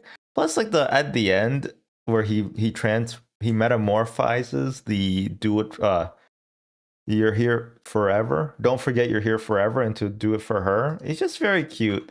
Plus, I'm pretty sure Maggie is Homer's favorite. Oh, look at her. She's also my favorite, but she's also Homer's favorite. Maybe.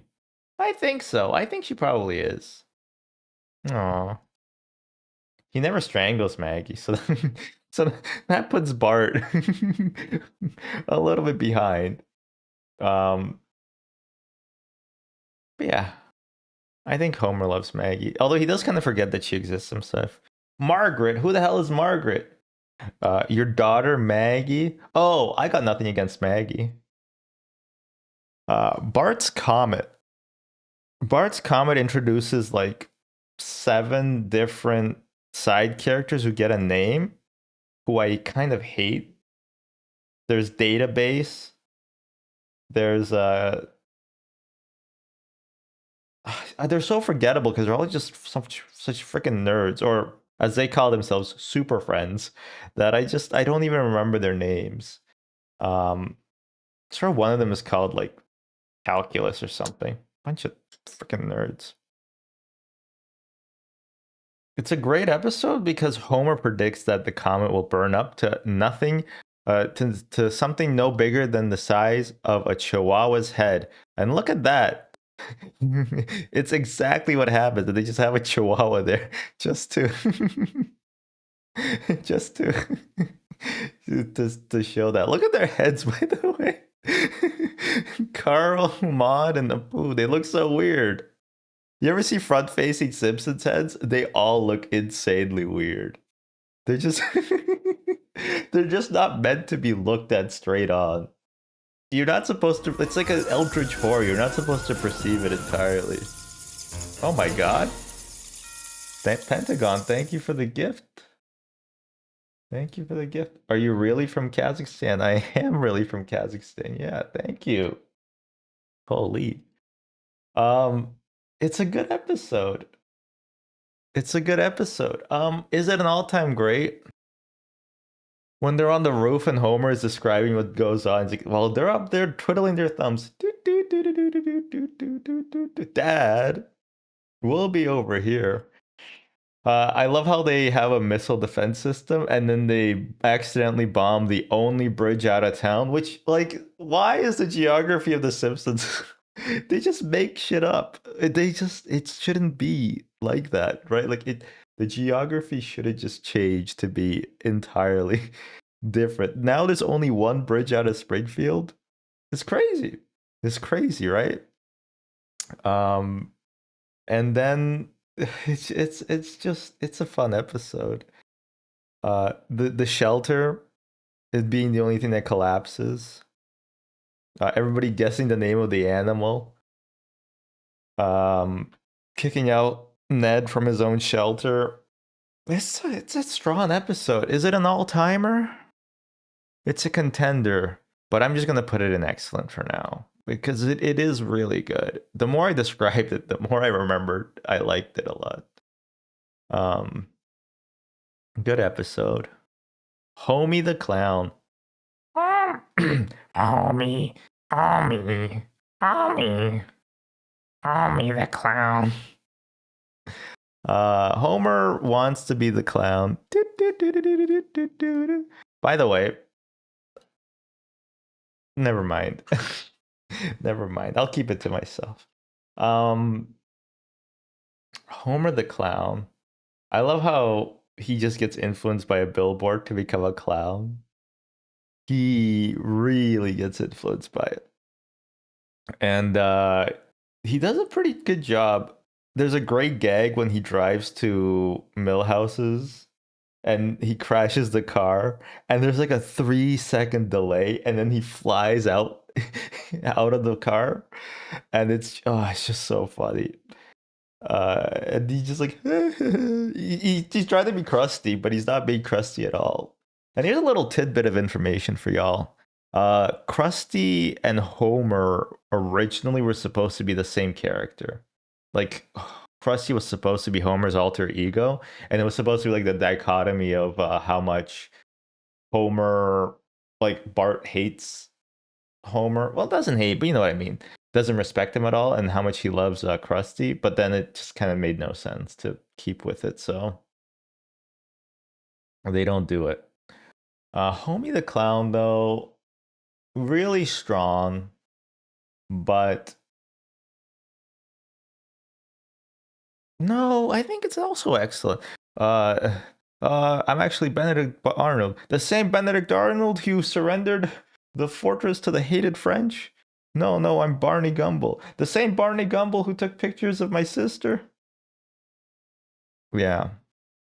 Yeah, no, maybe it's strong. Plus, one of the maybe even the best joke in the series is uttered in this episode. I'm seeing double. 4 Krusties. It's so good. It's like one of the best misdirect jokes of all time. It's really, really, really good. You're going to the excellent pile. Excellente. Bart versus Australia. A bit of stunt casting here. I think they just went to Australia because they wanted to like spice up the series. Like I think it was just a tax write-off for all of the cast to get to go to Australia and just film on location. I don't think it was really necessary for the plot of the episode. $900 reduce. Tobias. It was the sewage commissioner from Springfield.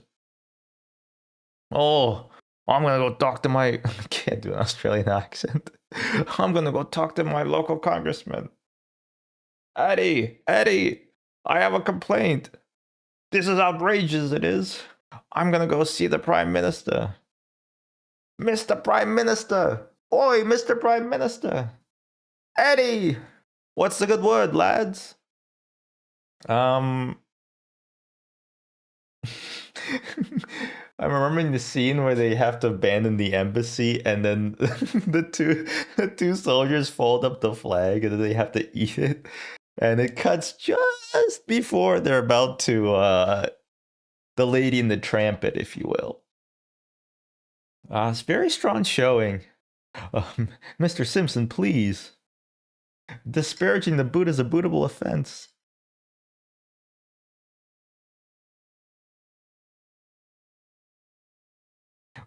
Why? They're called bullfrogs. I'd have called them chazwazzas. But is it just everything's coming up Millhouse, or is it excellent? I feel like I'm maybe over flooding the excellence. No, it's good. It's good. It's good. It's still good. It's still good. This one I forget the name of. Homer versus Patty and Selma. Homer, is this no correct? Are we in some sort of fiduciary trouble? I think Homer does something stupid. I kind of forget this episode a little bit. Oh, right, he invests he invests in pumpkin futures. I told you gotta sell your futures before Halloween, before. Mm-hmm. Oh yeah, he chauffeurs. Chauffeurs. Chaffiers? Chauffeurs? Chauffeurs? What do you call it when you the act of chauffeuring? Chauffeur chauffeur chauff driving people around. Mel Brooks is in it, right? I remember that.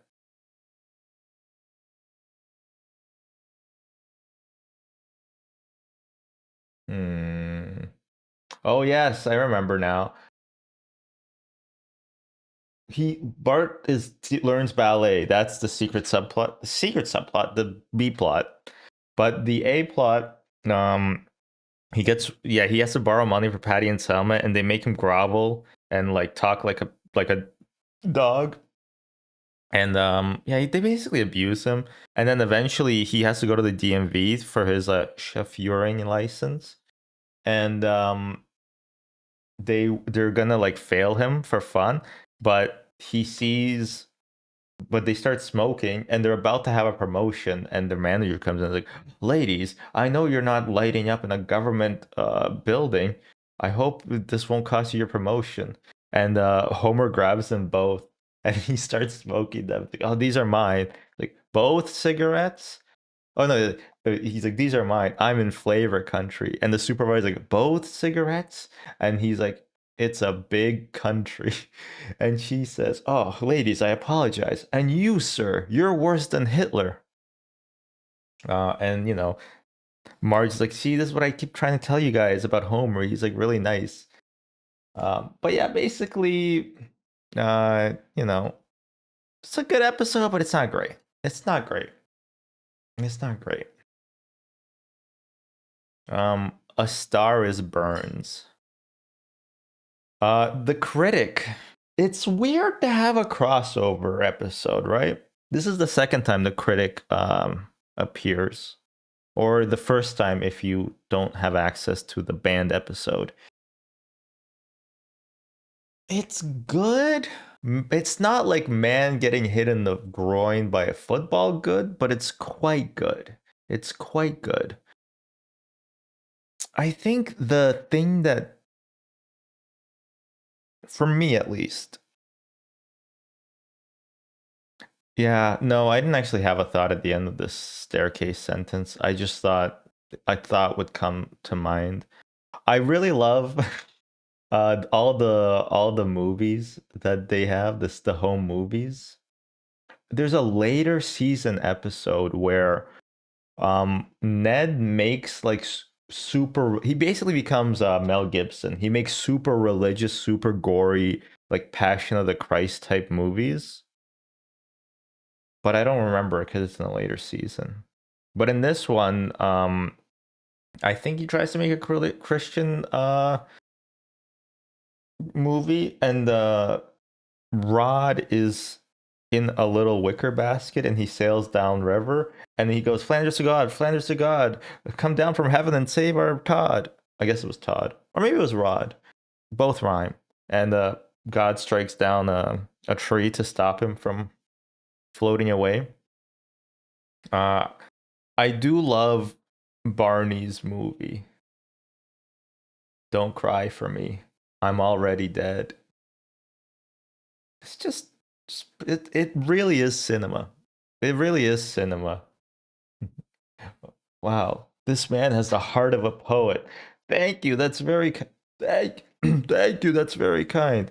Ugh, did something crawl up your throat and die? It didn't die.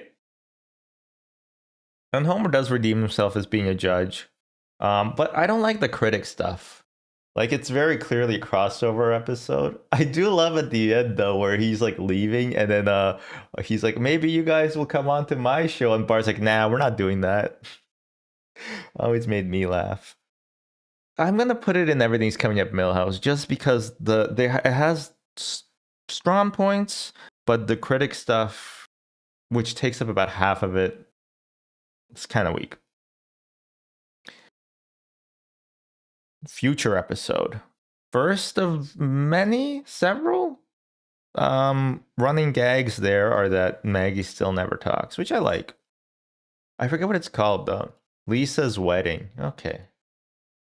I'm very literal. Very literal naming. I guess I could have got that. Um Lisa's wedding. I might stump people and say that I'm gonna actually put this in I Choo Choo Choose You. I really like this episode. I think it has like a level of comfiness. It has a level of safety, I feel like a little bit, which is weird. Like, if it makes me feel safe about the future, if that makes sense. Cuz I'm like, well, the Simpsons are still okay. They're going to be fine. I love how there's Homer wants to live under the sea still, but he doesn't get to. He does get to in a different future, I think. I love how Marge takes out a court order so that he can't help plan the wedding. I love Bart having a construction job, just getting all his aggression out before he finally goes to law school. Maggie still not being allowed to talk. I like Hugh, the British guy that Lisa falls in love with. I love all the robots too. The stupid robots that literally, if they cry, they short out and explode. Young Master Hugh has fallen in love. Like, just why do they exist? Why do they? It's just such a stupid functionality of a robot to be able to cry and then not be able to handle crying. Oh, it's really good. I really like that episode. All right, we only got Jesus. How we got quite a bit, huh? Originally I did start this and I didn't finish this because the last time I did this off the back of like a 3 hour long ranking 250 TV shows tier list. So I didn't have the mental fortitude to do it. I'm really happy with the progress we've done. But we are trailing on like 4.5 hours. I'm expecting this to be done in like an hour and a half, maybe. This is fun though. It's fun to remember the Simpsons. They're not dead or anything. In fact, I rewatched them, but it still feels really fun. I don't know why. I just don't know why. All right, we got what else have we got? So we've got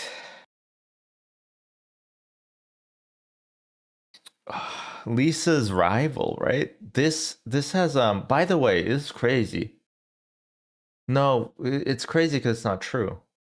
I thought this is the episode that has Meryl Streep, but Meryl Streep plays the Reverend's daughter. This Lisa substitute. Who's that played by? Lisa Submarine. Dustin Hoffman. Nope, that can't be it. But I looked up the wrong episode. Lisa's rival. I'm like, I don't remember Dustin Hoffman playing a little girl. Winona Ryder plays Allison. Um, Lisa's gets very jealous of a girl who is skipped a grade and is basically just like a smarter Lisa. Um, and there's some really good lines. How come I've never been skipped a grade? This is Lisa talking to Marge, her mom. I don't know why I had to mention the familial relationship like it's an "Am I the asshole" post. Anyway, she was talking to, she's talking to mm, Marge. Like, how come I've never been skipped a grade? Oh, I don't know, honey. I guess the school never thought you should be. Well, why didn't you ask? Maybe you could have been a little nicer to Principal Skinner, if you know what I mean. Lisa, I am nice. She doesn't understand the subtext of like, I don't know, I guess for some reason Lisa wanted her mother to do sexual favors for Principal Skinner to have her skip the grade, but she just misses that subtext entirely. There's a scene where they're jamming out. It's actually in this scene where they're jamming out to their saxophones. And all the kids start dancing. And for some reason, some people hated that scene. Just the dancing. I don't know why. I don't mind it. But I don't love this episode. I don't hate it either. But, you know, I think it's going to go into Everything's Coming Up Millhouse. I think that's a fair assessment for me personally. My cat's breath smells like cat food is great. The subversion that Principal Skinner only cares about Ralph's display because it has Chewie and Jar Jar Binks. Well, not Jar Jar Binks. I guess he didn't exist at that point. He was just a speckle in George Lucas's martini. At that point, 24 and a half Dalmatians, 25 and 2,001 Greyhounds. They're not even Dalmatians. I like this episode because Santa's little helper gets to get it on, and I'm happy for him. There's other reasons I like it too. I like dogs in general. I love the little gag that they have when the girl doggy gets pregnant, which I don't know what happens to her afterwards. I have no idea. I guess she just kind of gets written out of the show. They probably couldn't afford the actress. So yeah, they're like doing the montage of her like giving birth and like 23, 24, and then like there's like a clock moving quickly. There's like the panning to all their faces, and it's like in your head you're like, wow, how many more are there gonna be? And then finally it's like 25, and that's the final count. It's just a great subversion. I love subversion jokes. I think everybody does. I think fundamentally jokes are funny because they subvert your expectation, right? Like the unexpected is what's funny about a joke. Or maybe not. Loud is funny, and that's not really a subversion. I like Mr. Burns's dance and song. See my vest, made from real gorilla chest. I forget the rest. But basically, Mr. Burns wants to kidnap the 25 greyhounds to make a vest out of them. And I love what he's doing, and he's just stuffing them into a sack. And Smithers is like, honestly, sir, I just feel like you don't give the same attention to your schemes like you used to. He does, and then he can't bring himself to kill the greyhounds because he had a favorite who would stand up on his hind legs. He would be standing up like Rory Calhoun, and then the kids trick because they mix him in, and then they trick all the other ones to stand up with a dirty sock. It's like, I can't kill them. They all look like a bunch of Rory Calhouns, but I can kill you, children. No, I can't. Look at you standing up on your hind legs like a bunch of Rory Calhouns. I also love how he's like, here's a phone, call someone who cares. And Lisa starts dialing 911 and he quickly grabs it and says, give me that. You know what? Let's go for the excellent here. Let's go to the excellent pile. The PTA disbands. Yes, okay. The PTA disbands. Great episode. Except is this the same episode where the guy says the PTA did not disband? Let me check Brinkiac real quick. It is from this episode, okay. It's funny because the PTA does not actually disband. Genuinely the funniest scene. I don't even care if like this is an issue. By the way, look, I got new pads. New pads. Isn't that cool? Look at my old pads. It's hard to compare, but these pads are like basically a lot thicker. And they're the same brand. They've just plus look how white these are. That's from Man Gunk. Sorry. What am I trying to find? The PTA disbands the finger thing. This is probably the funniest like exchange in The Simpsons. Just listen to like the background. I love it so much.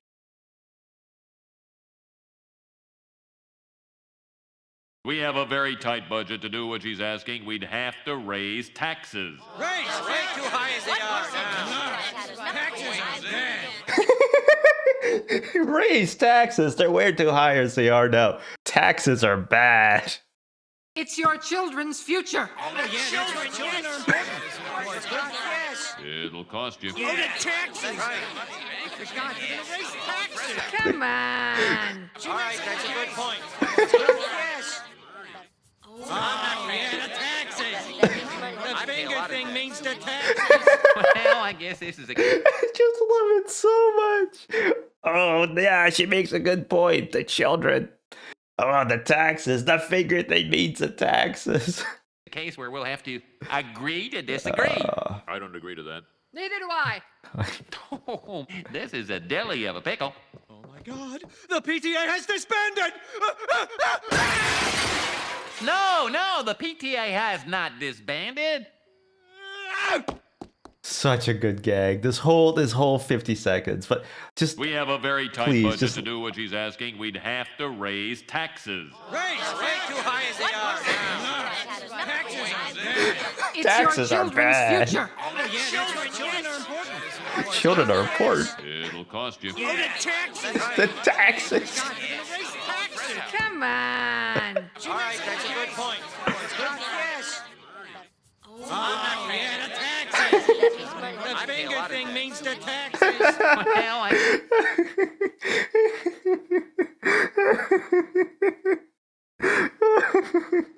It's so good. It's so good. You know what? You know what? Give that episode the $100.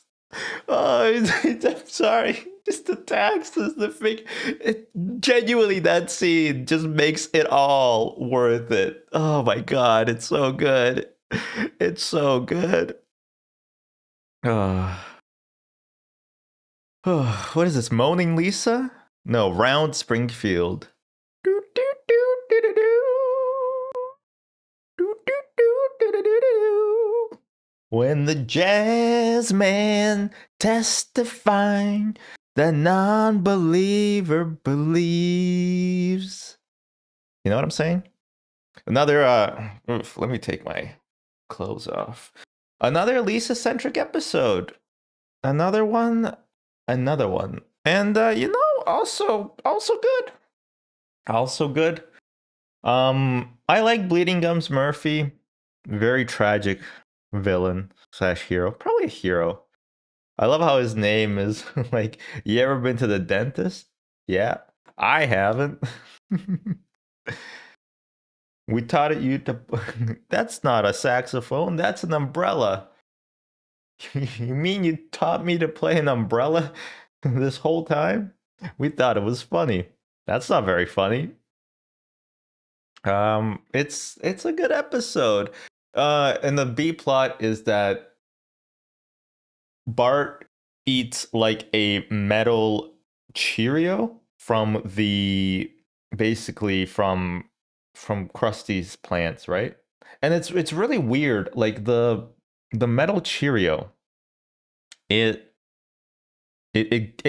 cuts up his insides, but then he gets an appendectomy, I think. And do you remember this? People used to get them a lot.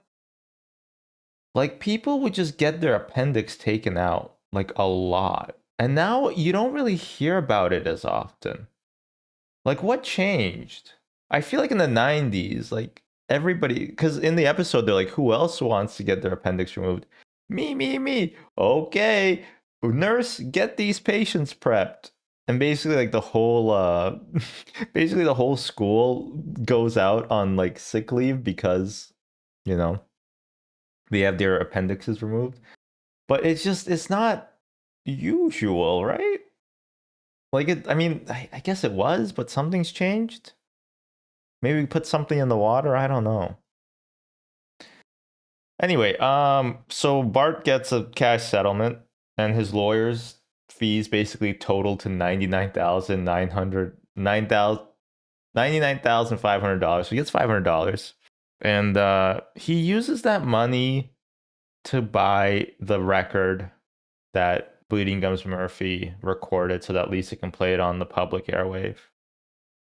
There's a really funny joke. It's like, well, we're gonna have to. I can play the record, sure, but you might not get much viewership. We only have about a range of 50 feet. We're the most powerful jazz station in America. It's a great joke.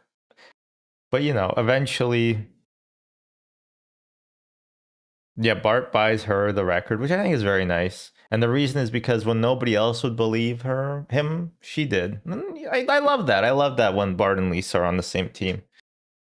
It's very sad because Bleeding Gums Murphy dies, which I alluded to, I think. And then, he plays the sax one more time with Lisa. It's a good episode. I'm going to put it in the excellence. Or maybe everything's coming up my list because I don't love it. I think, no, maybe I do. When Bart is Dr. Butts checking in for duty and it's just his butt. That was fun. I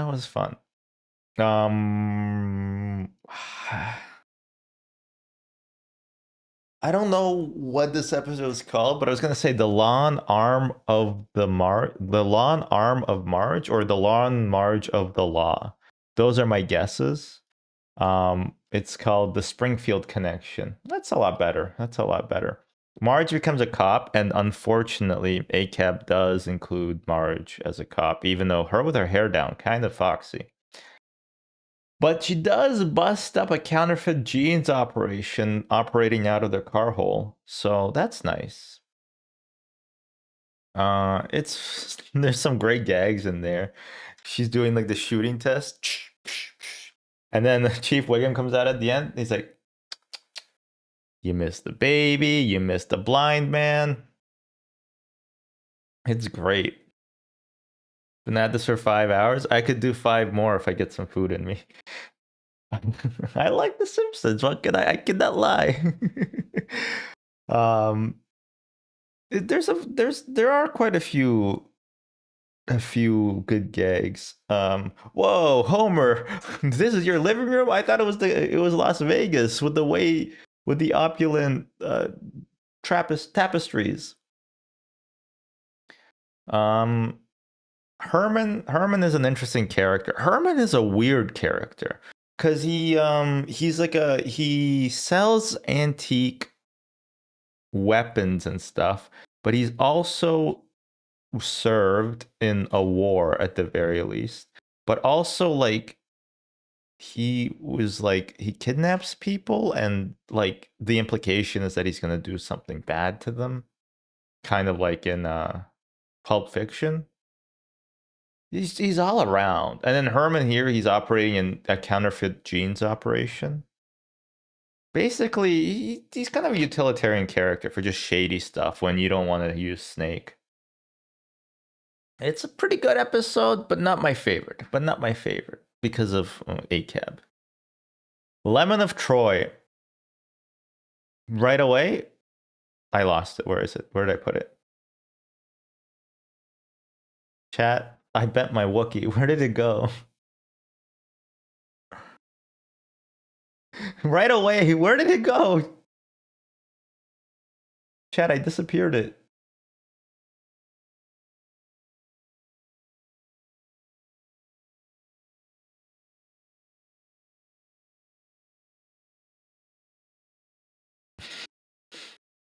What the heck?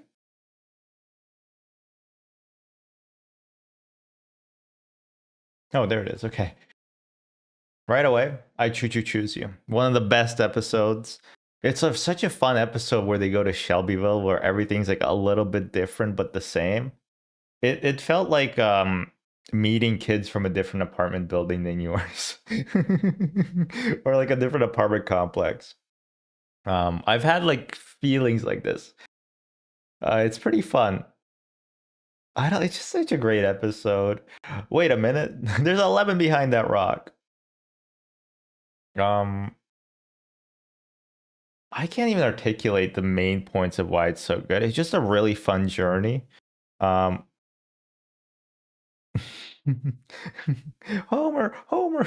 Bart quit his tutoring job and joined a violence gang. That might be a different episode though. Let me check actually. Violence gang.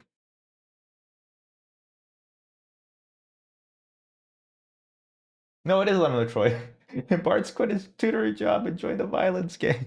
What a great line. Oh, yeah, great episode. I love it. Okay, I just want to, so there's Who Shot Mr. Burns part 1 and part 2. And I feel like you can't separate them in my mind. I'm going to put whichever one. Actually, you know what? I think maybe I can separate them. I think part 2 is excellent, and part 1 is Everything's Coming Up Millhouse. And my reasoning for this is because I like the Twin Peaks reference in part 2. And in part 1, I do think like the main story is interesting because it starts with it's Super Dude, right? Super Dude dies. Is it not Super Dude? Yes, it is. Okay, Super Dude dies. Groundskeeper Willie tries to bury him. Why he tries to bury him inside of like a closet in the basement of the school, I have no idea. And also why that the basement of the school has just raw earth underneath, I also have no idea. But he strikes oil. The school is going to be filthy rich. They're going to get like a guitar that's actually 2 guitars. And then eventually Mr. Burns taps it. He steals it. Mr. Smithers coughing up an ashtray is really fun. And somebody shoots Mr. Burns, of course. And I think that's why part 2 is better. Because I think part 1 is a lot of setup. Part 2 is more like funny stuff happening, right? And of course, Maggie shot Mr. Burns. Again, that's why she's my favorite character. And on top of that, I also recall later, Mr. Burns visits their house. It's like, if it isn't the little girl who shot me, and Maggie just finger guns him. It's so cute, because she's a killer. She's a killer. Another Simpsons clip show. Another worst episode ever. Also, I think All Singing, All Dancing is another clip show, right? Or maybe it's just a musical episode. Either way. Itchy and Scratchy Land. Okay. Nobody ruins my vacations. Except maybe me and maybe the boy. This is like a jumping the shark moment for The Simpsons. Not really. But it is kind of a bit far-fetched plot idea, right? They go to an island and all the animals want to kill them. But I love the interrupting executive. Rusty, maybe. Harmful, hardly. All our robots are designed to be safe, to tell apart park practitioners and each other, so that, oh my god, I can't even ad-lib the lines. It's horrible. It's horrible. Just watch the episode. It's pretty good. I like it. It is kind of jumping the gun a little bit, jumping the shark. But, it's a good episode. I enjoy it. I see all that stuff in there, Homer. That's why your robot never worked. Sideshow Bob Roberts. It's about a populist leader who takes control of the town by basically rigging the election. But also, I mean, well, Quimby, he's the lesser of two evils now. It's a good episode. I love how he just terrorizes Bart's family, because apparently for some reason the mayor has enough power to just be a terror, like building the Matlock Expressway right through their house. Good episode. But I don't know if it. I'm a hoke to you. I don't know if it's truly elevated to excellence. Treehouse of Horror 5. Don't mind if I do.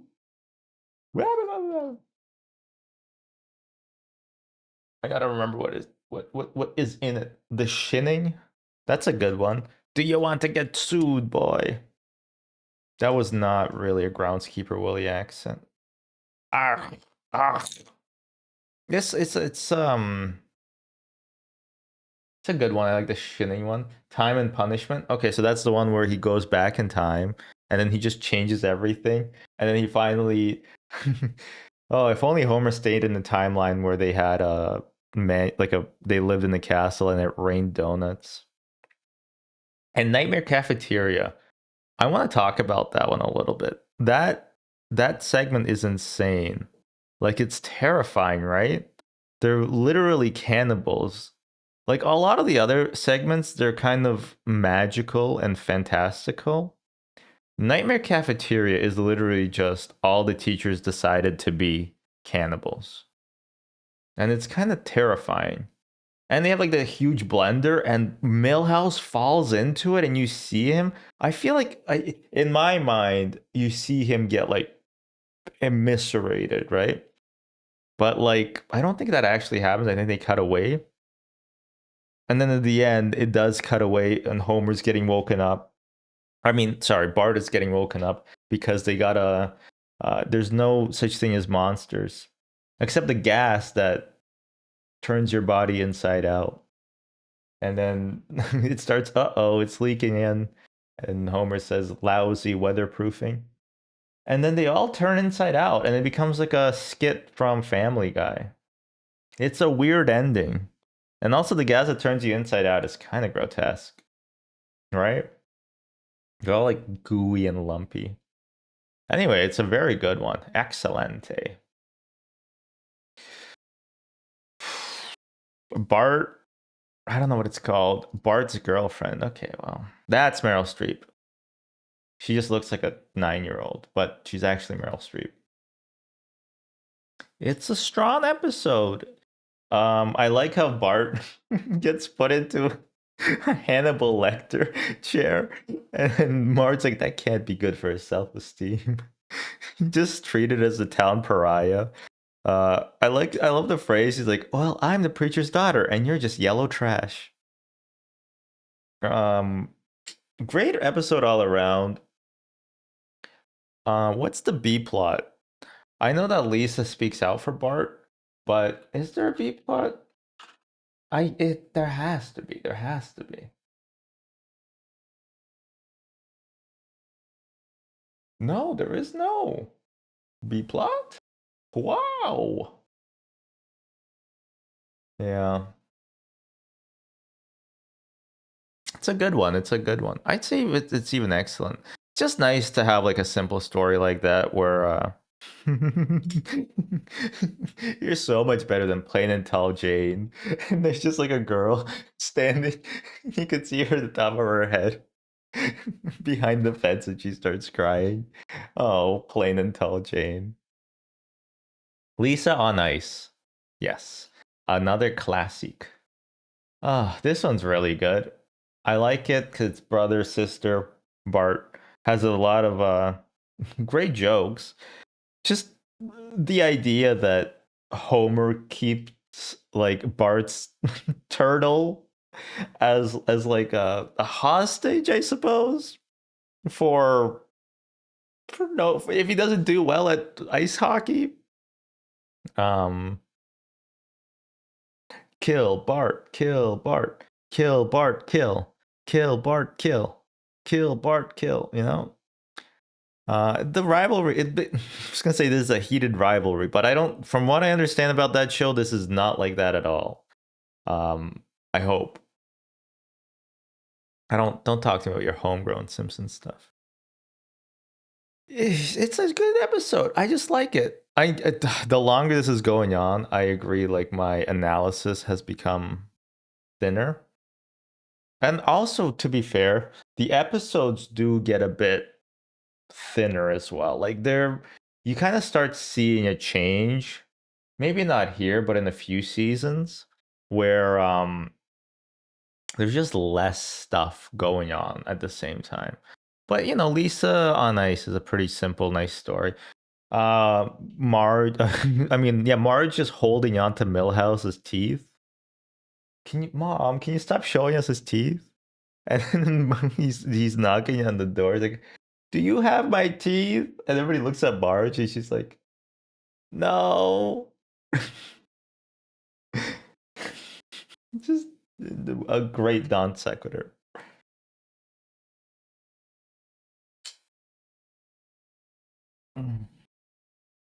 So you know what? This is also going for the excellent pile. Homer Badman. Homer gets accused of sexually assaulting a woman, mostly incorrectly.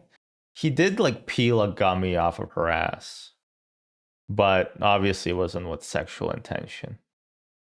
Kind of a weird episode. Not weird, but like I don't know. It's a commentary, right? Like there's like stuff like I don't know Homer Simpson. I've never seen Homer Simpson. I never interacted with Homer Simpson, but and the woman starts crying like there. Your tears say more than facts ever could. Like it was lambasting feminism a little bit, but it was also like I don't know. Homer is also I mean, the whole thing starts off with them going to a candy convention and him just stealing lots of candy, especially the gummy Venus de Milo, crafted by gummy artisans who only work in the craft of gummy. Stop saying gummy. And then he like rants to this college student, like, "Hey, how come you guys are so smart, but but you can't save the world?" And she's like, "Sorry." And he's like, "It's not your fault. Hey, can you hold the wheel while I have a bite of this?" And then it ends with like him being exonerated because groundskeeper Willie records him and he says, "Ah, but every Scottish person does this." And then he also says, what else does he say? There was like a headline for it. It's called Rodney Peeper, right? It's a great headline. I'm gonna put it into Everything's Coming Up Millhouse. It's quite good, but yeah, it's not like a die for episode. I do like how they edit Homer to be like the ultimate creep on the bottom or rock bottom. No, Mr. Simpson, please. Her sweet cans. I wanted to touch her sweet cans. Good. That's pretty good. Simpsons 138th episode spectacular. Yep. This is not a clip show, but it's kind of a clip show. It's like but it has new segments, but it's weird. I don't love it, but I don't hate it. I'm gonna put it in Boo Earns. It's not a skip, but I don't love it. And you know what I've been thinking about? I'm gonna put the Mindy episode down to No Lesson Is Never Try. The spectacular, can't get over this face. Such a good face. It has new stuff, but it's also like kind of jarring. It's not a great episode to fall asleep watching, because if you look, there's gonna be like an eldritch horror that they call Krusty on the screen from season 1. It does break the fourth wall, obviously, but that's fine. I don't mind that. Oh, Marge be not proud. Okay, I have a story about this episode. We have this big chain of stores in Canada called Loblaws. And if you know anything about the Weston Galen family, fuck Loblaws. And they have a spin-off store called the Great Canadian Superstore, which is a bit full of itself in terms of branding. But they would have like a technology section. They would also have like these big bins of discount games, and that's where you could find Gun. But they had a technology section kind of outside of the superstore area, like the grocery area.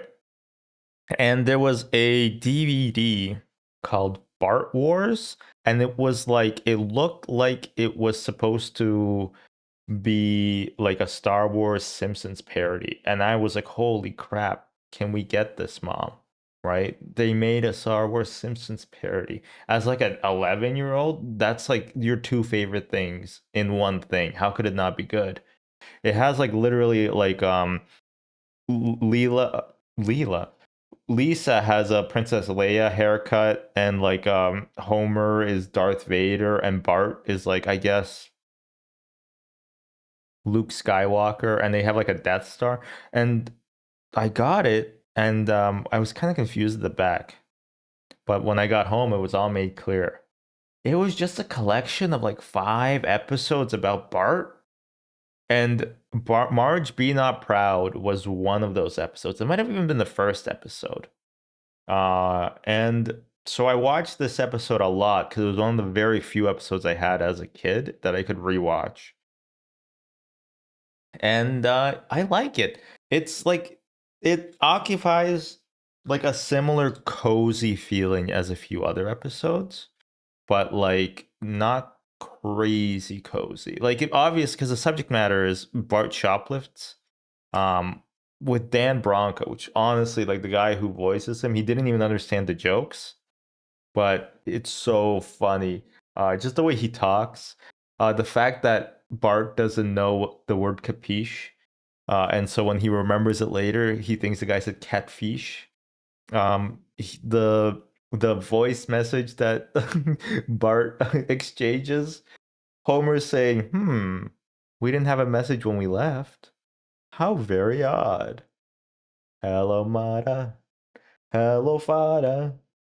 Here I am at Camp Granada. Marge, is Lisa at Camp Granada? The marshmallows, the snow, him Bone Storm. I mean, it's just an all-timer, honestly. It might actually be a Choo Choo Choose You episode for me. It might really be up there for me. I like it. I like it. Don't remember what this one's called. Team Homer, okay. And to be quite honest, I don't care for it too much. Like, I'm gonna put it into Coming Up Millhouse. It's all right. It's not egregious or anything. It's about bowling. How hard of a game can bowling be? You only need like 10 strikes to get a perfect game. Okay. Welcome back. This is the part 2 of the Simpsons rankings. We got 71 more episodes to go, and actually quite a few really, really good ones. Your host today, as always, is Yelnats. We're gonna try to do a radio voice for this one. Coming up, we got Two Bad Neighbors. Two Bad Neighbors, it's kind of how I learned about the Bush presidency. Well, okay, I'm being facetious here, but it is kind of how I learned that H.W. Bush had a father whose name was also George Bush. There's this great joke where Homer tries to break in. Well, he knocks on Bush's door to get him to come out, and he's like, "It's us, your sons, Junior and Jeb." And apparently, the writer room had to look up the names of George HW's. Which one's the older one? The older one, the senior one's kids. And they found out that one of them's called Jeb, and they couldn't stop laughing. And I guess they didn't stop laughing until Jeb lost the nomination. This is a good episode. I really like it. I think I was complaining in the previous part about how I did not like cameos in later Simpsons. I don't think there's any bad cameos in season up to like season 8. I think there might be one in season 9. The critic is kind of a cameo. It's kind of more of a crossover with a different cartoon. But with this, I mean, the president is kind of a cameo, but he's also not kind of a cameo. You know what I mean? Like, he's not really. It's not him. I don't think. I don't think they could have got the real Bush to say, "I'm going to ruin you like a Japanese banquet."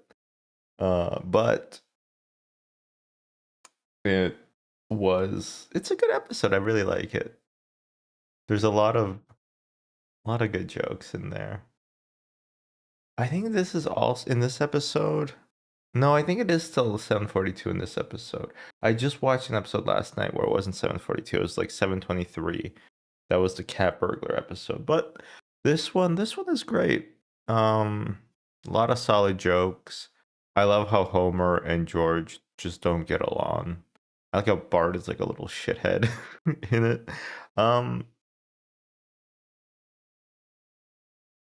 He makes he spray paints a big mural that says "Two Bad Neighbors," and he's like, "Well, I don't understand it. Are you and Bar? Plus, her name is Bar, by the way. Bar Bush. Uh, he spray paints like a mural that says "Two Bad Neighbors," and I think Fly's like, "I don't understand. So, are you and Bar bad neighbors?" No, the man and the boy. I forget the boy's name, but the man's name is Homer. Bar, what's the boy's name? I'm not getting into this, George. It's a good episode.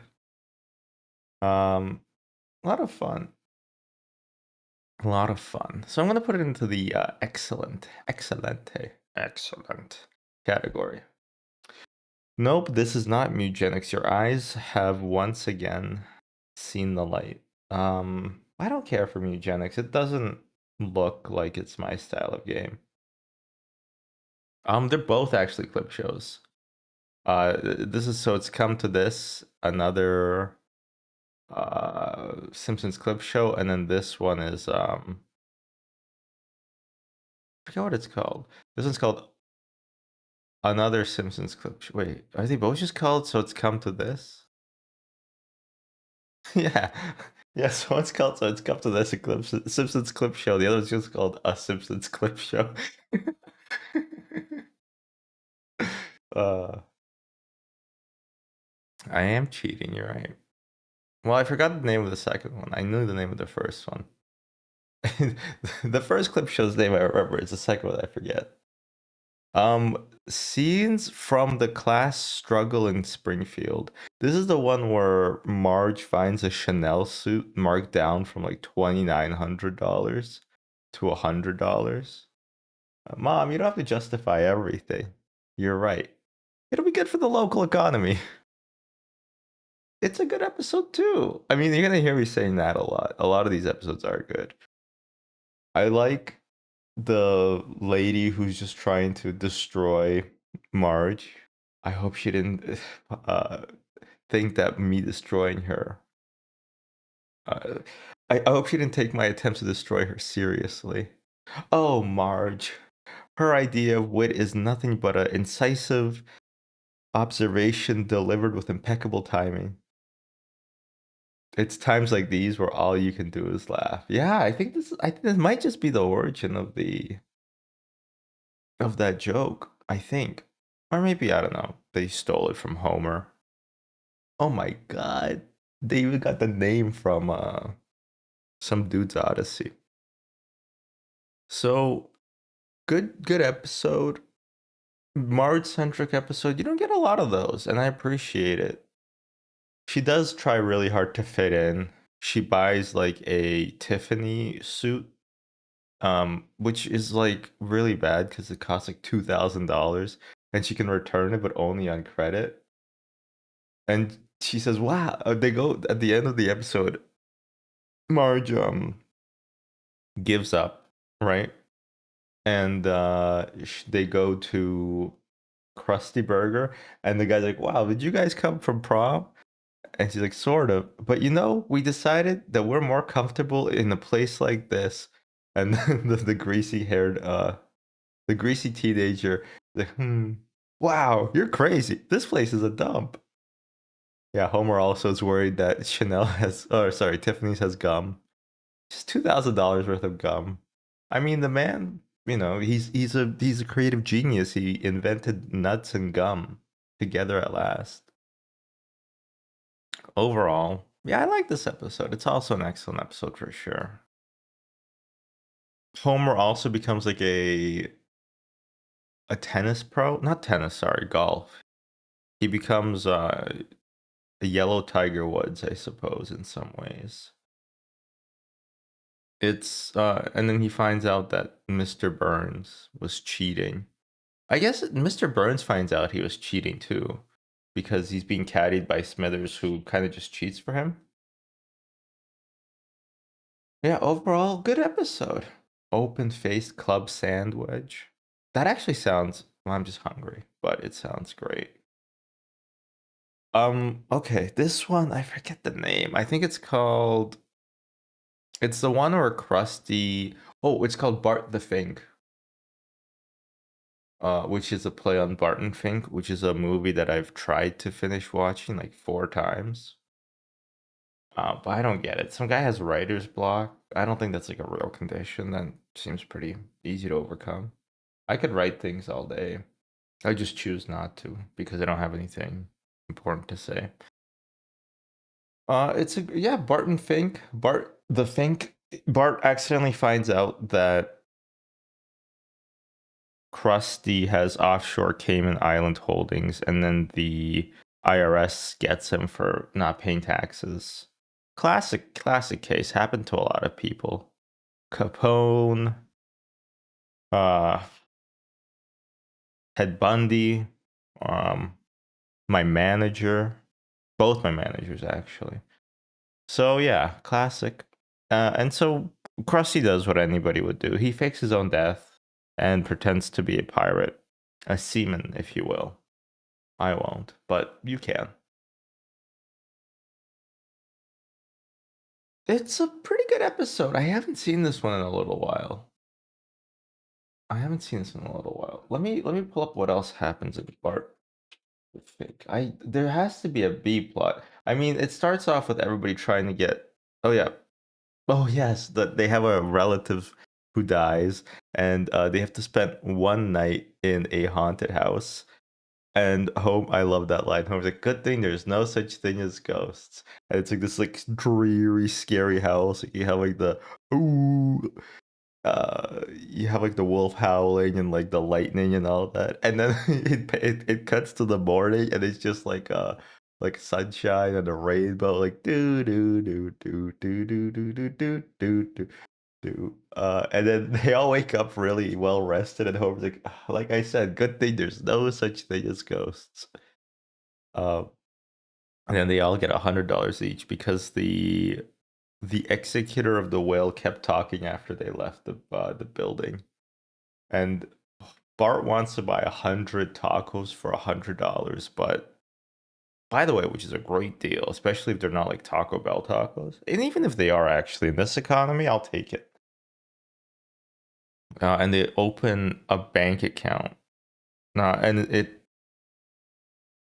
I think they're going ape for savings, and all the cashiers have like they're all wearing like ape suits, and I think later Bart basically tries to get Krusty's autograph by sending him a check for 1 cent that he has to endorse, and he has a Cayman Island holding, so he goes back to the bank and he's like, "What is this?" And he's like, "Oh, it's pretty common to endorse a check with a stamp." But then the guy calls somebody up who's wearing like a house a house outfit. I guess they had like a mortgage promotion. It's great. Yes, and then Bart and Lisa are looking for Krusty. What because he gets ruined because of his secret illegal offshore bank account.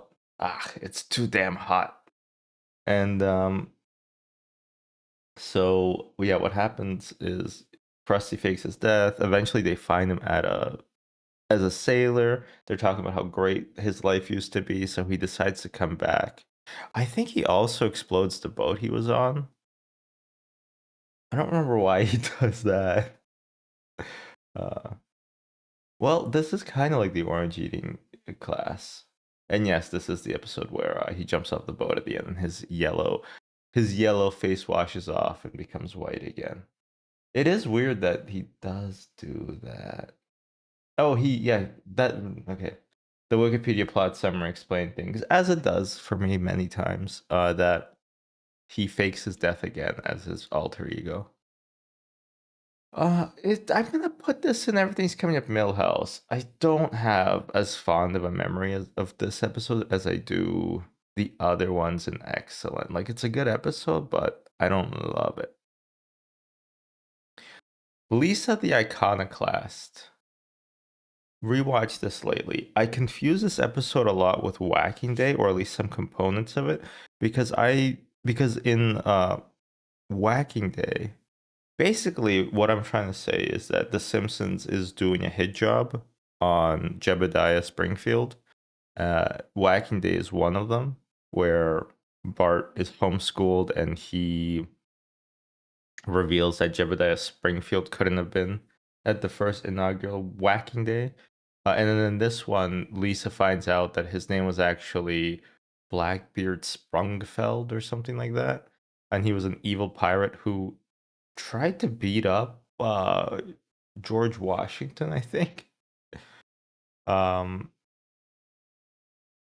I think he also had syphilis. And just after Lisa was getting over her Chester A arthritis.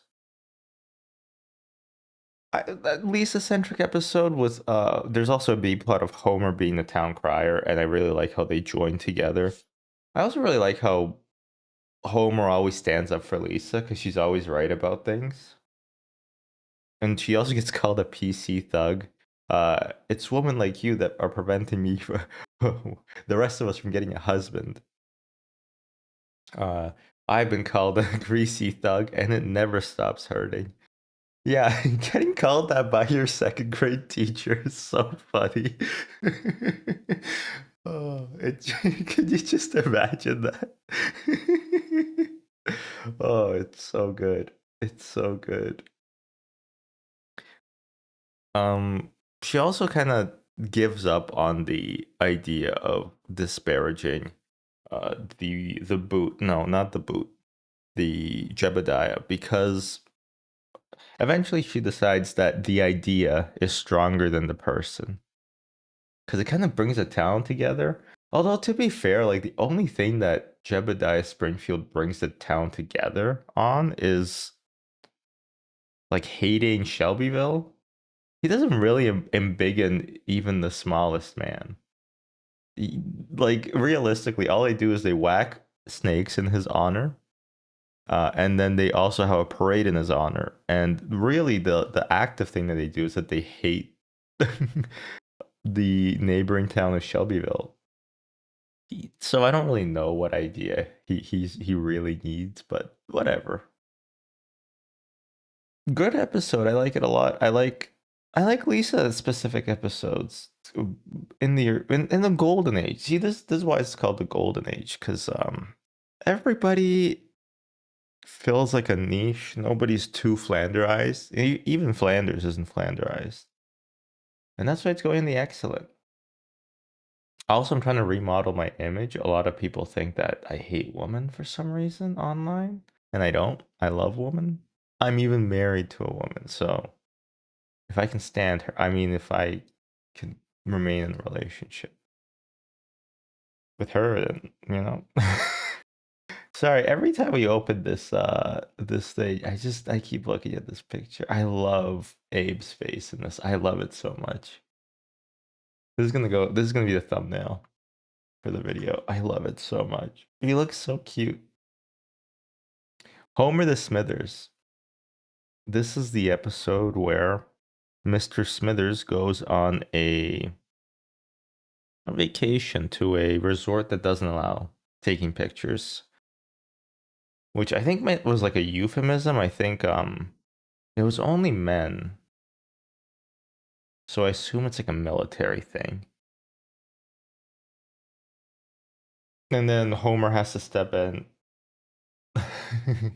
Mr. Smithers gives him like a million things to do. He's like, can you remind me can you say that stuff about what to do about the thing?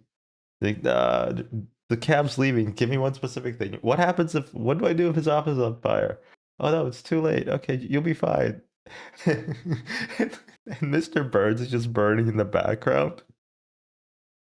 And Homer's like, nuts. Great gags in this one when Homer's trying to prepare food for Mr. Burns. He tries to cook various things, and then at the end, he tries to make just a bowl of cereal, milk, and cereal, and it goes on fire, and he just gets mad looking at it. He asks Mr. Burns what he wants to eat. It's like, he asks for donuts, and Mr. Burns like, I said no ethnic food. How are my stocks all doing? They all won. How about my options? Well, you could stay in bed or you could get up. He's like, I guess I'll get up. You have 5 messages. You have 30 minutes to move your car. You have 10 minutes to move your car. Your car has been crushed into a cube. You have 30 minutes to move your cube. And then another phone call comes in.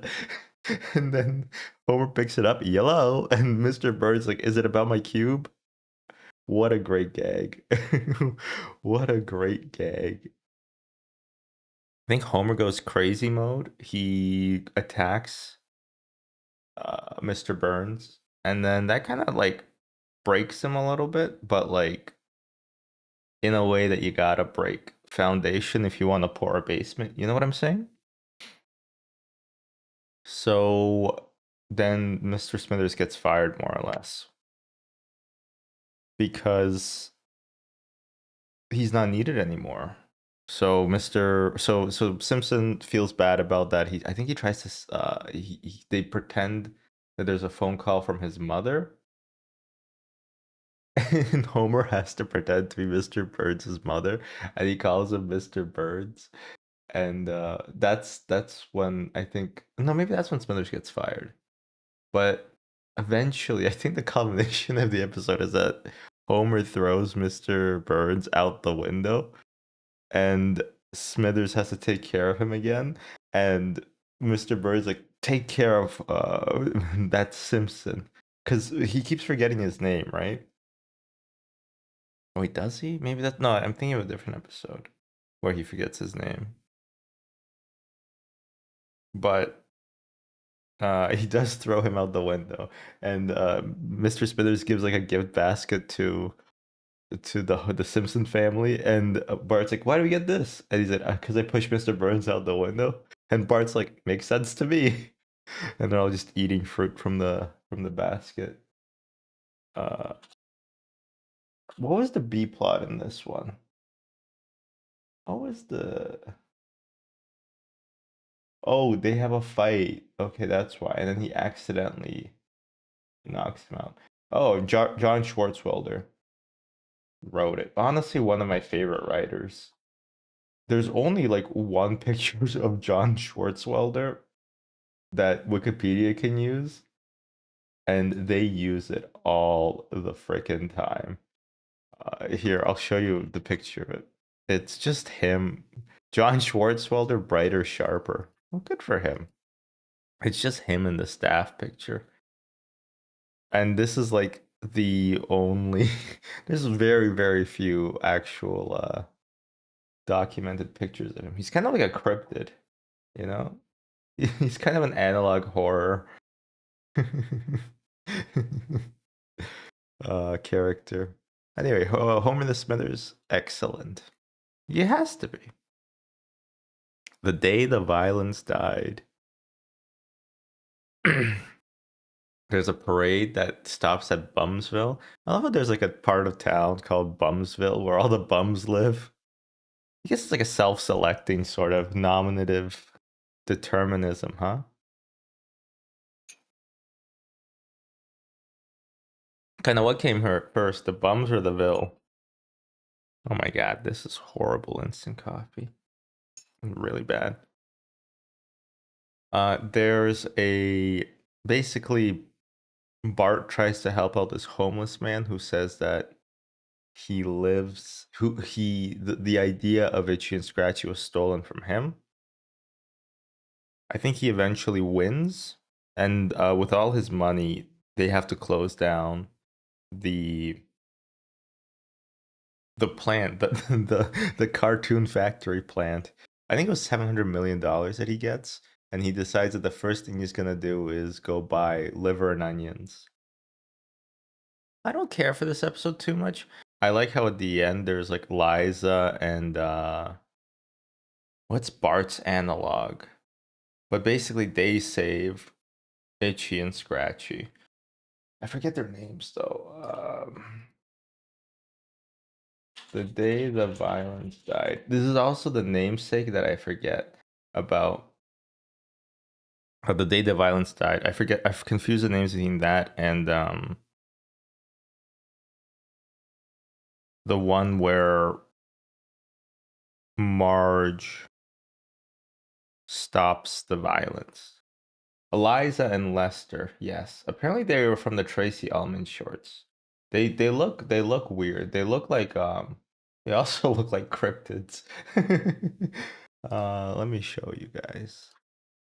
Wikimedia, look at that. They're spooky. I don't like them.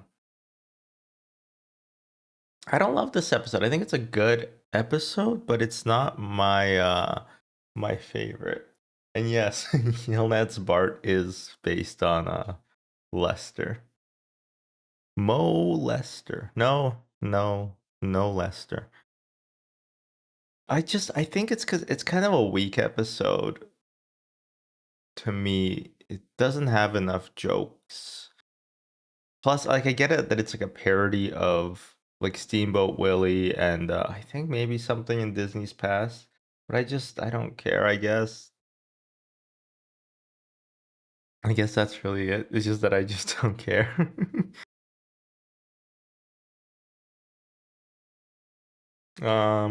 Fish named Selma. Great title, honestly. What a great title. It's a parody of A Fish Named Wanda. Or maybe it's a parody of Swordfish. No, probably A Fish Named Wanda. Never watched it, but this is how I learn a lot about pop culture. The Simpsons teaches me. This is the one where Troy McClure has a specific sexual abnormality. I thought you said Troy McClure was dead. No, I said he sleeps with the fishes. Poor Selma. Selma gets dicked around a lot in this show. She tries to hook up with Principal Skinner, but Patty kind of locks that one down by accident. She also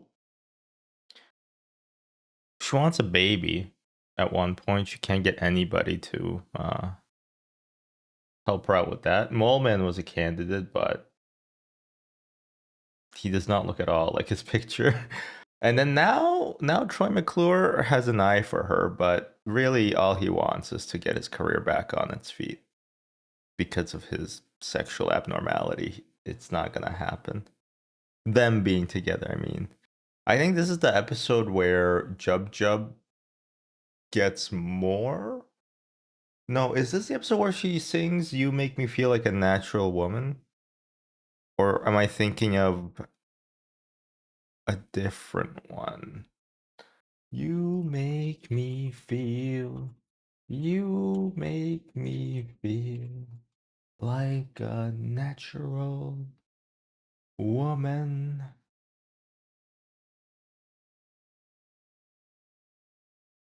Yeah, she doesn't wanna.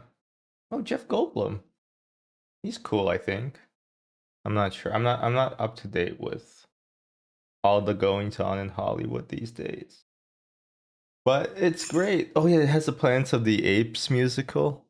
I hate every chimp I That's not how it goes. But the lines, I hate every chimp I see, from chimpanzee to chimpanzee.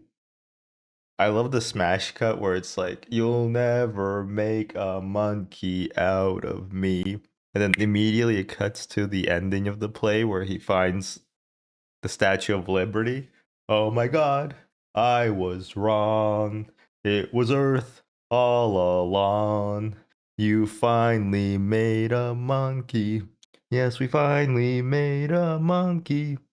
You finally made a monkey out of me.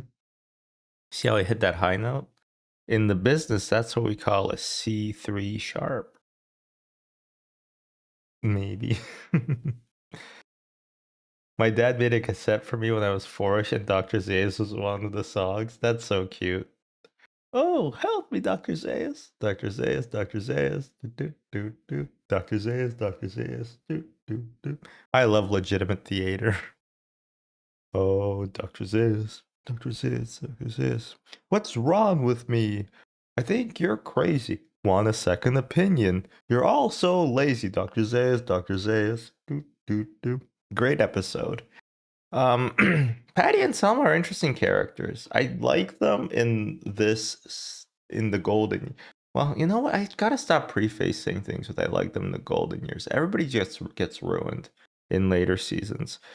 But I like their characters because they serve as like a foil to Marge's naivete and like strong devotion to Homer. Because Homer's not always the best husband, surprisingly. But I also I feel sorry for them. They have a gentleman caller and it's basically just the AV guy coming. He's like, "Hey, wait a minute, this TV's not broken. It's just not plugged in." They love MacGyver, which apparently that's a real guy. I guess I'm dating myself here. Even as a 30-year-old, I have no clue. I like MacGyver is so outside of like the cultural wheelhouse that I exist in. I only know about Matlock because of the show too. Although apparently it's getting a resurgence. Apparently people are back onto the Matlock train. Anyway, fish called, not named, a fish called Selma. Excellent. Excellent. There is a reboot. They made Matlock into a woman, right? I don't think it really changes the fundamental character. Which one's the one that goes, oh, one more thing? Is that Poirot? That if that one was rebooted, he'd be like, oh, and 10 more things, and they'll all be TikTok shorts, right?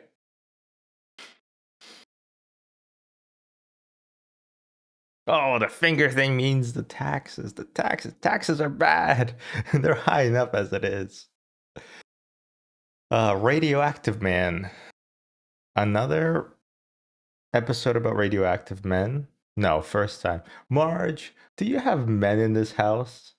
Radioactive men? This is where Bart, there's like this joke here where Bart needs to get taller. So he wears like platformers, but he also has like a little like toy dog, and he says, I grew a few feet, plus a few inches. And it's just like it's such a weird joke. Like it's just too I don't know, it's just a weird one to be honest with you. There's a great gag in this episode too where Milhouse gets picked to be the radioactive boy for a film adaptation of Radioactive Man. And he doesn't want to do it anymore. And he hides in the Simpsons treehouse, which again, I want to just gush over a treehouse. I wish I had one so bad. I wish I had one right now, but I don't think I can afford a tree in downtown Toronto. Maybe if we lived in it permanently. But then guy who protests like a forest clearing just so he gets to live in a tree. Doesn't even care about the environment. He just wants to live in a tree. So with the Radioactive Man episode, yeah, Milhouse doesn't want to do it. He runs away to the treehouse, and there's this great gag where Bart looks in like 5 different corners, and it like goes like left up, like front left, back right, front right, and then back left again, and Milhouse appears in it. It's just a really funny spatial joke. There's also Mickey Rooney is in it. Jiminy Chillikers, Jiminy Chillikers, Jiminy Chillikers. He tries to steal the line from Milhouse. Because that's a misdirect joke, because you think it's going to be Bart, who's going to be the perfectly good radioactive boy, but it's actually Mickey Rooney. Hollywood is depicted as a magical place where nobody takes advantage of anybody. You small town slickers probably feel great about yourselves, but now those Hollywood executives came here because they just had an idea. They had a vision to share with the world, and you took them for all they had. I like this one. I like this one too. The goggles, they do nothing. Rainier Wolfcastle is also a pretty fun character. He's very clearly like a parody of, Arnold Schwarzenegger. And it's interesting the amount of like roles he kind of gets. I mean, he gets a president in the Simpsons movie. Simpsons movie is kind of outside of the purview of the golden years. I should give it a rewatch. I think I saw it in theaters. It's insane that like the first 5 minutes of it is like a penis joke, right? It's where Bart skates down naked and then everything's covered by his penis. And then everything but his penis is covered, and you just see like a 11-year-old wing wang. I mean, it's animated and it's yellow, but still. I remember laughing at that a lot when I was a kid and I went to the movie with my dad. He's also a huge Simpsons fan. Kind of got me into it for sure. Although I don't know, I must have watched it back in Kazakhstan as well. Kind of can't remember too well. I think that was it though. And back then, instead of Homer, it was called, his name is Gomer. Gomer Simpson. This is not how I learned English. No, I did like 2 to 3 years of ESL, but I think it reinforced my English.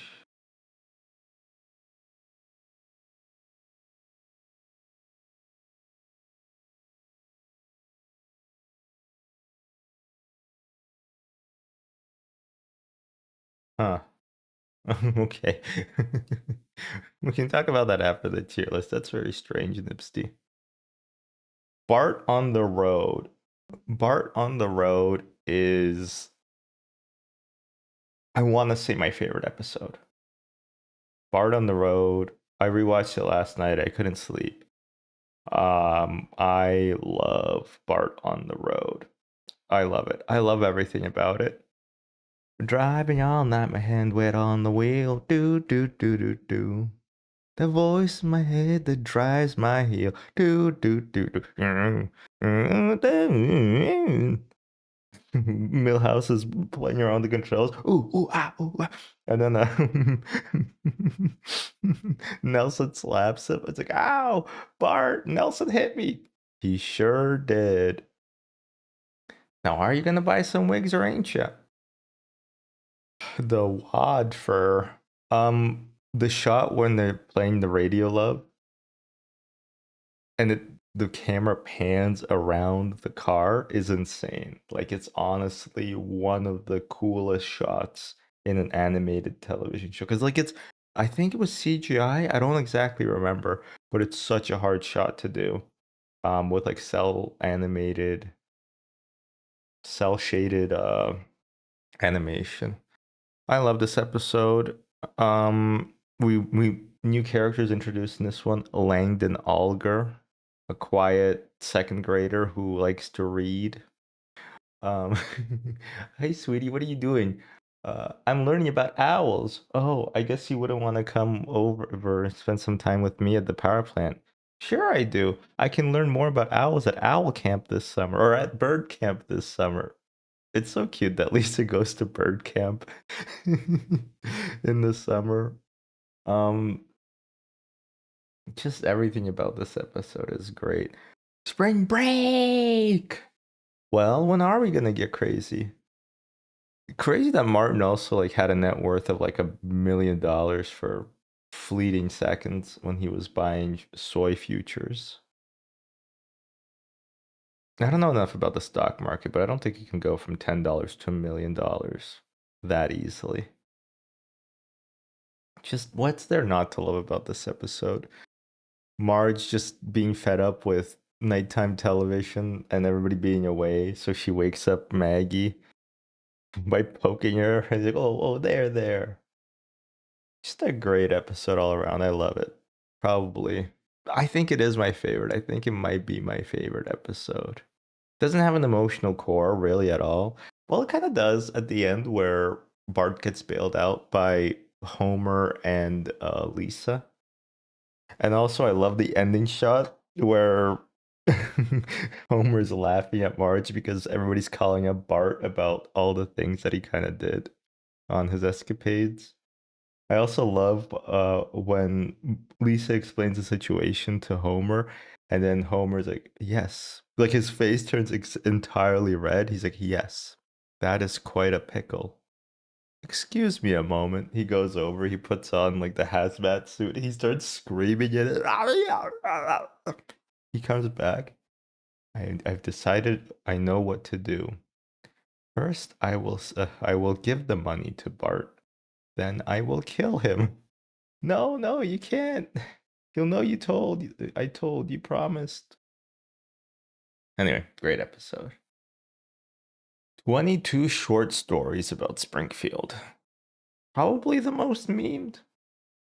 I'm trying to think of Simpsons memes. There's obviously a lot of them because it's a show that striates boundaries, right? 22 short stories about Simpsons is the one with the steamed hams, as Zoomers probably know. Probably never even watched the episode. They probably just watched like an edit of that little bit. I don't think there's actually 22 stories in this episode, by the way. Even if you like are very lenient with what a definition of a story is, I think you only get up to like 19 or 20. But it has a lot of segments. And I'm actually kind of forgetting a lot of them because now my brain can only think about steamed hams. Let's see what the Wikimedia Foundation says about this. It's not short stories, it's short films. That makes sense. Bart and Milhouse spit, right? No, they're spitting, they're not throwing rocks. Apu goes to a party. Oh yeah, Lisa gets gum in her hair. Mr. Smithers has a allergic reaction to a bee. Dr. Nick treats Grandpa. Mo gets robbed by Snake. The unforgettable luncheon. Homer accidentally. Oh yeah, Maggie gets stuck in the newspaper vending machine. It's a bit Pulp Fiction, where Chief Wiggum, Lou, and Eddie compare McDonald's and Krusty Burger. Bumblebee Man drives home after a horrible day of work. Oh yeah, that's pretty funny. His life is a catastrophe. Snake runs Wiggum over, and then Herman catches them. That's the weirdest thing. It's like a scene out of Pulp Fiction. I mean, there's a second scene out of Pulp Fiction this episode, but it's Herman is the implication is that Herman is gonna not good stuff happen to them against their will.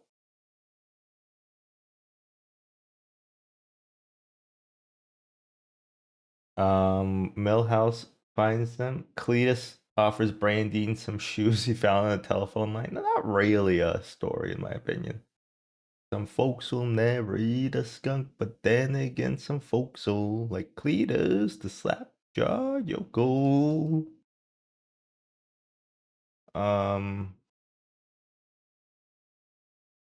Oh yes, Ian, the extremely tall man, makes fun of Nelson, and he makes him parade down the street in his underwear, and everybody laughs at him. Anyway, even this episode, this Wikipedia article can only get to 19 stories. I think it's excellent. I think it's excellent, but there's nothing really that stands out so much. It's more like it's a tour de force, which is French for tour de force, which is English for powerful the force performance. It's just the amount of things that happen that is interesting, more so than any specific thing. But steamed hams always a good gag. Kind of overplayed in my opinion nowadays, but whatever. It's fine. Ooh, okay. This episode's title is Sergeant Simpson's. No, it's the Flying Hellfish episode. I'm gonna have to cheat on the name of this title. Raging Abe Simpson and his grumbling grandson in the Curse of the Flying Hellfish. Yeah, unfortunately, I did not remember that full title. Abe gets some backstory about how he's in the Tontine, his old crew. Mr. Burns was in it as well. Kind of a fun Indiana Jonesian adventure. Bart doesn't believe his grandfather about, all the escapades he got up to. But it was all true. I like the misdirect where they call some guy Ox and he's like and he looks like he's like a dim-witted character, but then he explains what a tontine is. Which again, also probably like the only reason I know what a tontine is because of this episode. It's a type of contract whereby the last sole survivor of a pool of goods gets to keep them. So basically, once everybody dies, whoever's the last one alive gets to keep the goods. I think they were like Rembrandts, if I remember correctly, because a German guy gets them because he's like the FBI catches them and then has to turn them over to some German guy who says, "You get a room fund, boys." Overall, yeah, I like it. I like Mr. Burns having a background. Although it's weird that he wasn't older, right? Like Abe is old, but Mr. Burns is supposed to be decrepit. He's supposed to be like 140. Although I might just be getting that from Futurama. I don't know if he's actually 140, but he does take want an auto gyro to Siam, and he does need to revulcanize his tires, and his social security number is not 2. So it's unclear. It's unclear. I'm okay with them retconning his age to be whatever is funniest. It's a cartoon, you know. Even if it wasn't a cartoon, I'd be okay with it. Kind of like how Sal, no Silvio, no Sal, no Polly Walnuts. How Polly is like random, like he's just ancient. He just always exists in the Sopranos universe. These episodes are in alphanumeric order, and what that means is that they go 1, then 10, then 11, then 12 to 20. No, so yeah, it goes 1, 10 to 19, 2, and then 20 to 24, and then 3, 4, 5, 6, 7, 8, 9. So they're almost in order, but not quite. I think it's just a way that a tier maker sorts these things. So it's close, but no cigar. They are seasonally in order, though. We're still in season 6. No, we're in season 7. My bad. My bad. Yeah, great episode. Excellent. Excellent. This one I don't remember. This is the episode where Apu is an illegal immigrant. I think it's called like Homer Simpson versus the 35th Amendment or something. Nope, much Apu about nothing. Why, I've been an American citizen and I plumb darn forgot it. The Nye Mets are my favorite squadron. I love the impression that Apu does of an American, and that is to say, I love the impression that I think who voiced Apu? Who voiced Apu? Hank Azaria. Sorry, I love the impression that Hank Azaria does of being an Indian who has a fake American accent. Like that's really hard to do. To have like an impression of somebody doing an impression of your voice, right? That making it sound bad on purpose. It's really fun. Apu being a illegal immigrant. It's a good episode, but not that funny. Well, you know, the Nymets is great. It's kind of interesting how xenophobic the town becomes really quickly. Immigrants. I knew it was them. Even when it was the Bears, I knew it was immigrants. Which is weird how because Mo Sizlak is like an Italian, but also like he's also Polish. And then he's all like he's just an amalgamation of European countries, right? I always thought Mo was an immigrant too, but I guess not. I guess he's a naturalized citizen. Who does get deported though? I think not Zutroy. They can't deport Zutroy. He needs to be blamed for everything at the company. I think groundskeeper Willie gets deported. I remember at the end. No on prop 24, I think. And then I think there's a smash cut. It's like, yes, on Prop 24 with 99% of the votes counted. The legislation is passed. But it's too late. Apu's already a naturalized citizen, so he gets to stay. Only groundskeeper Willie gets deported. I guess it's more relevant than ever, but like, so is 22 short films about Springfield, you know? It all depends on what you watched recently. Oh, I mean, you mean politically. Yeah, probably. Good episode. But do I love it? I might have to put this in Everything's Coming Up Millhouse. Apu is not that interesting of a character. There's a later episode, the two Miss Nahama. I always forget his name fully. Nahama Pima Pedalon?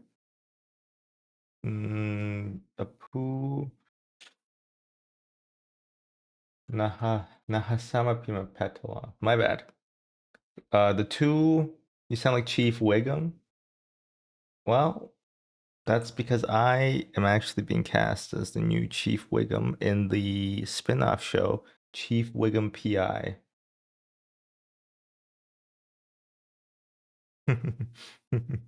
Yeah. Uh, Homer Palooza. Right off the bat, I'm gonna put this in. The lesson is never try. It's like it's such a culturally dated episode. It tries to like. I like how Homer's out of touch with the kids, and when they go to Lollapalooza, I love the guy's like karma, karma. He's like, oh, I get it. He doesn't tip, and yeah, it's just he's like, are you being sarcastic or serious? And like, I don't even know anymore, man. It's just like such a dated cultural thing. It has all these bands from like the 90s kind of grunge scene. I mean, not even grunge. Like it has like Smashing Pumpkins, although that great joke. Billy Corrigan, Smashing Pumpkins. Homer Simpson smiling politely. Um, not insane clown posse. That would be pretty funny. No, Cypress Hill. Just yeah, it's just it is a lot of celebrity glazing, and it's also weird that what's her name is so okay with it all of a sudden. It's surprising to me that Marge, who boycotted Krusty Gets Canceled, was so okay with this episode. Which makes me think maybe it wasn't fully about the morals of having celebrities cast in your episode. Also, the whole plot of Homer just taking like basically nut shots. It's not that interesting to me. Like all he does is get shot in the stomach by a cannibal. Gut shots. Sorry, well nuts. Is that not what we call it when you have a big? Like we don't when you have a big stomach, you don't call it a big nut. I thought it was. I mean, just not a fan of this episode. Summer of 4'2". First of all, great name. Great name. I love it. This is an iconic episode. You get the dud. You got the dud. Hey, he looks like you, Poindexter. Stand up for yourself, Poindexter. It gave us the birth of that amazing "You Got the Dud" compilation. Oh, I love it so much. Where everybody's face turns into Homer's face when he sees a dud. Like that. Lisa Bart is fun in this because he tries so hard to be cool and all the older kids don't care about him. I love when Lisa's friends are over and the girl, I forget her name, maybe Amber. She's talking about how her mom would be in the room right now bringing cookies and a Tang, and Marge is about to walk in the door. She walks into the door, hears that, and immediately does a 180 and leaves, which is very cute. Thank you, Bart. Like she just doesn't wanna ruin Lisa's moment of having friends. Homer's fireworks.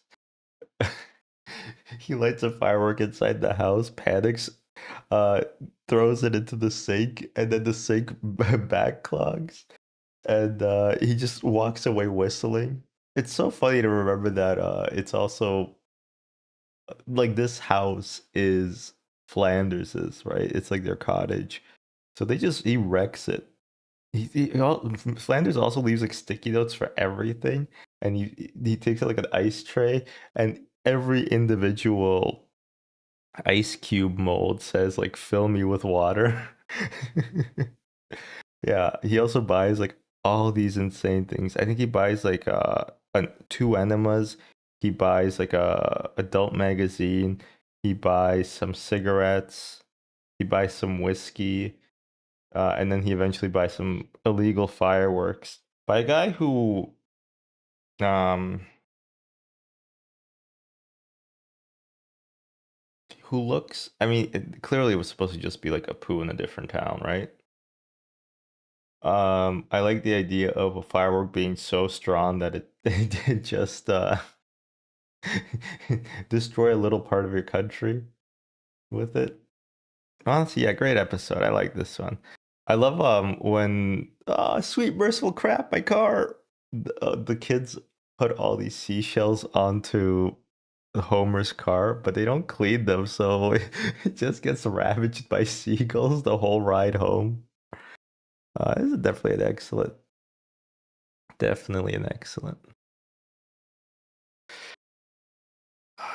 Forget the episode name. We'll find that in a second, but it's the one where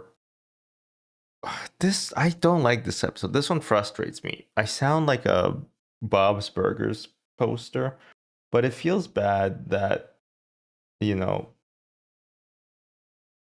the kids get taken away only because Homer does something nice for Marge. Like once in a while. Old newspapers, the stupid baby who needs the most attention, grandpa not knowing what's going on. It's called Home Sweet Home Diddly Dum Doodly. Yeah, that's why I didn't remember it, because it's stupid. It's just, yeah, them getting basically taken away by CPS for literally doing nothing wrong. Right? Like there's lice, but it's only because I think Bart has lice, and the only reason he has lice is because he was like playing with ferrets. I forget what he was playing with. And oh yeah, and at the same moment, I'm pretty sure Millhouse has rabies. Lisa has like a lisp because like she fell over in mud or something, or somebody threw like a football at the back of her head. It has some pretty good jokes, yeah. Nachos, Flanders style, yay! And it's just just cucumbers and cottage cheese. That is a really good joke. At the end, Homer getting baptized instead of Bart. Oh, I feel just like Bartholomew after he was baptized by Saint Augustus. Homer, what did you say? I said, shut the hell up, Flanders. Oakley dokley. Maggie, Maggie having like that 180 head turn in the car. But eventually she comes back to the Simpsons side of the family because she sees Marge and she gets really excited. This is why Maggie's my favorite character. Um, I love how they just know nothing about the Bible. I always like that, I think, about the Simpsons, is how kind of real, I suppose it was.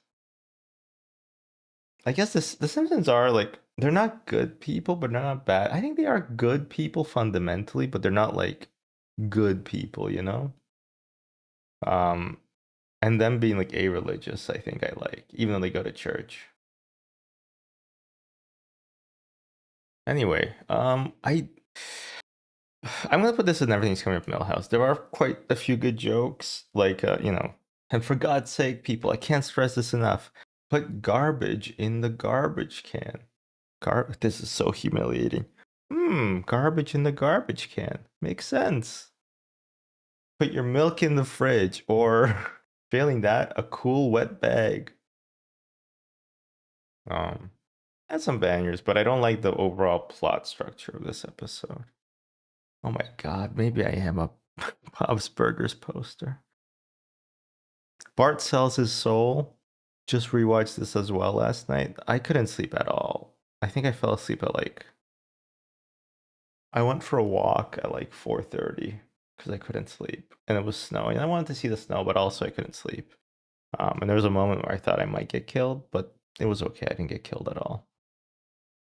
But I think I fell asleep at like, I want to say like 6 or 7. So I'm running on not a lot of sleep right now.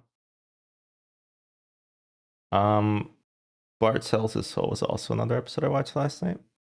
Great episode. Honestly, might be another all-timer. The one you call Millhouse is not here. He's at his grandmother's house while we dust for potato mites. It's like, oh, did you see a little boy carrying a piece of paper? Oh yeah, a thing like that you never forget. I like this episode a lot. I like how, but you know, Bart, some philosophers believe that nobody's born with a soul, that you earn it through toil and hard work, like you did last night. And then Bart just eats the piece of paper and he's happy. I feel good about that. It's a great episode. Having that fantasy, you know, those little tiny toys, the sponges that are supposed to grow. I remember those toys as a kid. Those were like, they did not grow at all, the little sponge ones, because they used to be in little caplets. This is the bullshit about them, right? It's not, water doesn't make them grow. All it does is it melts like the capsule that they're in, and then they just expand because they're like a piece of sponge stuffed into like a small space. But the water aspect is like entirely unnecessary. And also they were always like cheap and crappy.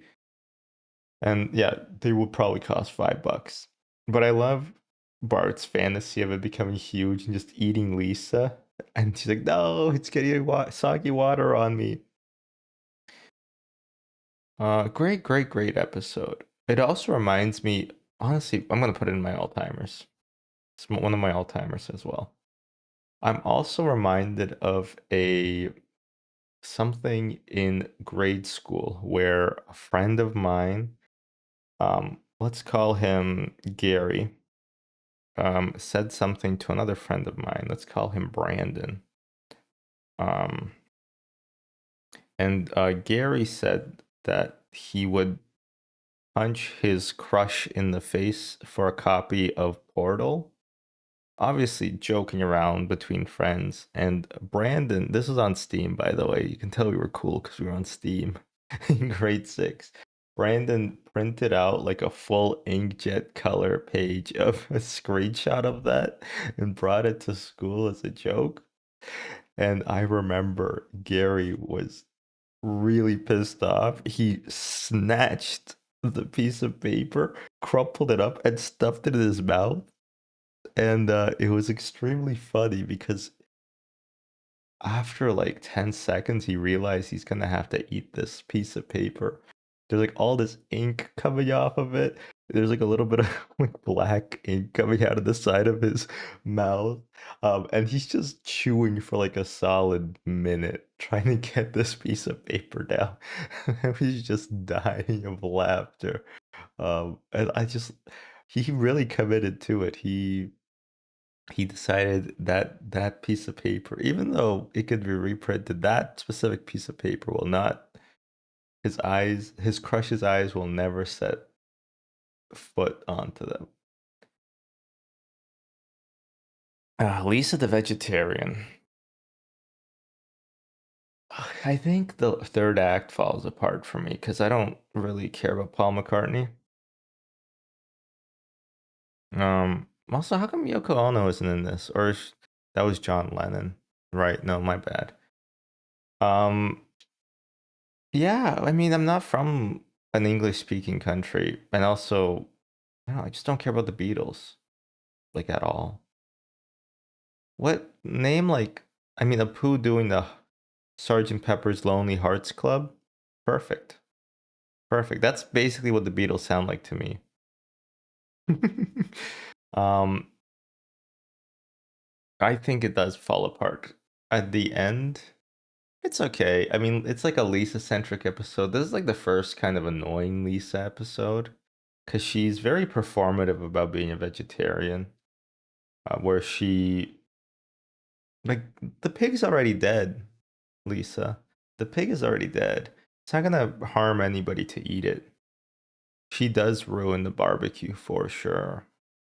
Also, like, that pig flew. That pig really flew. It's not a bad episode, but I'm gonna put it into Everything's Coming Up Millhouse. Just because I don't love it. The intro is really, really strong, where they go to where they go to the play palace, or the it's like little somebody's village, and it's like fun for ages 2 to 7, so nobody gets to enjoy it. And yeah, I love how Maggie gets super excited about the the wolf blowing down the pig's house. She gets so excited. She like claps, and Homer's like, it was good. Not great. Um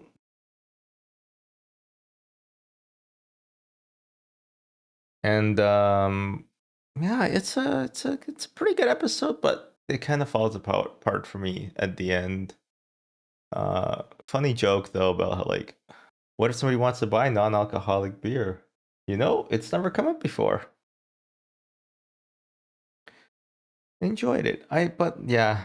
Yeah, I think everything's coming up. Bell House is a fair place. No, I don't know if I would like the Beatles more if they made technical death metal. I've seen TDM too often, and I always thought it was like Team Deathmatch, but I have no idea. A lot of the kids have it.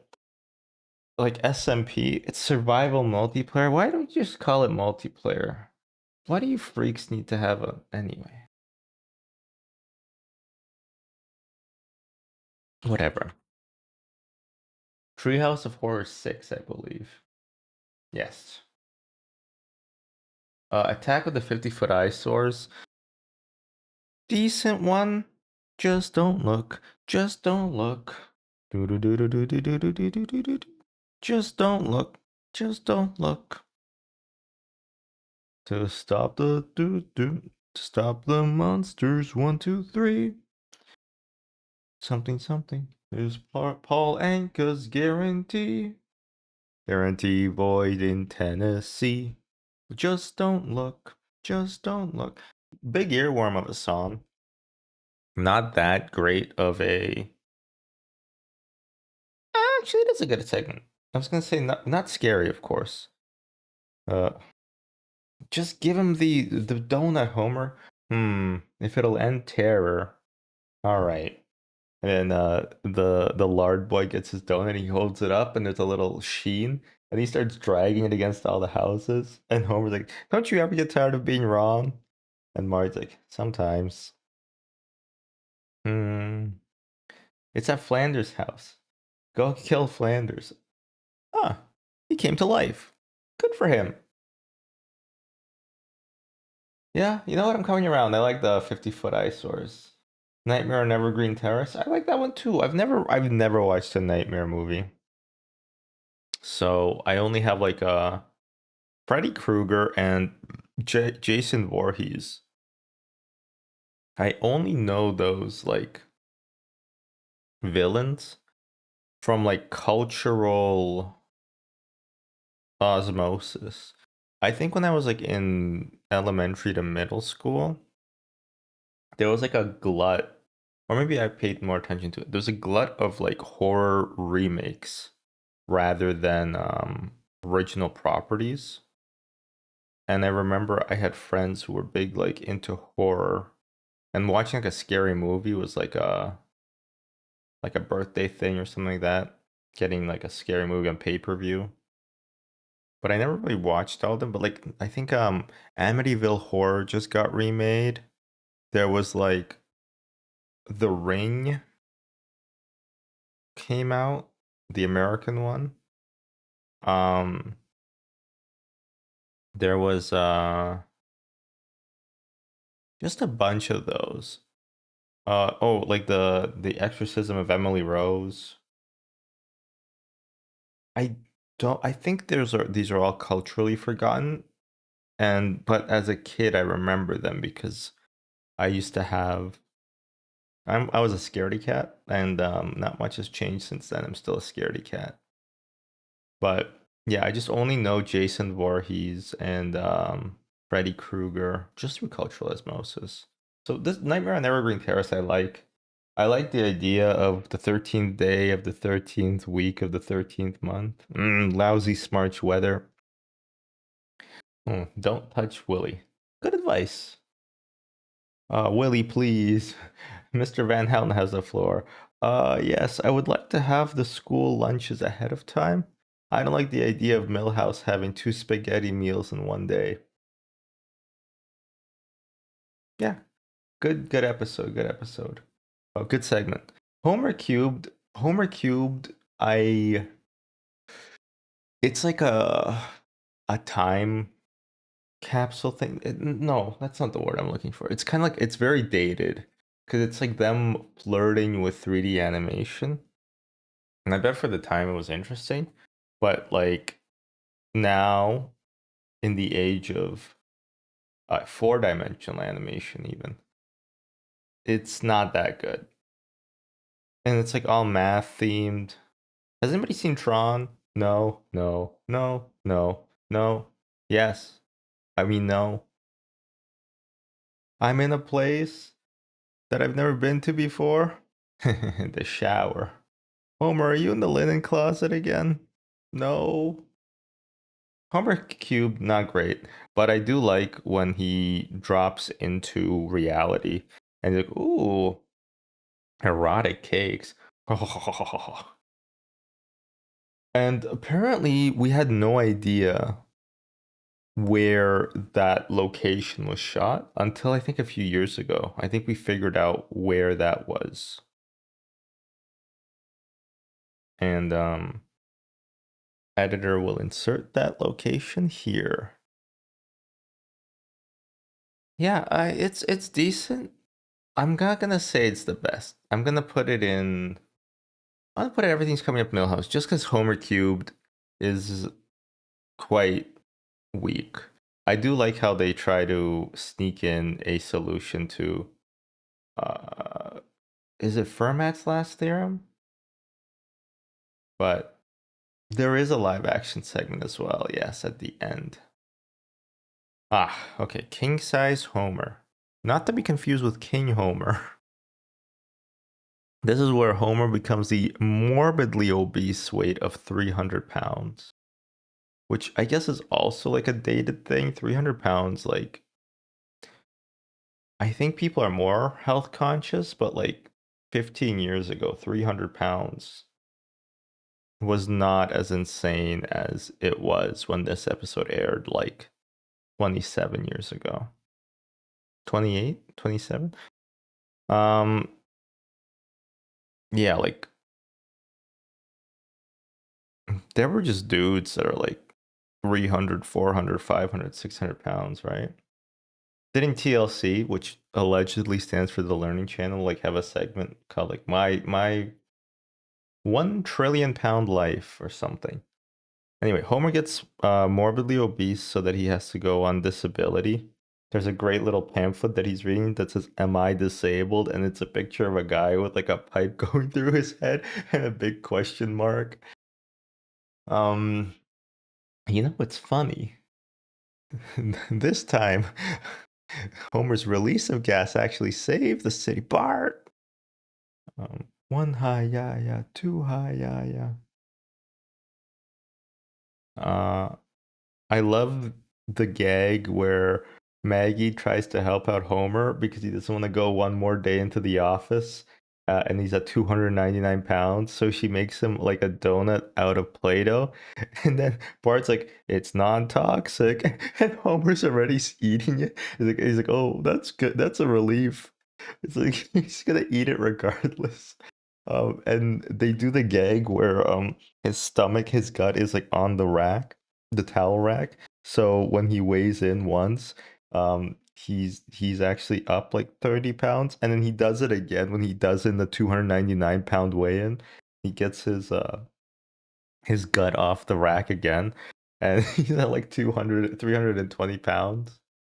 I like his job being work from home where he just gets really bored. He just bothers the dog. Like, what? You want to sniff? Here, sniff the carpet. And Marge just looks at him and he's just like, oh, he runs to his computer. I like how his job becomes basically automated by the drinking bird to just type yes. He boosts his productivity by 66% by learning that you could just type Y instead of YES. Press the any key.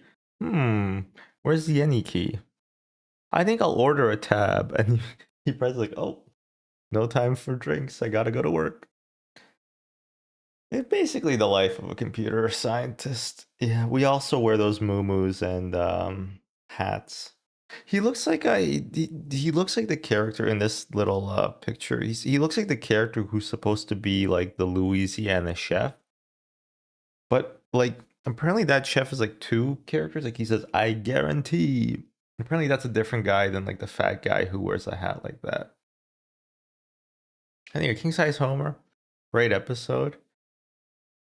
Is this the one where he becomes 50 feet tall? What's the difference? Did you get a haircut? Look closer, Lenny. Oh right, you're 50 feet tall and made of gold. All hail 14 karat gold, which is actually not the the highest purity gold. 14 karat gold is 80% gold, and 20% other things, usually mostly silver. All hail King Homer. I love he's reminiscing about not having to commute to work. And it's a good episode. Some guy shot a bunch of people up on the train, and then my hat got stuck under the bus, which is weird because I imagine Ned worked at the Leftorium at that point. He doesn't even have to go into the office. He just goes into his own store. Great episode. Oh, I think it's called this Mother Simpson? Mother Simpson, hell yeah. This is the episode where they reintroduce, or I guess they introduce Homer's mom into the equation. Very bittersweet. It's a very, very strong emotional episode. It talks about the Super Bowl, very topical. And also just, Homer feeling really upset and saying he's like, oh, don't you want to know why your mom like left? And then he's like, well, it's probably because I was a horrible son that like no mother could love. And you could tell that like Homer just has like a deep emotional hole from his mother leaving. She had to run away from the law, but still. It's just it's a very strong episode. It's the one where for some reason people repurposed the ending, where he sits at the on the car, and he just stares out into like the Simpsons Badlands, the Springfield Badlands, and like a shooting star. Fun fact: there was a contract that, remember when you watch these shows on television, they would, when the credits played, they would have like a interstitial segment where they would announce like what was going to be happening on the news or something like that. And so they would like put like the TV show on the side, and they would like shrink it and like make it a weird aspect ratio, and there'd be like another face on the left side. They had a contract where that should never happen for this episode. Like the ending should just play out. And in the age of streaming and stuff, basically it's like the same thing as when like a TV show puts like a stupid, especially Netflix, when you finish like a movie and they're like, you fucking idiot, here's the next thing you should watch. Why don't you watch this? Television show based on The Office. We call it The Paper. So it kind of ruins the moment. And so there's a contractual clause for Mother Simpson to never have a segment like that. And I think it got violated a few times, but just a cool fun fact. Anyway, it's excellent for sure. No, I have not seen one battle after another. I heard it was good though. Need watch.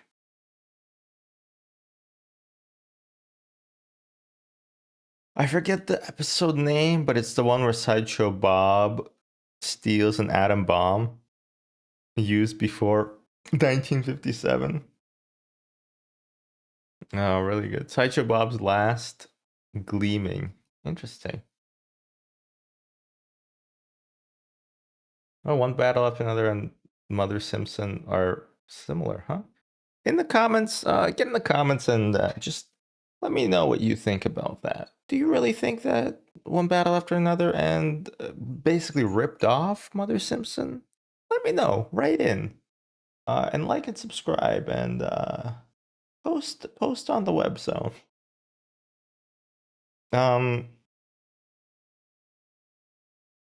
Sideshow Bob's last gleaming.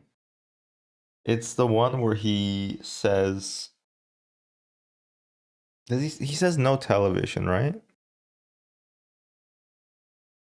He doesn't like television. There's a really weird line where they're gonna go to the air show, and Lisa says that she wants to meet an Air Force, a female Air Force pilot. Her name's also Lisa, and she blew up like 150 mosques.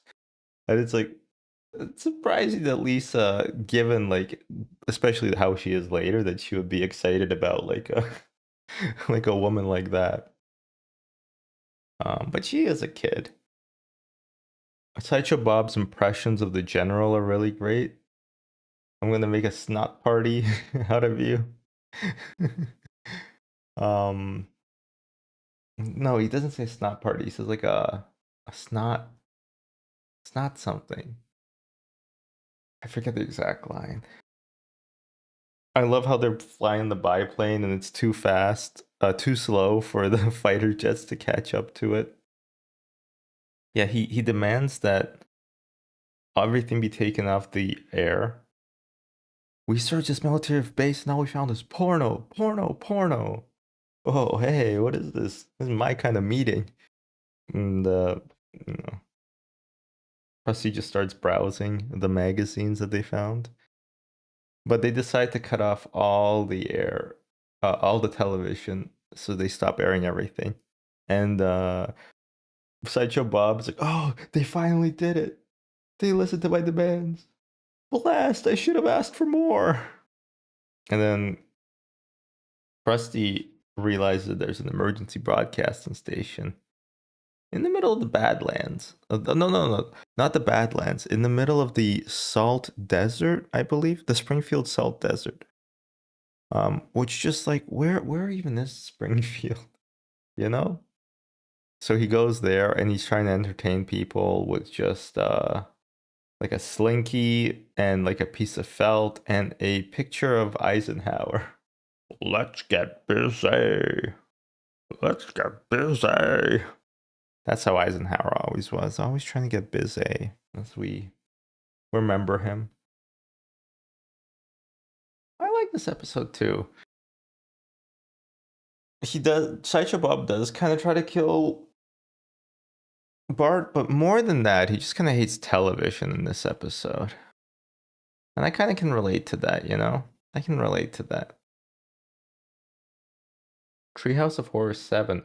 Already, huh? Treehouse of Horror 7. I think we're on season 8 then.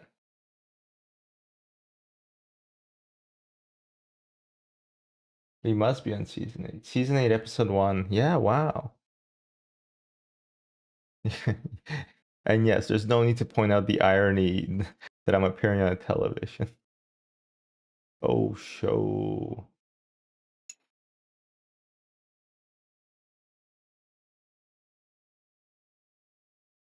The Thing and I. This is the one where Bart has a evil twin named Hugo.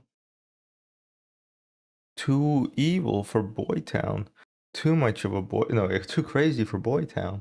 Too much of a boy for Crazy Town. The boy was an outcast. I like the reversal that actually Bart was the evil twin all along. I also really love the little gag where they're hiding and there's 3 vases that are about the size of Lisa, Bart, and Maggie. And Lisa's like, do you think it's safe to come out now? It's muffled. And then Bart's like, I don't care anymore. I can't breathe in here. And then they burst out of the closet to the left. Such a great gag. I love when it's rains in Springfield. I love the little rain gear that they all have. See, I told you we could wash the car by just waiting until it rains. Hugo is missing. I think we saw him boarding a plane to Switzerland, and oh, why? You must have never seen your face before. And Dr. Hibbert just holds an empty portrait. Hugo looks at him and he smiles, and Dr. Hibbert just socks him right in the face. Oh, that's an all-timer for sure. What a great gag. The problem is that the second segment is where Lisa kind of has like leaves a tooth in Coca-Cola, but then she actually zaps it. And for some reason that like causes the civilization to spring up. Yes, of course. We learned to imitate you perfectly. They make a smallification ray to shrink her down. It's just kind of it's a good episode. Like it's a decent segment, but I don't know. I like the at the end she becomes the queen and get me new shoes, and then some guy's like, oh, she'll probably want socks. I'll go get her socks as well, but not as good. Not as good. And then Citizen Kang. That's the one where they kidnap Bob Dole and Bill Clinton. Kang and yeah? Kang and Kodos. And they take over the two-party electorate. And they win, and they basically enslave humanity because you gotta vote for somebody or you're gonna be throwing their go ahead. Throw your vote away. The iconic line, don't blame me, I voted for Kodos, comes from this episode. And I think a lot of people use it incorrectly. Like they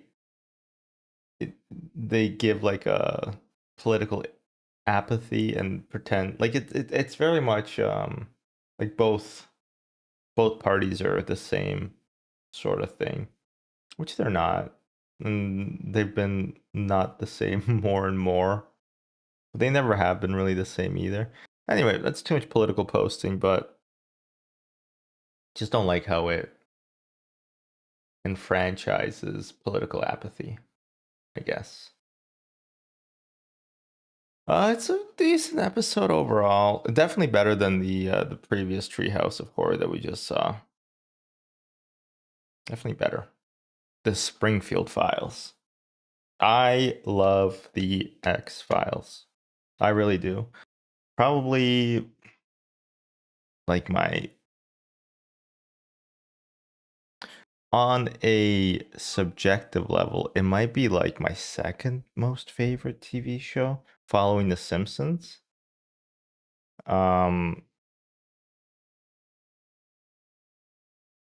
If you can believe that. It's like it comes from a time where conspiracy theories weren't, well, maybe they were always very political, but I don't know, they're just more fun in the X-Files. Like there is a shadow cabal that rules the government, but it's because like there's an alien an alien entity that they've been basically primed to prepare the world for assimilation slash like getting conquered. It's it. I love Mulder. I love Scully. I also named my dog Scully after Gillian Anderson's character. Overall, it is a great episode. I bring you love. It bring us love. Kill it. Turns out that it's Mr. Burns at the end. I love Leonard Nimoy in this. They're just stories. After all, they're just lies. But they're entertaining lies. And isn't that the most important thing? No. I'm Leonard Nimoy. Keep watching the skies. Like, Mr. Nimoy, we have 5 more minutes. Oh, let me just get something out of my car. I love when they do that, and then you can just hear, like, all you hear is like somebody running down or out of a room, door slamming, car door slamming, and then like the wheels like turning. I don't think he's coming back. Good morning, starshine. The earth has do you do. Great episode, The Springfield Files. The unsolved mysteries of unsolved mysteries. I don't know if I want to go as far as saying I choose you for this one, but it is very close to being there. It is very close to being there. I do really like it though. It's a really strong episode. Yeah, the skip the dishes ads are crazy. I always thought skip the dishes. This is, I think it's a Canadian thing. It's like I always thought it was like a bit of an underdog to like Uber Eats and then eventually DoorDash. But like they have so many ads featuring John Hamm and Seth Rogen. Those are like the two main gets that they have. And they're annoying. I'm tired of them. I like Josh Hamm, but like stop doing ads. They can't be paying in peanuts. No. Or in peanuts. Well, you know, if they're stampy. Homer, I think you're abusing the free peanut policy. You're taking advantage of my free peanut policy. The Twisted World of Marge Simpson. It means Agnes. Agnes. You know my name is Agnes. It means son, Lamb of God. We're serious. And to show you we're serious, you have 12 hours. It's a strong episode. I love the mob. Ever since I was little, I've always wanted to be a mobster. I knew my life would go from rags to riches. Not really sure. I was trying to do the voice, but I couldn't do it at all. But it's I like this episode. The Twisted World of Marge Simpson. This is a black day for baseball. Marge basically starts a pretzel franchise. And because she's failing, she has an insane line in this. She says, aim when she feels dejected because it's not going well. And I resonate with this line so much. Aim low, kids. Aim so low that even if you succeed, no one will be able to tell. It's just such a holy crap. What a depressing line. To tell your kids too. Crazy. And then Homer feels really bad, so he asks the mob for a favor. Fat Tony, did you only do a favor for me because you want one in return? Shame on you. Okay, I will go. Hey, wait a minute.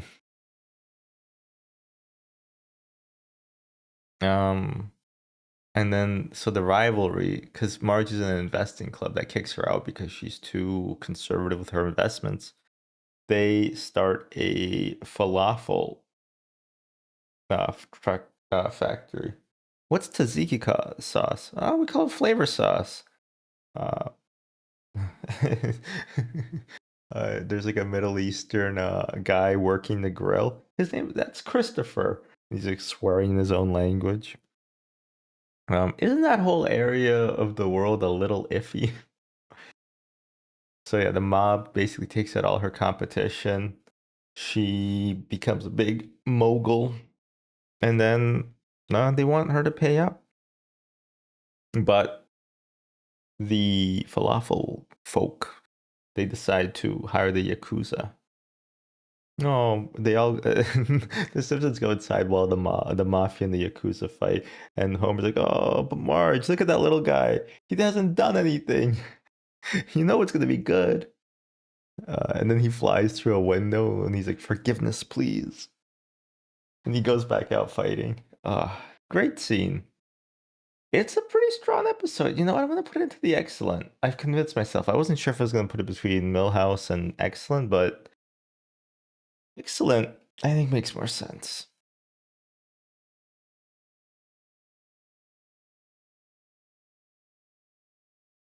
think this one's called Mountain of Madness. It's where Homer, well, for some reason, Mr. Burns makes a retreat where they go to a mountain, and whoever reaches the lodge first gets like champagne and snacks, and whoever reaches last gets fired. Lenny, you're with Carl. And Lenny's like, ah, nuts. And then Carl's right beside him, so he looks at him and he's like, I mean, and he can't think of anything, he just goes, ah, nuts. Homer and Mr. Burns team up, and they find the cabin, but it's not the real cabin. Or I think they find the cabin, but everybody else finds the ranger station instead. There's like a great gag where the ranger, you think the ranger's drunk, but it's just like a random drunk guy, and the the ranger that's supposed to be there shows up behind him. Mr. Burns and Homer get cabin fever, and they attack each other. And there's this great, they have these snowman army, and Homer's like, I have powers. Political powers, and behind them the snowmen turn into like world leaders. Multiple avalanches send the cabin flying down the mountain. Mr. Smithers has to team up with himself, and Bart and Lisa tag along, and Lisa keeps finding injured animals. Mr. Smithers, look, the shrew has a sprained ankle. He's like, oh, isn't any animal on this mountain healthy? It's a great line. Just how annoyed he gets at every animal just having a sprained ankle or something like that. And Lisa keeps finding them. Oh. Yeah, good episode. Good episode. I like when they get into the parking lot and Homer parks and his car just basically keeps gliding and hitting all the other cars in the parking lot. Good episode. I like this one too. Excellent. Oh, supercalifragilisticexpialidocious. Annoyed grunt docious. No, I think supercalifragilistic annoyed grunt expialidocious. This is the Mary Poppins episode. Too much singing for me. I don't like musical episodes in general. That episode of Scrubs where everybody's singing, probably my least favorite episode. Sherry Boppins. Kind of, I like how she dies at the end. That's really fun. I think it's a decent episode. It's not my favorite. Like how Willie's the ugliest man in in Scotland. Good to see you, Willie. That's not what you said last time. She becomes a drunk. I love the song. If you about like half-assing your chores. Everybody does it, even mom and dad. If you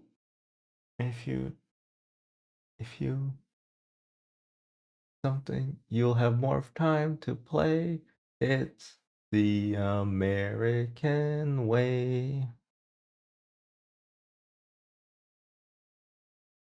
Doves makes me think of doves at funerals getting hit by cars. They would be pretty disoriented, right? Or dead. Honestly, I'm gonna put this into Everything's Coming Up Millhouse just because I don't care for Sherry Boppins.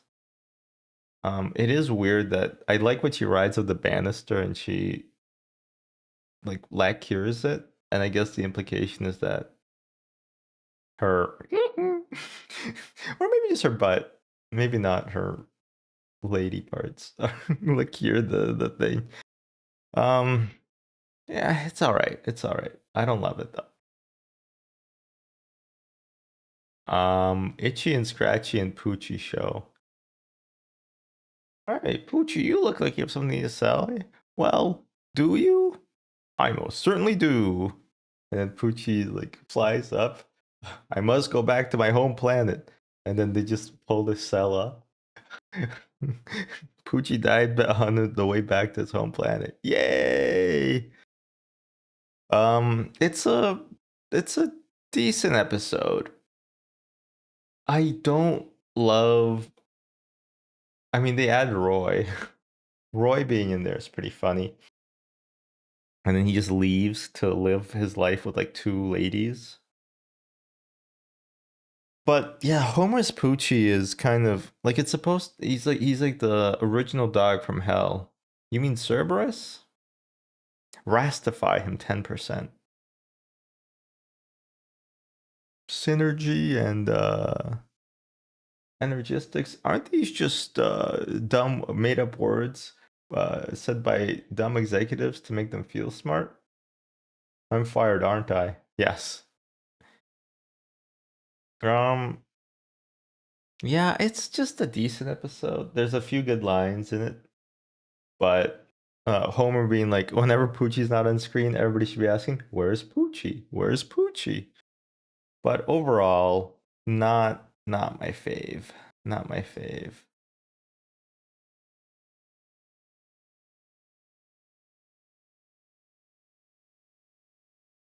Homer's phobia. Homer's phobia.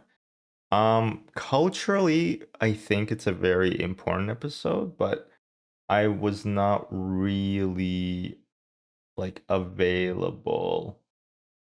Available? I wasn't really like in the mindset to notice this, but looking back, like it does I think it does a lot for just gay representation, right? Roger Waters. No, he's not Roger Waters. Who am I thinking of? Ah, not Roger Waters. John Waters. I get the two confused. John Waters plays John. Whoa, what the hell? They have the same name. He owns like an antique store, or I guess he basically owned an eBay store. Um, it's a really good episode. I love his character. Zap. Um, I like how the gender stereotypes are, put on their head. Bart just like questioning things like, why would he think I'm gay? But also like, I don't know, a bunch of guys spending time together, like shooting animals seems kind of gay. Roger Waters also like not being just like a stereotype makes a not Roger Waters. John being not just a stereotype is also like great. He's just a cool character. I like it a lot. He prefers the company of men. Who doesn't? He's a homo. Yes. Sexual. Ah! And Homer's phobia gets he gets over it. I love the steel mill. Oh, be nice. We work hard. We play hard. Dad, why'd you take me to the gay steel mill? I always wondered what was the connection. Because at the end it says dedicated to the steel workers of America. Keep reaching for that rainbow. And I do wonder. I always wondered. Is there is it just a joke or does it go a bit further than that? So I've always wanted to ask and ask historians, but I can't. Oh no, I can't. It's been 29 years. Okay, yeah. Maybe I'll ask. Maybe I'll ask what the connection is between the steel workers and the gay representation. But honestly, it's a really good episode. It's not an all-time great for me just because these episodes are a lot. I just like them more subjectively, but I think objectively this is a really strong episode and it's a very important episode. It could be funnier though. It could be funnier. But again, really no notes really. It is weird that they go to shoot reindeer though. I always thought reindeer were fake. For a long, long time, I thought reindeer were fake. until I learned that they're like deer with reins. In hindsight, not really a big revelation. Not really a big revelation. Brother from a different series. That's where Cecil Bob? No, that can't be it. Cecil Telwiger? Yeah, shows up. And it's basically so Sideshow Bob, for those who don't know somehow, is voiced by John Casey, the guy who plays Frasier and Frasier, and also Frasier in Cheers. And Cecil is played by the other guy from Frasier, not the dad and not the dog, but the other guy. Not as popular of an actor, obviously. You might know the actor for Sideshow Bob, Kelsey Grammer. Sorry, yes, you might know him from a little movie called Money Plane. So yeah, brother from a different series. It's kind of like the Frasier dynamic, but not really. They're just brothers. Great episode. Oh, but when Cecil has a plan, it's hopeless. Utterly hopeless. I like Sideshow Bob turning a new leaf after getting out of jail and deciding to, just try his best. And he saves the kids at the end. There's a deleted scene where all the money falls off, and Mole Man lives in a house underneath the dam, and he gets the gun falls down and he grabs it and the money starts coming down and he holds the gun up and he says, "Come on, give it all to me." But it was a deleted scene, and it's so weird because I thought that was part of the episode that got cut in syndication, which they do a lot. They cut out parts of jokes to make more room for ads. They also run episodes faster to make more room for ads. It's kind of insane. But apparently no, it's just a deleted scene that I, for some reason, thought was like part of the episode. Kind of weird. But the thing is that they cut out that scene, but they keep his house at the bottom of the dam. So it's just surprise, like there's just a random scene and there's just like a house at the bottom of the dam. Like, oh, that's weird. It's like a Chekhov's gun. Why don't they even mention it, right? It's a good episode. I like it a lot. I like how just like it. It's fun. I like Cecil as well. Cecil's a good one-off character. I like how when they finally go to jail at the end, bake him away, toys. What's that, Chief? Just do what the boy said. For some reason, Sideshow Bob also goes to jail. You'll rue this day. Oh, great. Now I sound crazy. They're just fighting over the top bunk because they're still brothers at heart.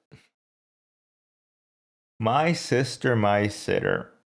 Okay, a lot of people hate this episode, and for good reason. Bart is like an insufferable little dick in it. I didn't see any UFO. That's right, miss. You didn't. And then he waves away at the guy with like a syringe. The basic premise is that Lisa is a good babysitter, and Homer and Marge go out to the pier for a date night, and she's put in charge of Bart, and Bart is just a dickhead the whole episode. And then he eventually like bumps his head and I think maybe breaks his arm or something from being stupid. And then she tries to go to Dr. Hibbert, and she puts Maggie in like a cat cage because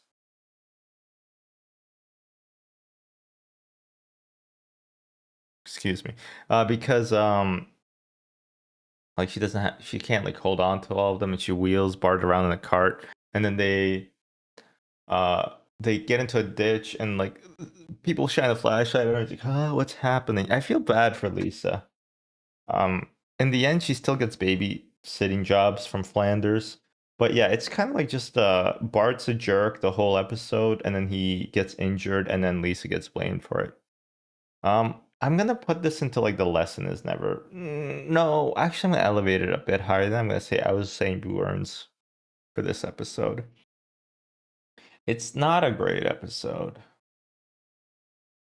Homer versus the Eighth Amendment, I think is what it's called.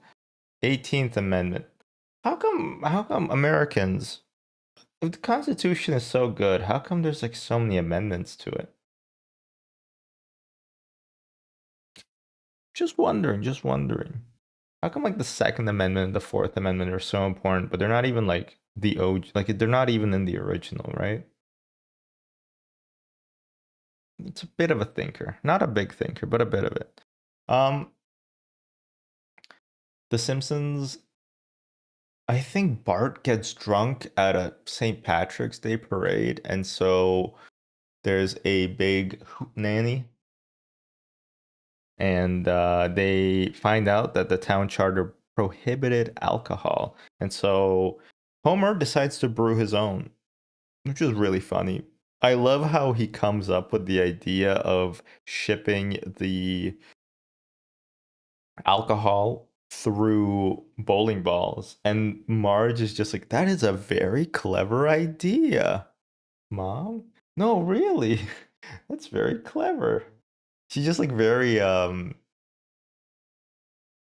guess proud of Homer for coming up with the idea. Here's the beer baron.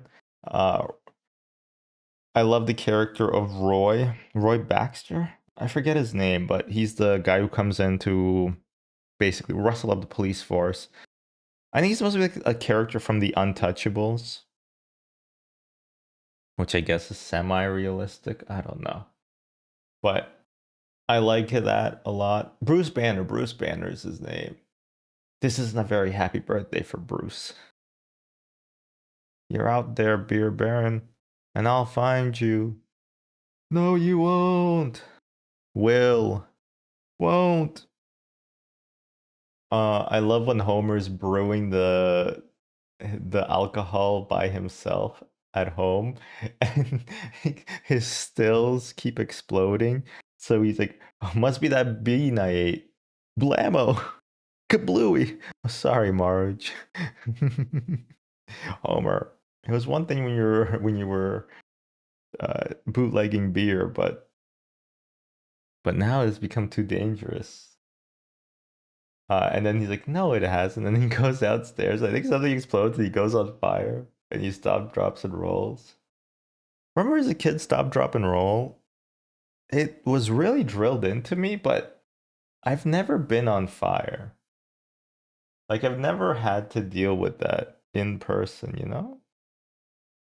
It's kind of like quicksand. It wasn't really that big of an issue.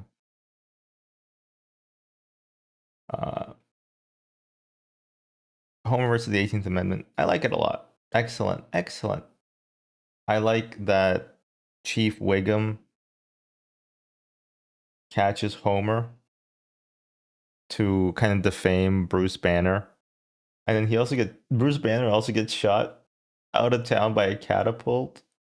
And immediately they discover that actually was repealed like 3 days after the law came into motion.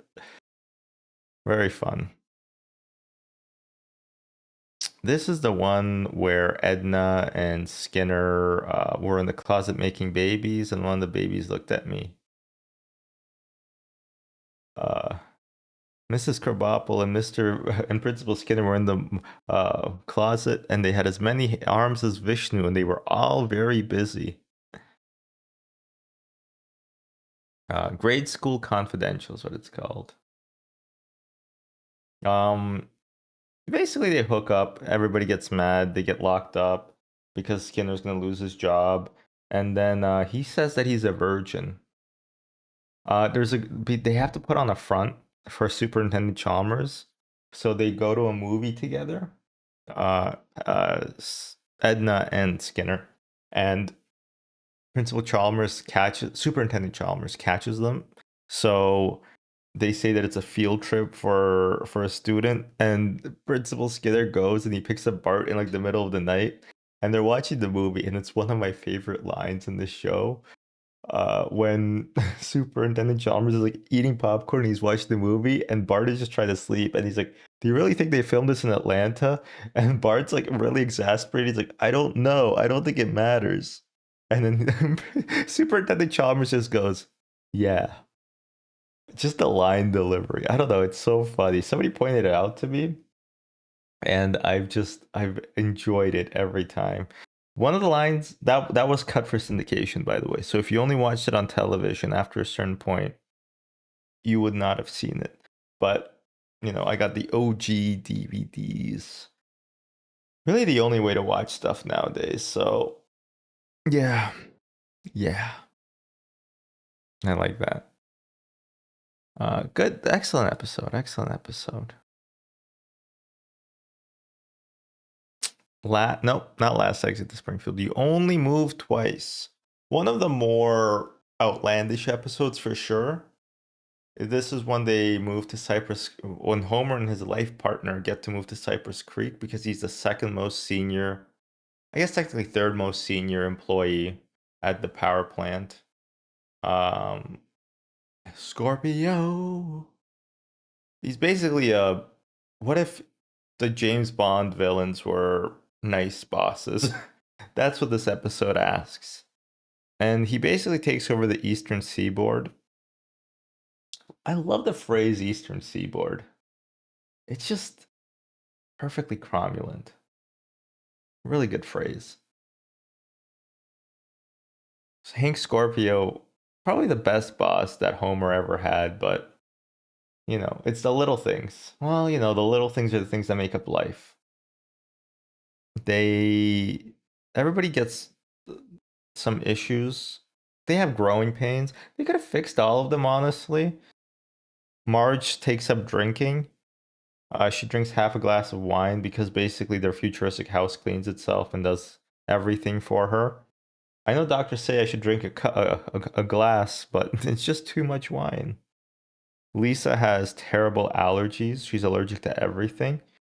Lady, ever heard of antihistamines? And Bart gets held back to like I forget the term, but basically he gets held back into like a stupider grade, for lack of better terms, because he doesn't know how to write cursive. Well, I know hell and damn and bitch. No, cursive writing. I love Hank Scorpio. 1, 3, 2, 1 second, Homer. I gotta take this, and Homer falls back on the on the trust fall. Oh my god, a man's on the ground. Homer, I'm sorry, I gotta take this. Somebody's taking a bite out of my lunch. He tries to kill James Bond.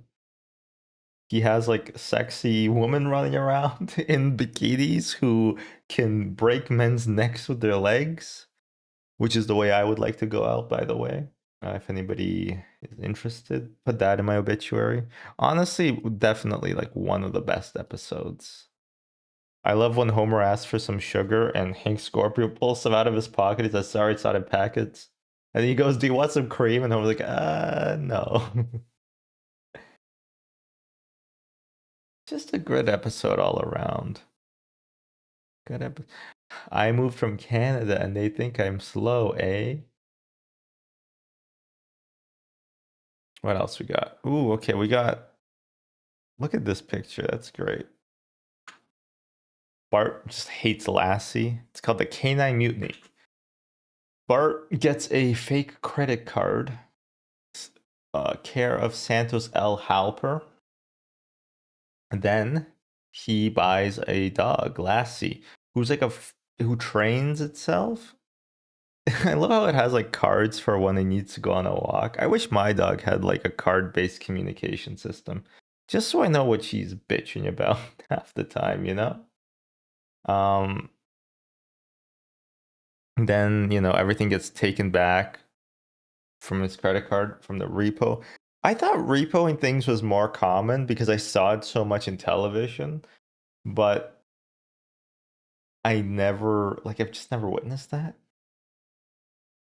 You gotta give me my floor back. My customers are complaining. Pay your debts. But I don't wanna. In the end, Bart ships Santa's little helper instead of Lassie to be repoed, and then it gets adopted by well, not it. He gets adopted by a blind man, but then he gives Lassie back. He gives Lassie to the cops. He gets Santa's little helper back, and then the guy has marijuana on him. It's like, oh, maybe it's medicinal. And it's like, oh yeah, it's medicinal. And it's like, oh, this is gonna take a while, kid. Maybe you should go home. And then all the cops show up with like beer and like their girlfriends. And basically, I think they just have like a little party with that guy, with the blind guy, from what I understand. Anyway, it's an excellent episode. I like it a lot. Poor Santa's little helper, though. It's not his fault he's stupid. Or maybe it is. The Old Man and the Lisa. Mr. Burns loses his fortune somehow. Lisa helps him out with recycling. Instead, he freaking dredges the ocean floor to make like chum. And he rebuilds his fortune. And I think he makes like $30 million, and he wants to give Lisa 10%.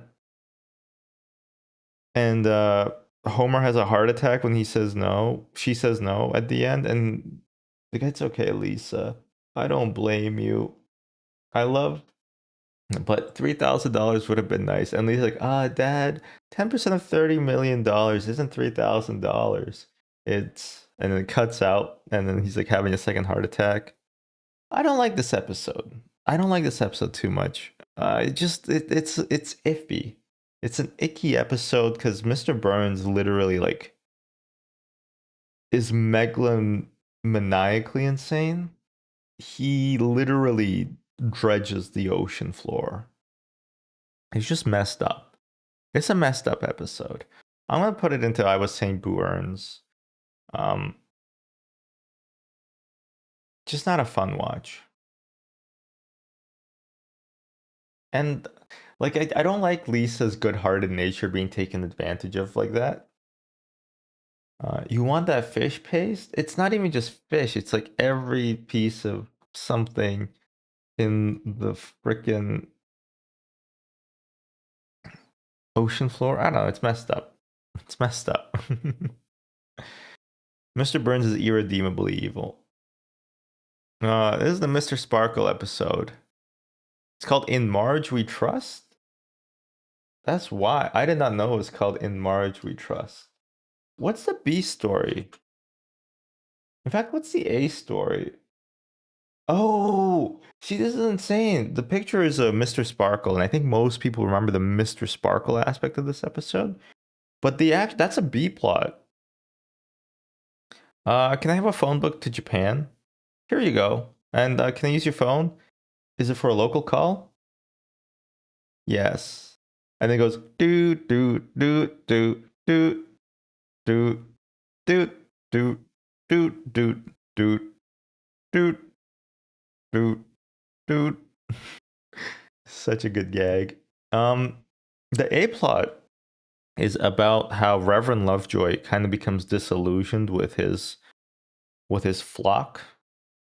I like how Christians call it that, their flock. Their flock of flame. And how he just doesn't care for really the problems of his congregation, right? So instead, Marge becomes the listen lady. Hey, listen, lady. Shut up, I'm asking her now. She basically provides advice to people. Oh, Mo, you have a lot to live for. Really? Reverend Lovejoy never says that. Basically, the thing that broke down Reverend Lovejoy was Flanders. I was doing a new dance, and I think I might have bumped buttocks with another man. Reverend Lovejoy, I think I swallowed a paperclip. It's just Just an annoying man. I also love how recurringly God hates Reverend Lovejoy's trains. He always just breaks them for no reason. It's just a great episode all around. And the Mr. Sparkle stuff is really great. Why am I Mr. Sparkle? Ah, yes, you are Mr. Sparkle. Hey, Chief, let's talk. Why not? I do love bumping booties at the club. What's up, Ken's father? Simpson. We're talking Simpsons. From Maine to San Diego, talking softball. Jose and Canseco. And Griffin's grotesquely swollen jaw. Steve Sachs and his running with the law. Holy crap, I'm remembering all of them now. They calling Homer. Marty and the straw. Yeah, I like In Marge We Trust. And it culminates with Reverend Lovejoy basically beating up a bunch of baboons to save Flanders, who had to run away from basically Kearney and Dolph and Nelson harassing him. Definitely an excellent episode for me.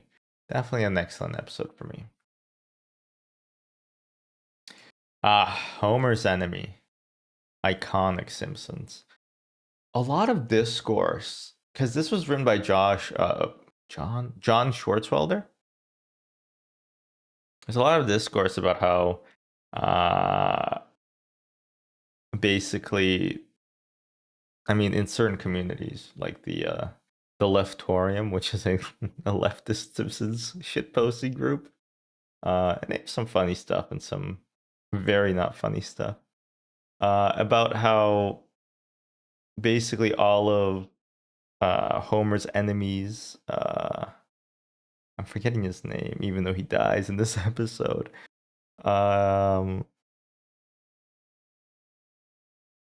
Basically, all his problems are Mr. Burns. Grimy, yeah, as he liked to be called. Sorry, Frank Grimes.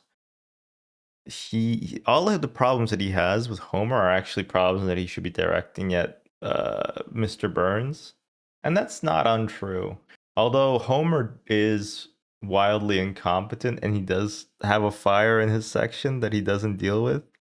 Oh no, sorry, that the fire is from the Homie the Clown. Homie. But yeah, Grimy is an all-timer. He just hates Homer. He's a self-made man.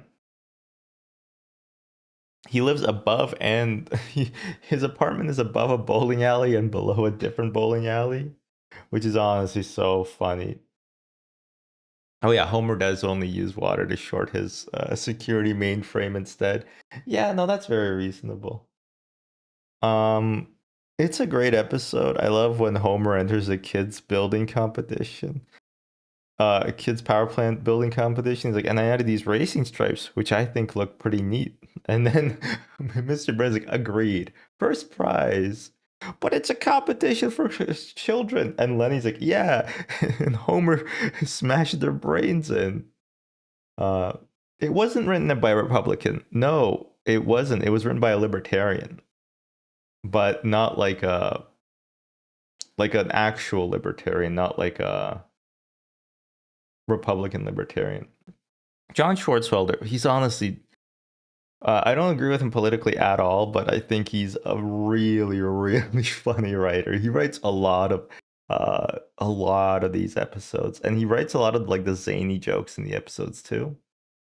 Anyway, it's definitely a great episode. I don't think it's my favorite, but it does go into excellent. It could go into I Choo Choo Choose You on a different day, but today, I'm running on 4 hours of sleep, or maybe 3, so it's gonna go into excellent instead. Behind the Laughter. It's the fourth wall-breaking, non-canonical episode of The Simpsons. It's funny, but not haha funny, you know?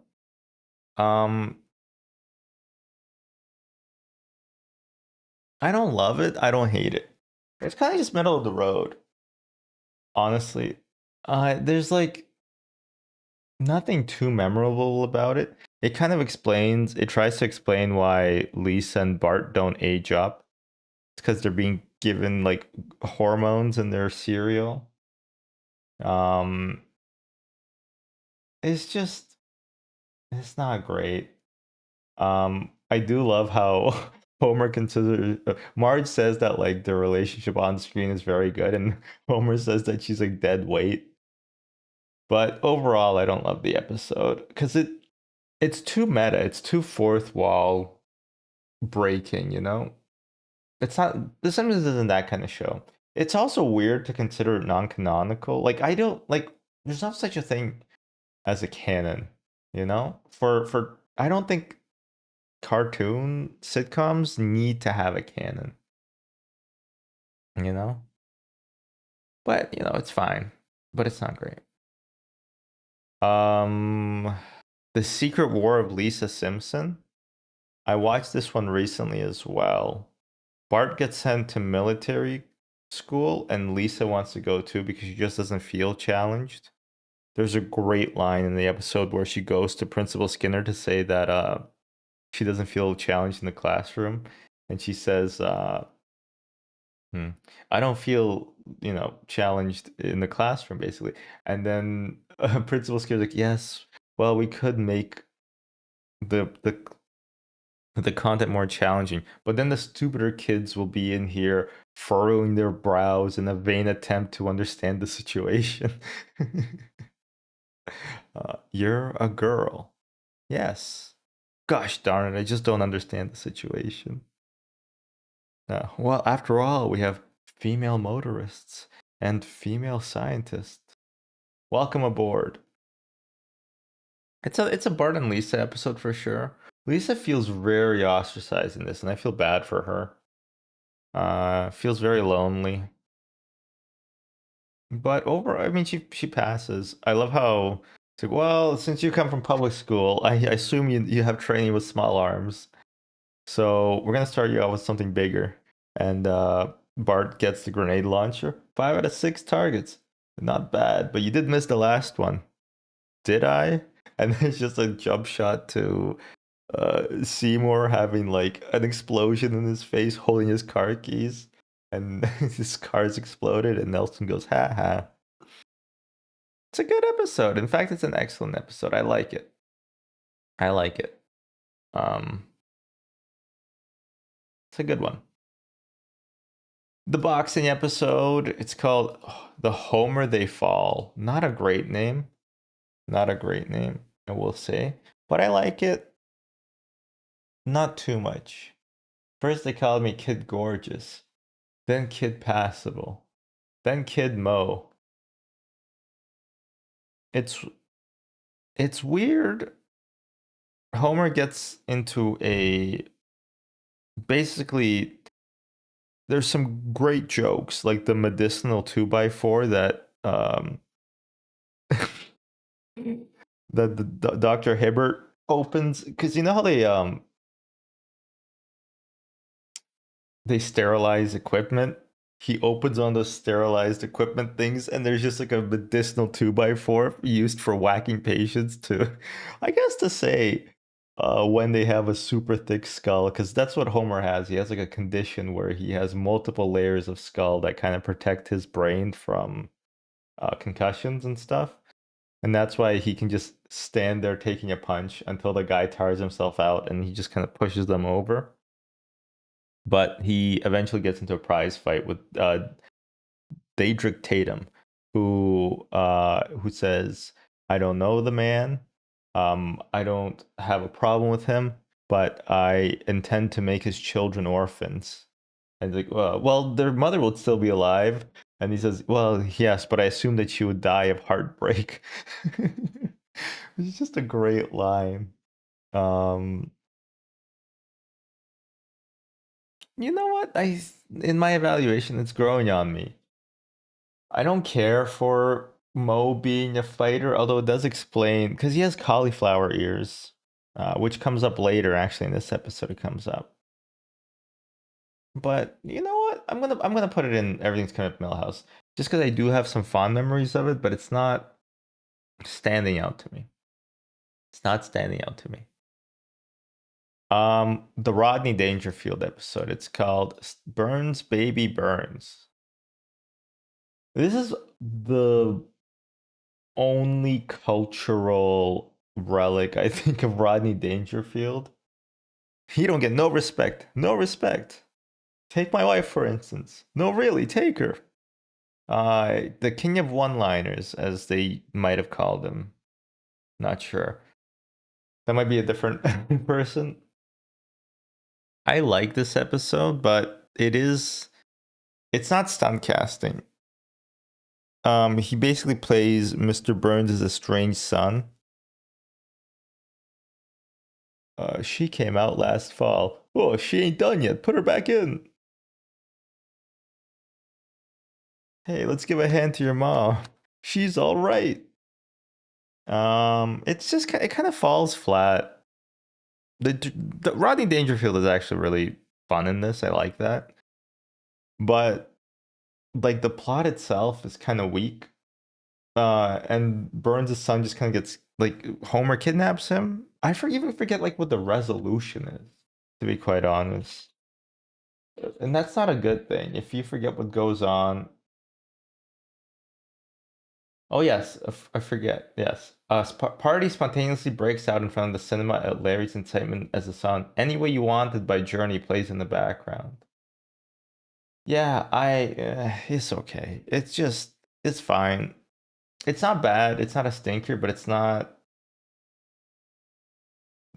great in my opinion. Bart After Dark. Bart works in a burlesque house, and Marge and Lisa go to clean up an oil spill, probably by BP. I don't think BP was responsible for this oil spill yet, but I'm just gonna blame British Petroleum anyway, who I think have tried to rebrand. But yeah, I still remember. I don't remember what they did, but I still remember that they did it. You know what I'm saying? I'm still blaming them. Yeah, Bart works at the burlesque house. Zach Scaldron, I thought they closed that place down. A bit of a musical episode. I do like the episode. I like the lady. I think I had like maybe a bit of a sexual awakening when I watched this as a kid. I was like, wait a minute. What are those ladies doing? That's when I learned I liked girls, you know? At that point, before that, they were icky and gross, and now I was seeing a different side of them. This is the one where Abe walks in and with the hat, it takes it off, puts it back on. Is your name Bart? Yes. Did your dad know you're working here? Uh-huh. All right, well then I'll take a Scotch whiskey. Yeah, the house is a wreck because Marge is left with Lisa and Maggie. What is Maggie up to this episode? I think she has her little starfish. There's a few episodes where she has her little starfish snowsuit. I love that snowsuit so much. It's so cute. She just looks like a starfish. It's very cute. Maggie's very cute. Maggie's the best. This is gonna go into. I'm gonna put Everything's Coming Up Millhouse. It's between excellent and Everything's Coming Up Millhouse. I think I'm just ranking it just a little bit lower because it doesn't leave as strong of an impression on me. A Millhouse Divided. You impressed that I'm remembering most of these, by the way? Most of these I remember, by the way.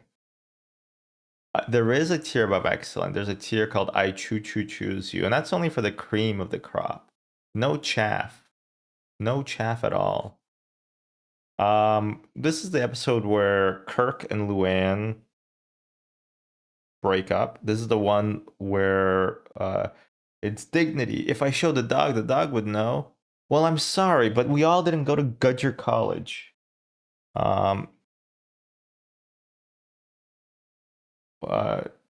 a middle manager who's brought down the reputation of what used to be the best cracker producer to be tied for fifth with Allied Biscuit, and Marge slowly pushes the Allied Biscuit cookies back under the couch. Yeah, so she hosts a dinner party because she asks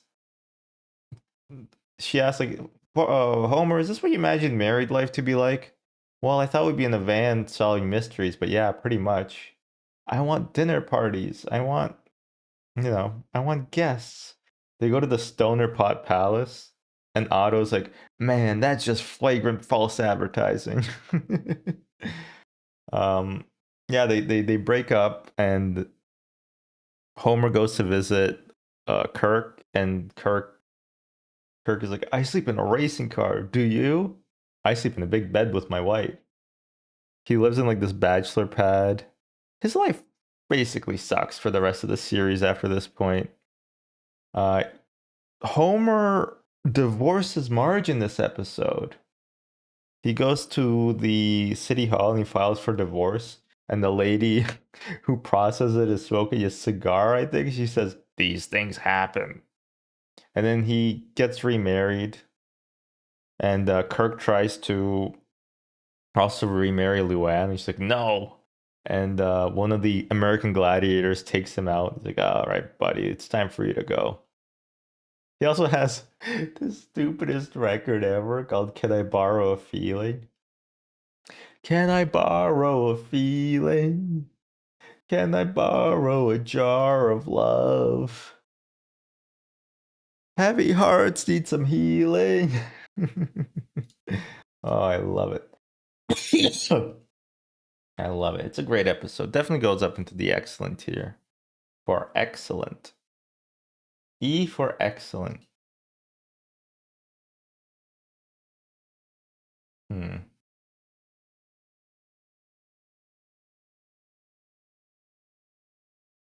Oh,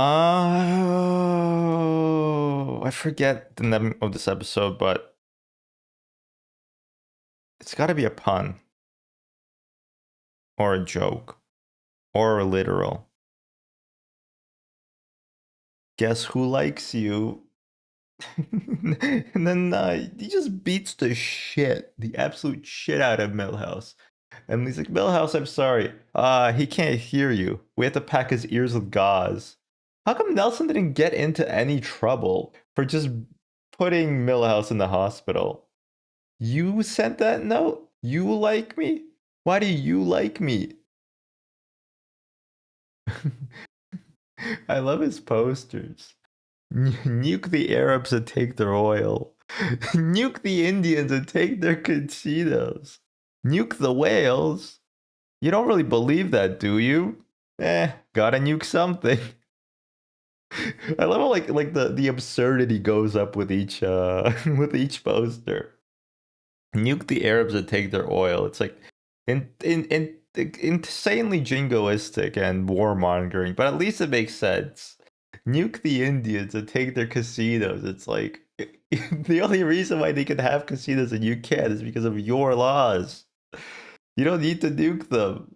And then just nuke the whales. There's not even like there's not even a rallying cause for that. It's just nuke the whales.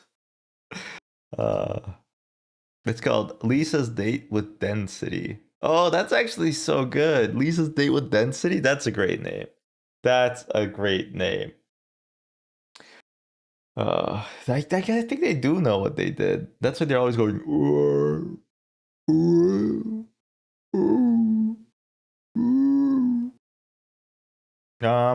It's a good episode. I like Lisa having a crush, and it's Nelson, and it makes no sense to be Nelson, and she doesn't understand why it's Nelson. You also get that fun refrain thing. Lisa likes Nelson. No, she doesn't. Milhouse likes Lisa. No, he doesn't. I forget the girl's name. Let's say Mindy likes Milhouse. Nobody likes Milhouse. What other? There's a B side to this, right? There gots to be a B-side. Lisa's date with Density. I love the name, by the way. It's really really good.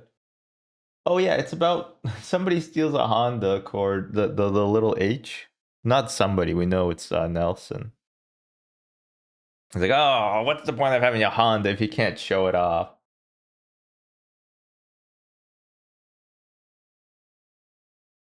Yes, there's a robocalling thing. I remember now. Homer gets a auto dialer to send $1 to Lucky Dude. Lucky Happy Dude. Care of 742 Evergreen Terrace. Yeah, it's a good episode. It's a strong one. I do love the auto dialer, and then he yeah he has to apologize at the end. Like, you have the power. Send $1 to Sorry Dude. Moderators, thank you, thank you. Yeah, good episode. I'm gonna put it in excellent as well. Nelson lies to Lisa at the end, and he's like, "So is this goodbye?" She's like, "More like smell you later." It's a good one. I like it. Hurricane Nettie.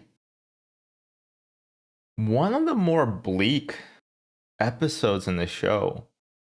Ned Flanders loses basically everything. He doesn't have insurance. He loses his house.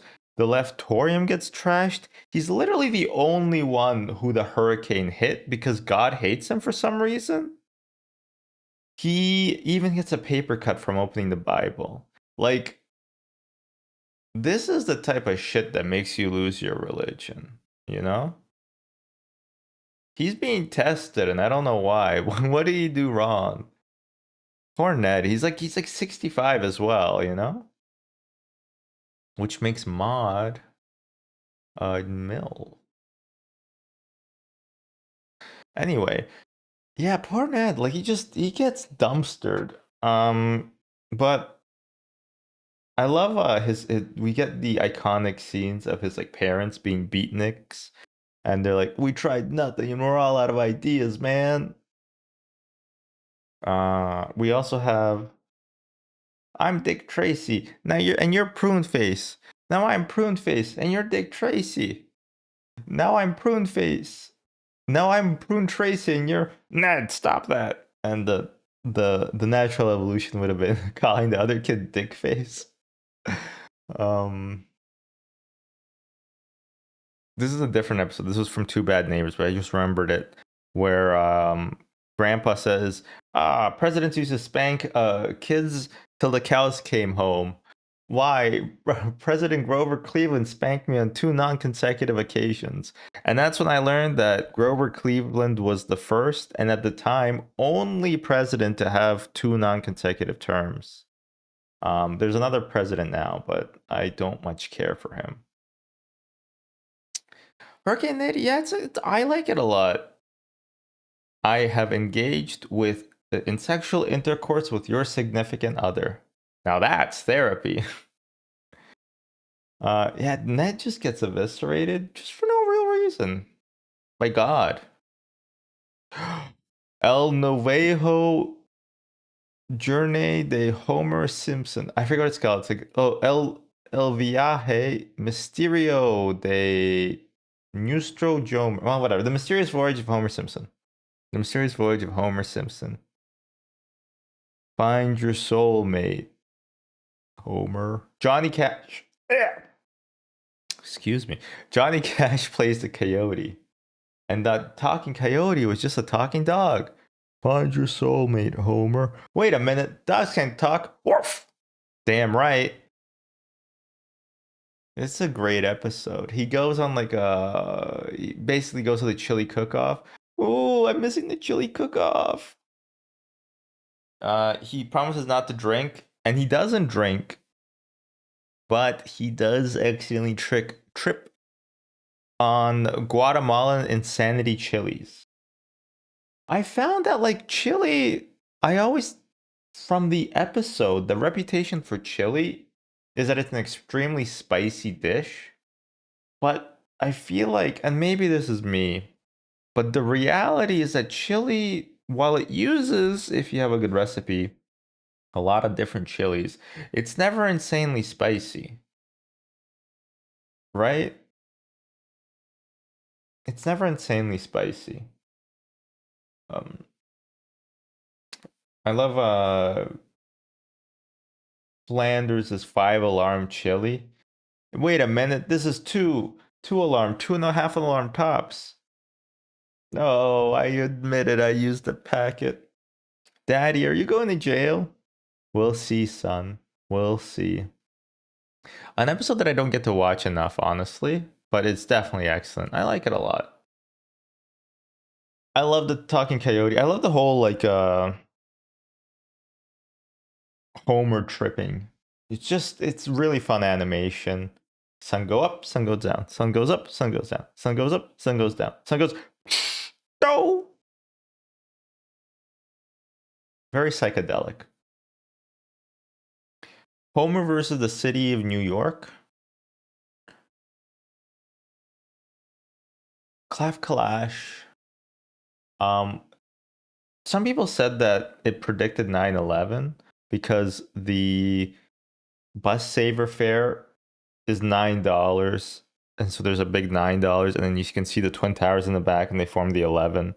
But like that's just kind of cheating because the Twin Towers always form an 11, right? Just because of the way that they are.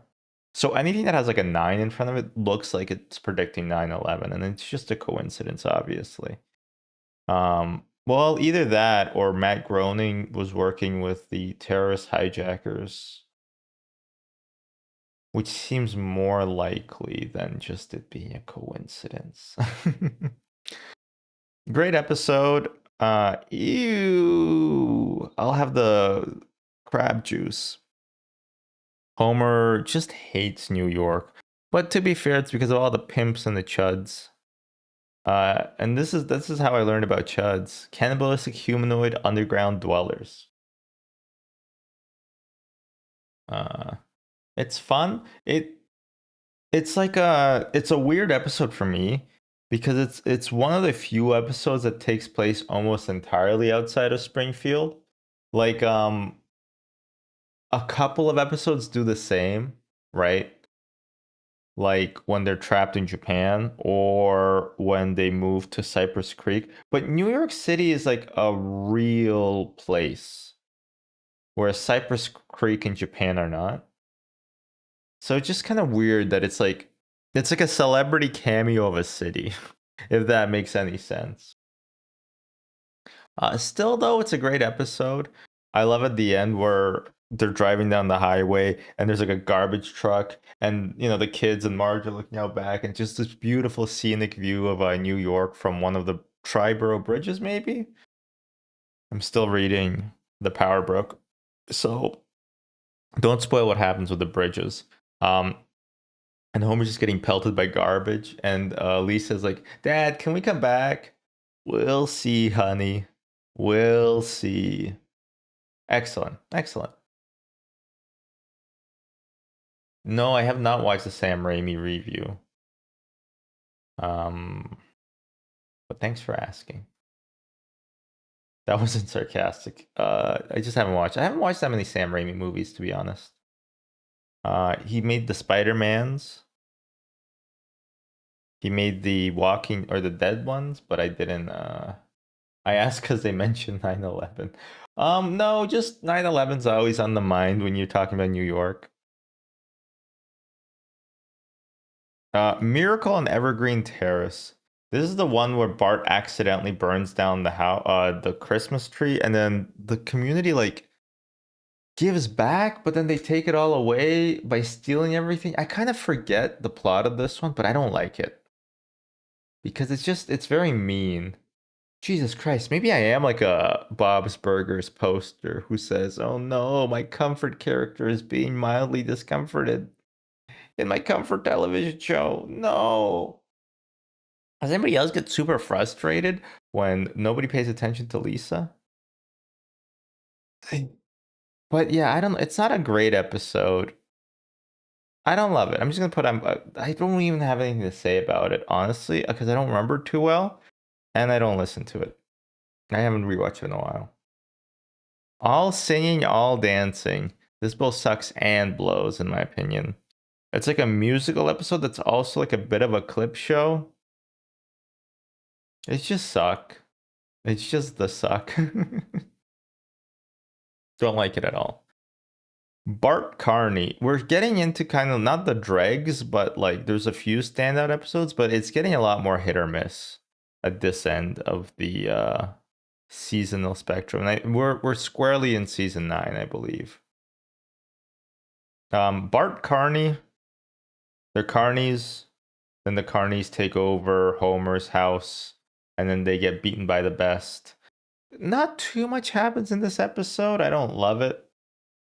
There's a few good jokes about the guy, his smoking trick, and about how he like pulls it out of his ear and something like that. And I think he pulls it out of his butt. And he's like, "Can you do that again?" He's like, "Not for a few hours. Not for a couple of hours, or maybe a couple of days. I forget which one it is." Because he pulls out a still burning cigarette from his butt. But overall, it's all right, but it's not excellent, that's for sure. Joy of Sect, on the other hand, is excellent. In fact, it could be an all-timer, but it isn't. But it could be, but it isn't. That's my leader you're talking about. It's like a parody of just cults in general. I wouldn't say it's specifically Scientology, especially because I think Nancy Cartwright is a Scientologist. But it is just a parody of cults in general, and it's fun. I like it. No, Homer, don't go. But I want to go. I love how beer becomes the savior. Lima beans that look like the leader. It's a great gag. Bart saying, "I think it's cool. It's like everybody else is a zombie," and then he like runs out with his little bastard something kit, and then then he comes back and says, "I love the leader," and the guy comes back in and he has a little thing that says little bastard brainwashing kit. It also starts off with Homer being at the airport, and just walking by all the people, and then some guy's like, "Have you ever heard of Krishna consciousness? See, Bart, this is a crazy person." And the reason why they're all doing that is because the football team for the Springfield is landing, and they all just want to throw rocks and boo at them for losing the championship. Which, by the way, sorry Patriots, or sorry Seahawks. I'm recording this after the Super Bowl, but I don't actually know which team won. So, sorry, losers who won by some margin. America won. Oh, fuck. Okay. Well, that's not the team I was rooting for. Yeah, and they joined the Movementarians. I love how Homer just eats everybody's food. There's like a self-criticism circle where everybody's criticizing him. It's like, wow, this is a smart group. Just all his tactics, like all their brainwashing tactics, don't work. The leader is good. The leader is great. We commend our will as of this date. We surrender our will as of this date. But then they have a final breakthrough. Na na na na na na na na leader. Na na na na na na na leader. Leader. Leader. Leader. And yeah, Homer gets into it. He loves the leader. I like when Reverend Lovejoy is burning down. He's spreading gasoline in the church, and he's like, "Can't believe I have to do this again." Overall, yeah, I like this episode. I like it a lot. Das Bus. Great title for a mediocre episode, which really they're jumping the proverbial shark by having the whole bus crash into the ocean on a field trip because go banana. It's insane. It's basically silence, not Silence of the Lambs. No, Lord of the Flies, not Silence of the Lambs. And excuse me.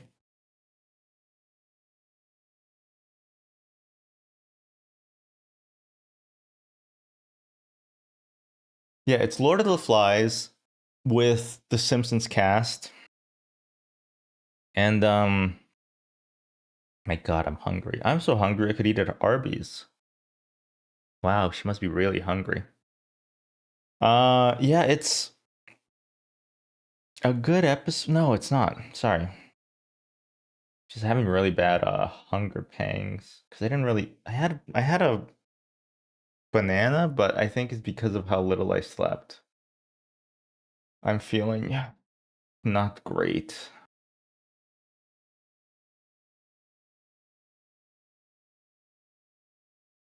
They hunt the boar, and then Lisa's eating the moss, and everybody else is eating the boar. But it's just kind of stupid, right? Like the adults don't really do anything to find the kids, and they were rescued by, oh, let's say Mo. I swear there's like a B plot, but I don't remember what it is. Oh, yeah, Homer runs a computer service. They have internet on computers now? And then he gets bought out by Bill Gates. Yeah,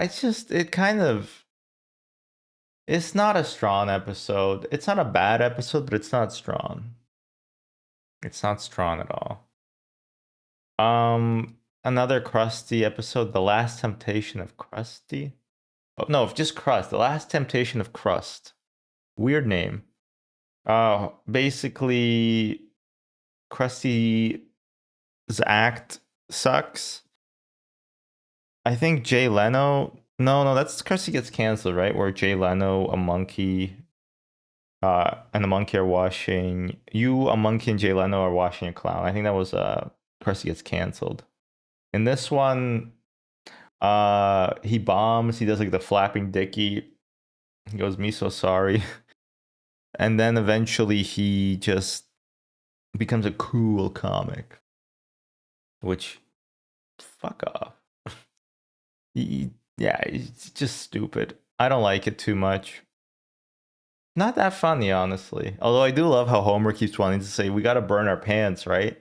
And then Krusty immediately sells out for like a Honda. Oh no, for the Canyonero, right? This is the Canyonero episode. Can you name a truck with 4-wheel drive? Smells like a steak and seats 35. Canyonero. Canyonero. I think it's like it's 2 lanes wide. Country Fried Steak is the only truck endorsed by a clown. Unexplained fires are a matter for the courts, Canyonero. Anyway, not a horrible episode, but it's definitely an Everything's Coming Up Millhouse episode. Mo Gets a Girlfriend. I think it has a better name than that. Dumbbell Indemnity. Mo Gets a Girlfriend is a better working title. It just, whatever. I don't care. I really recently rewatched this one. Mo is like such a loser. He just woos his girlfriend with lots of money, and then he gets Homer into prison. And yeah. It's not a great episode. I don't care for it. Lisa the Simpson, a late season standout. Excellent for sure. It's when the Simpson gene is stupid, doesn't make any sense, but it's still really fun. I like how Lisa feels dumber. Wait, dumber isn't a word, or dummening. Dummening isn't a word. Dear log, I am me again. I like how Homer really tries to cheer her up at the end, and all the failure Simpsons show up. I shoot birds at the airport. I play a rich guy at parties. At least I'd like to. All their jobs are so sad. And who are you, Dr. Simpson? Doctor, that means you went to college. Well, you have to if you want to be a doctor. Yeah. You mean, see, the Simpsons gene is only on the male chromosome. So you mean I'm doomed to a life of failure? I love what Abe, who when he shows Lisa about this, he's like, "Oh, your dad was as smart as a chimp. Now he's as dumb as a monkey." And Bart's coming in on nicely. He used to be as smart as a monkey, but now he's as dumb as a chimp. A lot of great gags in this one. Lisa centric episode. I like it. I like it. This little wiggy, I think it's called. Yes, it is. It's where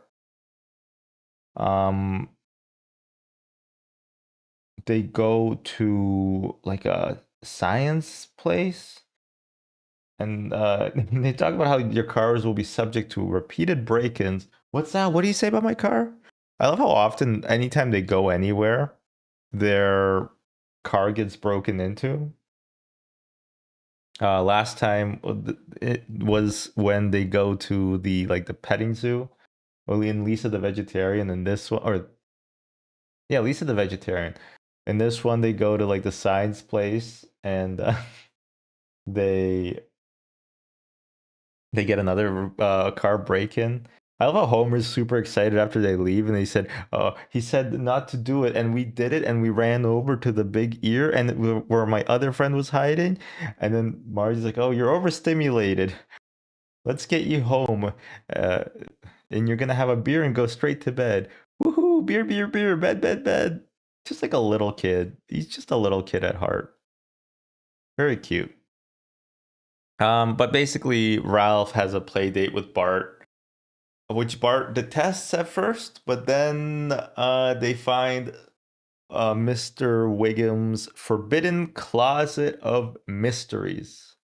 What is your fascination with my forbidden closet of mysteries? That's where he keeps all his riot gear.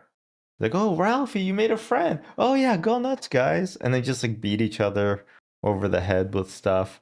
I think it becomes a sleepover, and Bart steals the skeleton key, which I always thought were real, like a master key to the city that opens every lock. But it's just like, that'd be a security nightmare, right? Like, that's not a real thing. It just doesn't exist. And then they eventually go to like an insane asylum. I think it's actually a prison, because Bart gets bullied into it a little bit by Nelson, and they throw the key in, and Ralph is very brave and he has to go get it. But they flip the switch to turn on the power, and they realize that they accidentally flipped the switch that turns on the electric chair. And when the mayor does a mock demonstration, he's gonna have to do a mock demonstration. They have to send like a rocket to tell Mr. Burns to shut off the power, because like the power is on for the electric chair. And now as I'm explaining this, it sounds insanely convoluted, but when you watch the episode, it's not that convoluted. It makes sense. And Lisa, Bart is like cheering on Ralph, and Lisa's like, "But what do you mean, Ralph? I did all the work." And then he's like, "Lisa, it's Ralph." And Lisa like thinks for half a second, and she just starts going, "Go Ralph, go Ralph, go Ralph."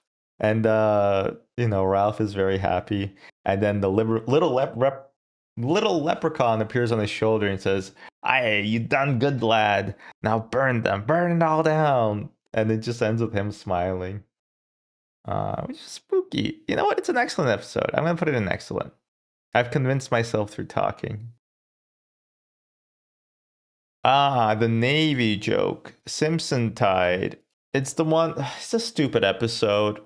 It has a good gag when he goes, "It's my first time," and then he says it in Chinese, and he says it in like penguin and all that. It's just everybody joins up to be in the Navy for some reason. Homer gets promoted up the ranks because he says, "Is the poop deck really what I think it is? I like the cut of your jib." What's a jib? Promote that man. Like, Homer, what do you think? I want peas. Yes, we all want peas. But he's talking about peas, the food. But it's impossible to get peas. So what do? Knife. Yes, you reach for the knife. It's kind of stupid though. I don't know. Maybe they were paid off by the Navy. I never really liked it too much. Not a great episode. I'm gonna put it into. You know what? I'm gonna put it into Boo Earns. It's just too like out of the comfort zone of being in Springfield. You know? Not great. Not great. The Principal and the Pauper. So this is where a vocal amount of people, I don't know if it's a majority minority, said that this is where the series jumped the shark. Like, this is what people consider the end of the golden age. And I agree that season 9 is the end of the golden age, but I would put this episode squarely in the golden age. I think Principal and the Pauper is a great episode.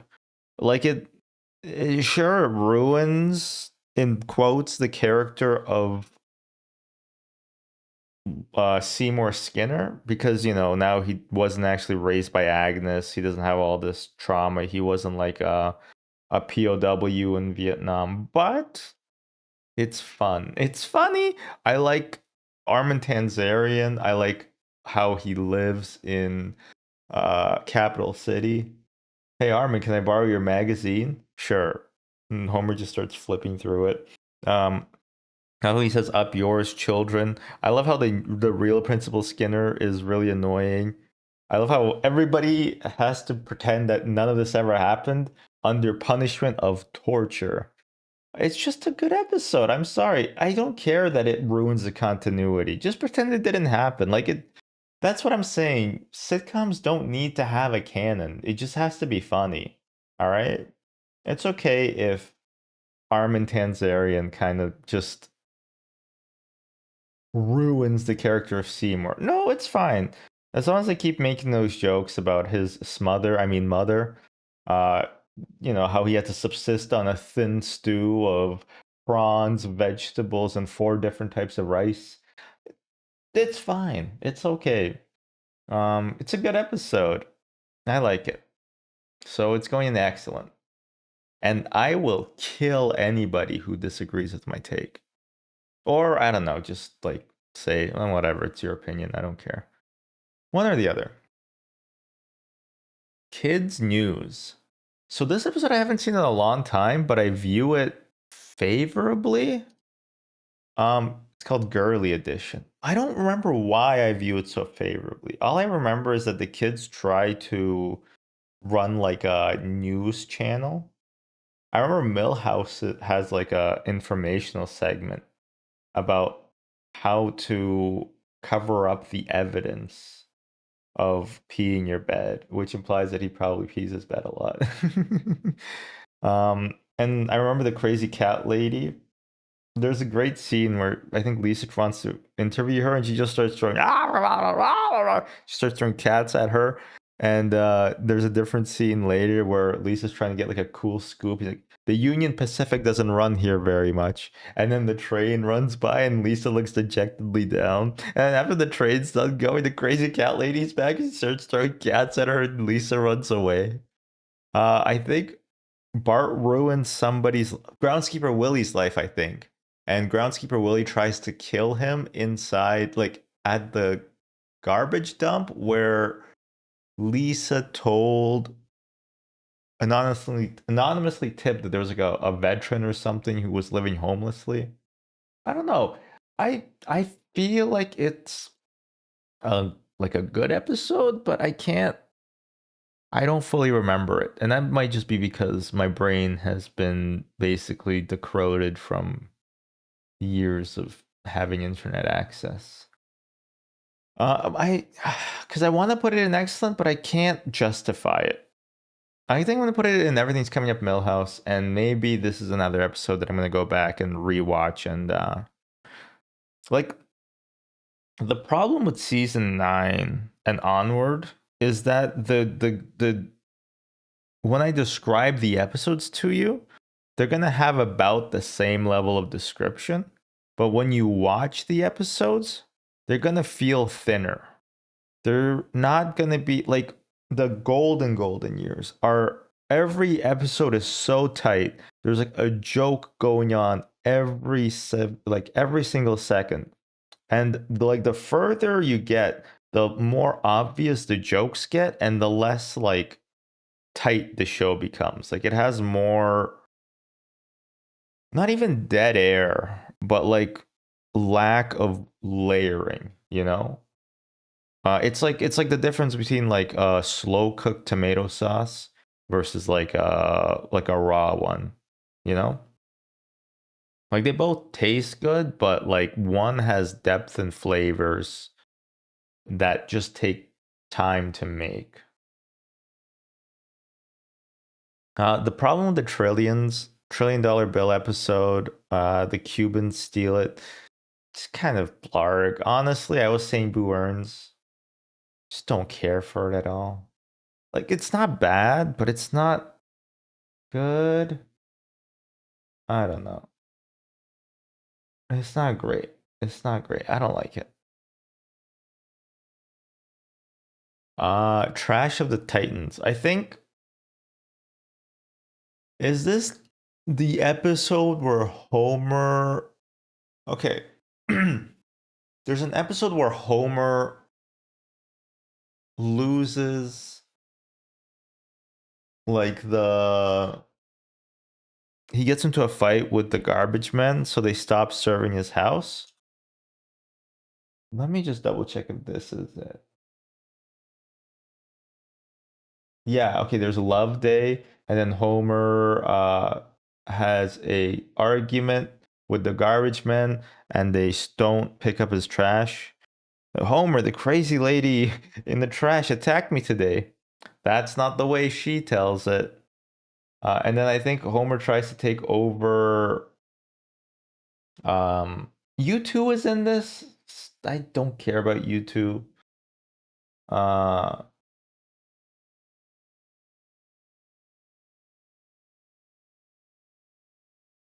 What?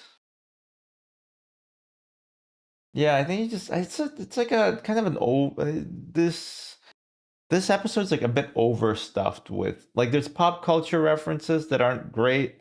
I like the idea of Homer running to be like the guy, right? Isn't this it? He takes over the current waste manager who's like who loses, and then he's like, sorry I'm late. Somebody cut my brakes. Somebody cut your brakes, and you should have been early. which is like technically like such a childhood way of looking at it. It's just so funny. Um the guy also like loses, and he's like, they want to like take away Homer's powers, and he says, I just you have to wallow in like your filth, basically. Like you made this bed, now sleep in it. I think they moved the town because of all the trash that Homer generates. It's just kind of all over the place. Like there's good and bad to it, and that's what's gonna go into everything's coming up in Millhouse. This is the mountain king of the hill. What the hell? We drove 300 miles for this? This is the one where Homer hits up the Gime because he does night walking, and he gets buff and strong, and he only eats things in bar form, right? Homer, there's nothing in there but fruit rinds and discarded Chinese newspapers. And Homer looks at it, he's like, hey, Deng Xiaoping died. And that's also how I learned that Deng Xiaoping died. Although I think he died like 5 years before this episode aired, so that newspaper was way out of date. And Deng, one of the kind of the founders of modern China. I'm not gonna give you a history lesson. Go read a Wikipedia article, okay? God, I think he's like the first chairman or second chairman after the Cultural no, well after Mao, right? Anyway, I like how the Sherpas just Sherpa is a cultural group, right? But these guys, I think, were Sherpas and mountain porters at the same time. Anyway, it's a decent episode. I like how Homer's like they're like telling him that he can climb the mountain. I think it's called power bars. And he's like, huh? Like, yeah, just that, a bit to the right, and like the mountains get even taller. He's like, yeah, you're almost there, and it gets even taller. Again, the Springfield geography can change at an instant. People don't get mad that they retcon that there's a huge mountain in the background of every Simpson shot, right? How come they get mad that frickin', Principal Skinner isn't who he says he is? Like, who cares? It's a TV show, right? It's just for fun. Yeah, I don't know if I'll go as far as excellent. I think it's pretty good. I think it's definitely better than like Trash of the Titans, but it does kind of fall flat again. Like I was saying earlier, it's just a bit watered down. The jokes and stuff, like there's just not as much comedy in it. Lost Our Lisa. Lisa wants to go on to see a display at the museum. And then she gets lost. There's a great misdirect joke where Homer is trying to get a higher vantage point to look for Lisa, and he buys a bunch of balloons, and he says, "I really hope this works." And then he walks up to a construction guy who's standing on like a crane, or I guess not a crane. I don't know what it's called. Like, those things that like they go up to the power line with. And he's like, "Hey, can I use your machine if I give you these balloons?" And the guy's like, "I got balloons at home, but they're not this nice." And it's just such a great misdirect, because you think that Homer thinks that he can use the balloons to lift himself up, but he just uses them as a bargaining chip.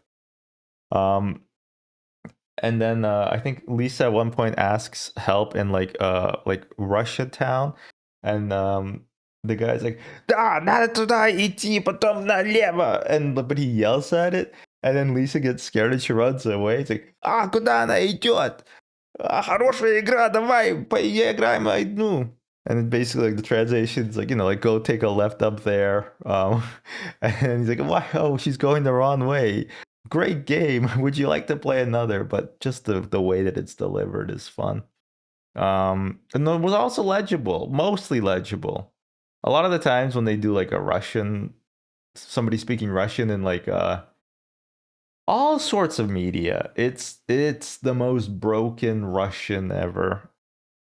Especially if it's delivered by like an English actor.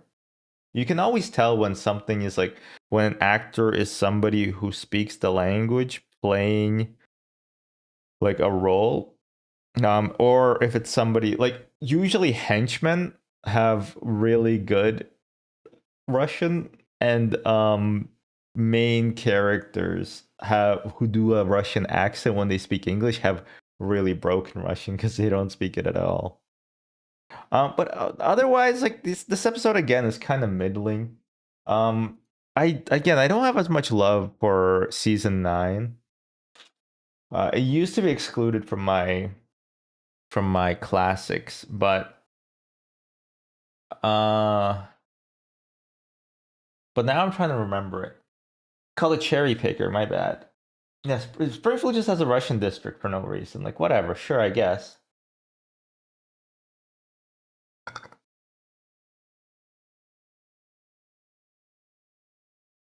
Oh yeah, Bart sticks all the stuff on super glue on his face, and he needs terror sweat. Again, not the worst episode in the world, but not the best either. Natural Born Kissers. Like this one's a skippable episode. I wouldn't say this both sucks and blows or worst episode ever, but it very much is the lesson is never try. It's just about like Marge and Homer trying to have sex. I think that's the best way to describe it for me. I think they get like addicted to almost being caught. It's just not a good episode. Yeah. Lisa Sachs. Lisa Sachs is excellent. It's I love little Lisa. She's so cute. Little Bart is very cute too.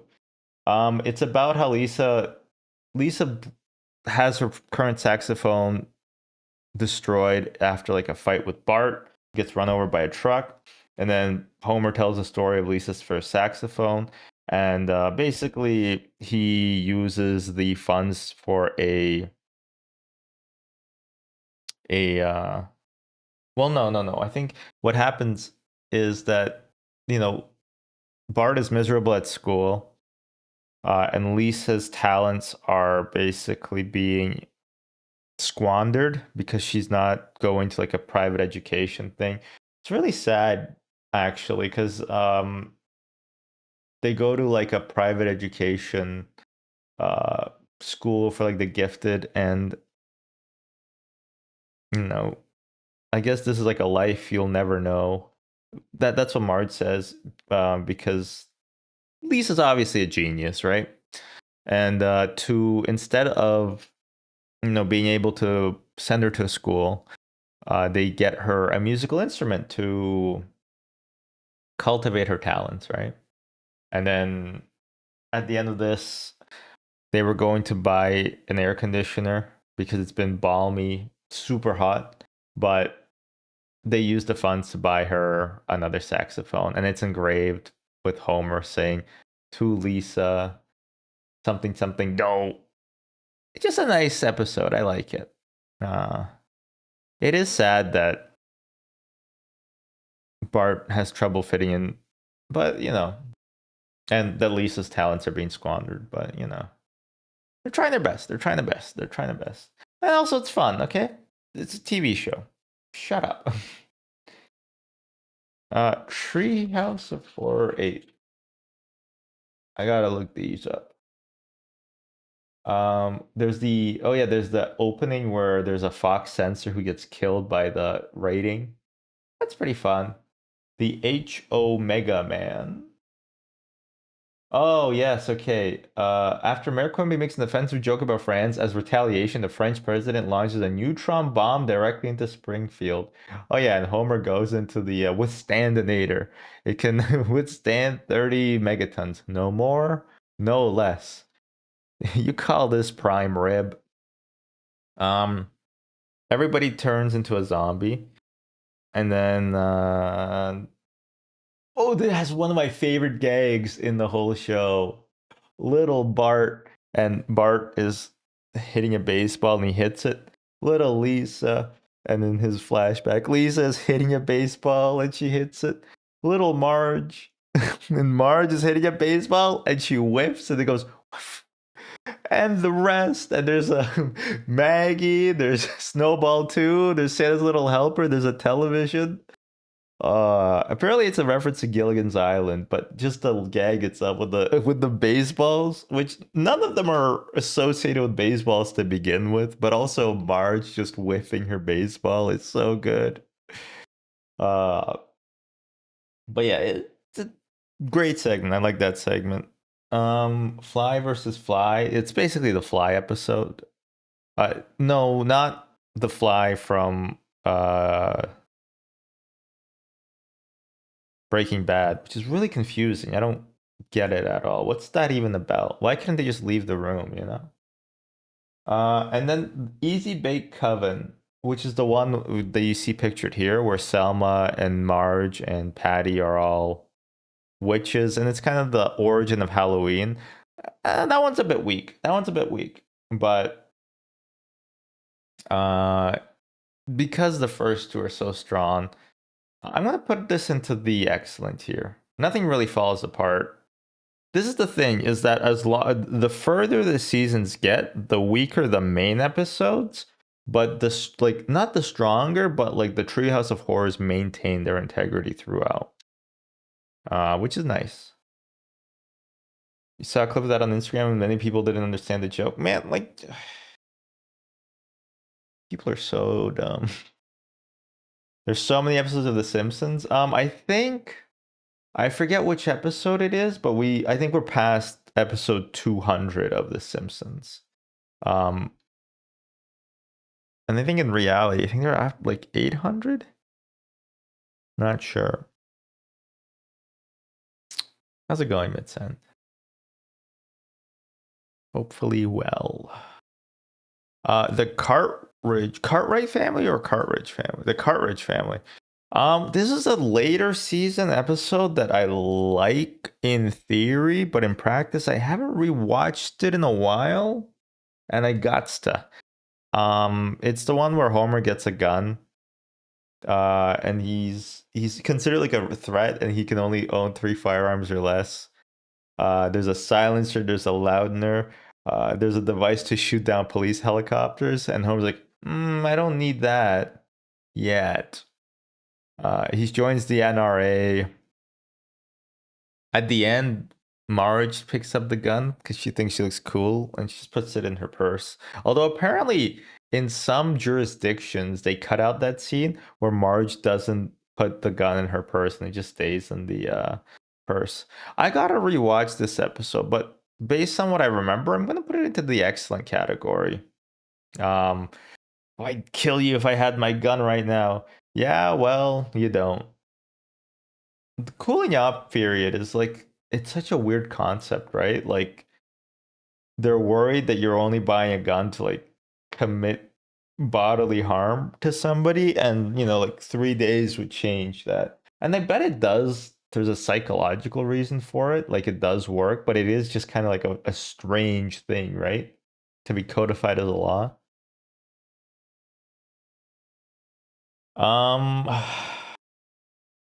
Forget this episode name. Bart Star. Yeah, they weren't trying with that one. Something about football. Honestly, this one's very forgettable. Just gonna put it in. I was saying Boo Earns. It was just Vapor Lock. That part's nice, but I don't care for football. Go whichever team won the football game. I don't care. I don't care about this one. The 2 Apus? The 2 Mr. Hassan Pima Petalons. I was listening to this when I was going to go on my walk last night, and then my internet cut out, and so I didn't finish listening to it. I'm kind of a freak. I do listen to a lot of episodes. But yeah, it's good. It's good, but no, it's not. I don't really care for it. I like Manjula as a character. I don't care for this episode in particular. But it's not bad. I like the wedding. I like them pretending that Marge is married to Apu. Even though all their kids are extremely yellow. It's yeah, it's okay.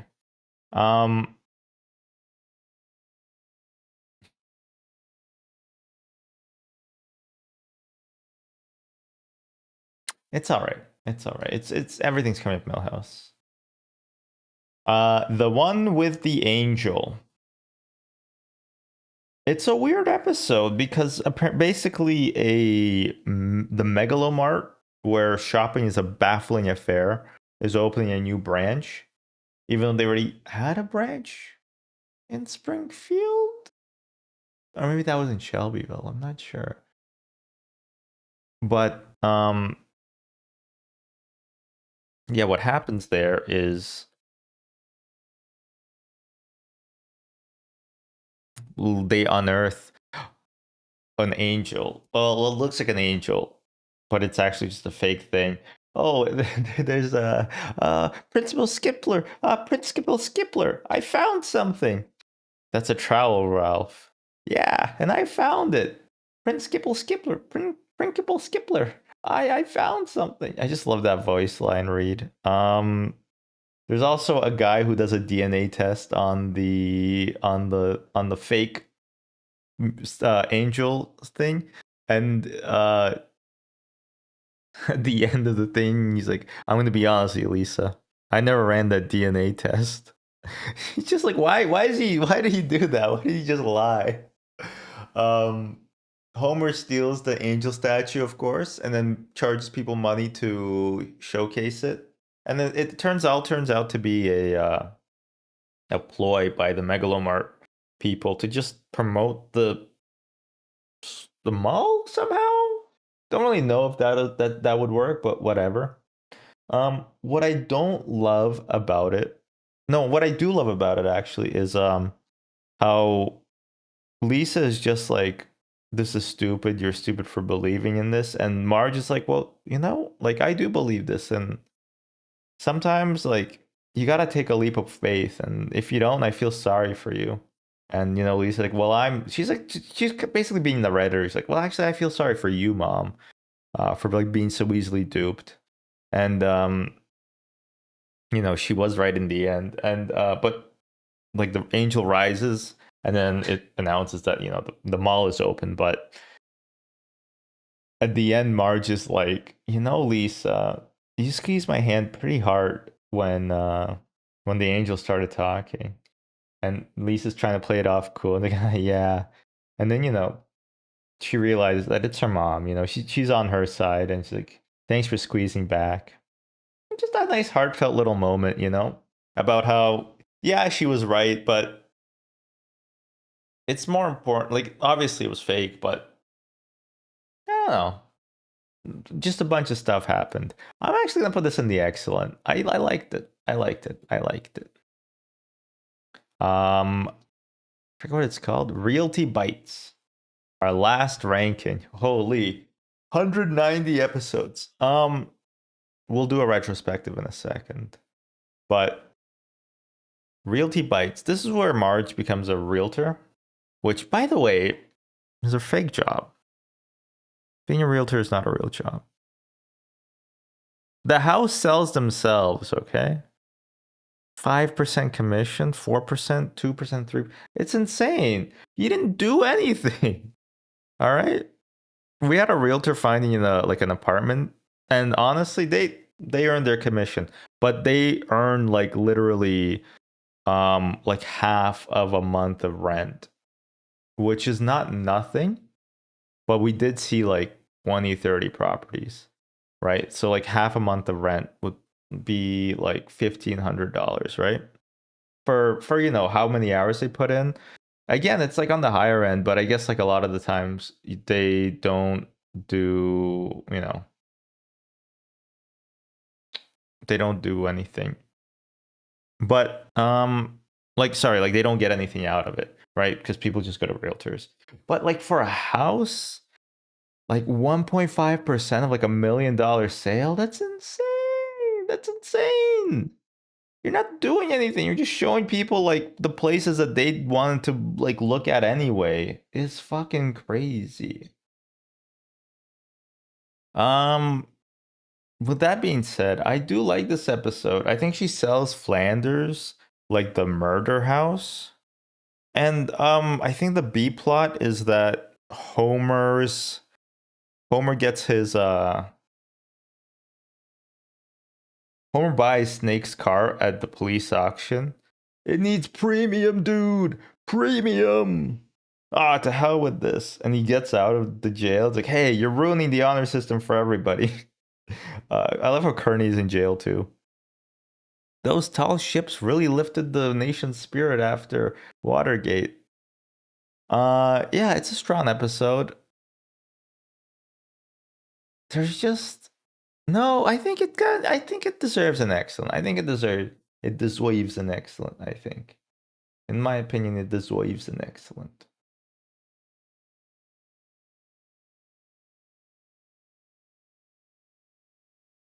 It's good. I think we're done. 190 Simpsons episodes. The golden era is ranked perfectly. I've done it. Not gonna go through everything. It's too much to go through. But I will go through the I choose you. Just in case you've never watched The Simpsons, which, why did you watch an 8-hour video about The Simpsons if you've never watched the show? I'll go to the I choose you, which I think are the best of the best. One fish, two fish, blowfish, bluefish. Bart gets an F. Treehouse of Horror. Lisa's First Word. Homer at the Bat. Camp Krusty. Marge versus the Monorail. Last Exit to Springfield. Homer the Heretic.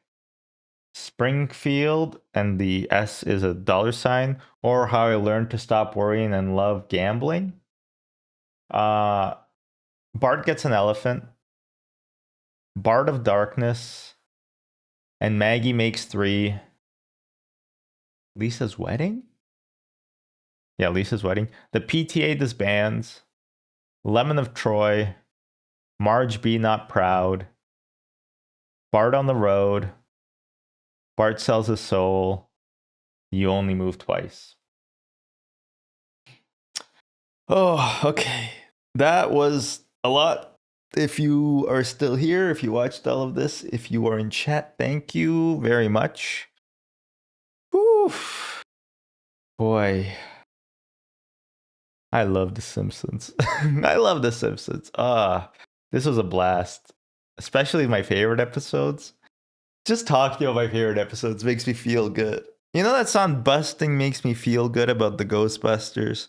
Well, every Simpson dance now. Doot, doot, doot, doot, doot, doot, doot, doot, doot. All right. Thank you for watching. Oh, please like and subscribe. Please. And if you're asleep, I hope I didn't wake you up. All right. Where is Barbershop Quartet? It's honestly in my coming up Millhouse, I think. I don't really care for that episode too much. It's not bad, but I don't care about it. I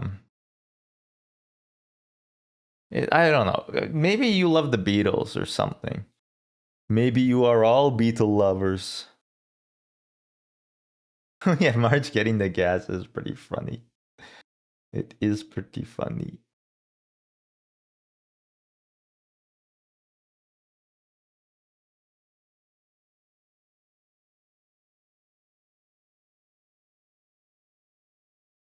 Okay.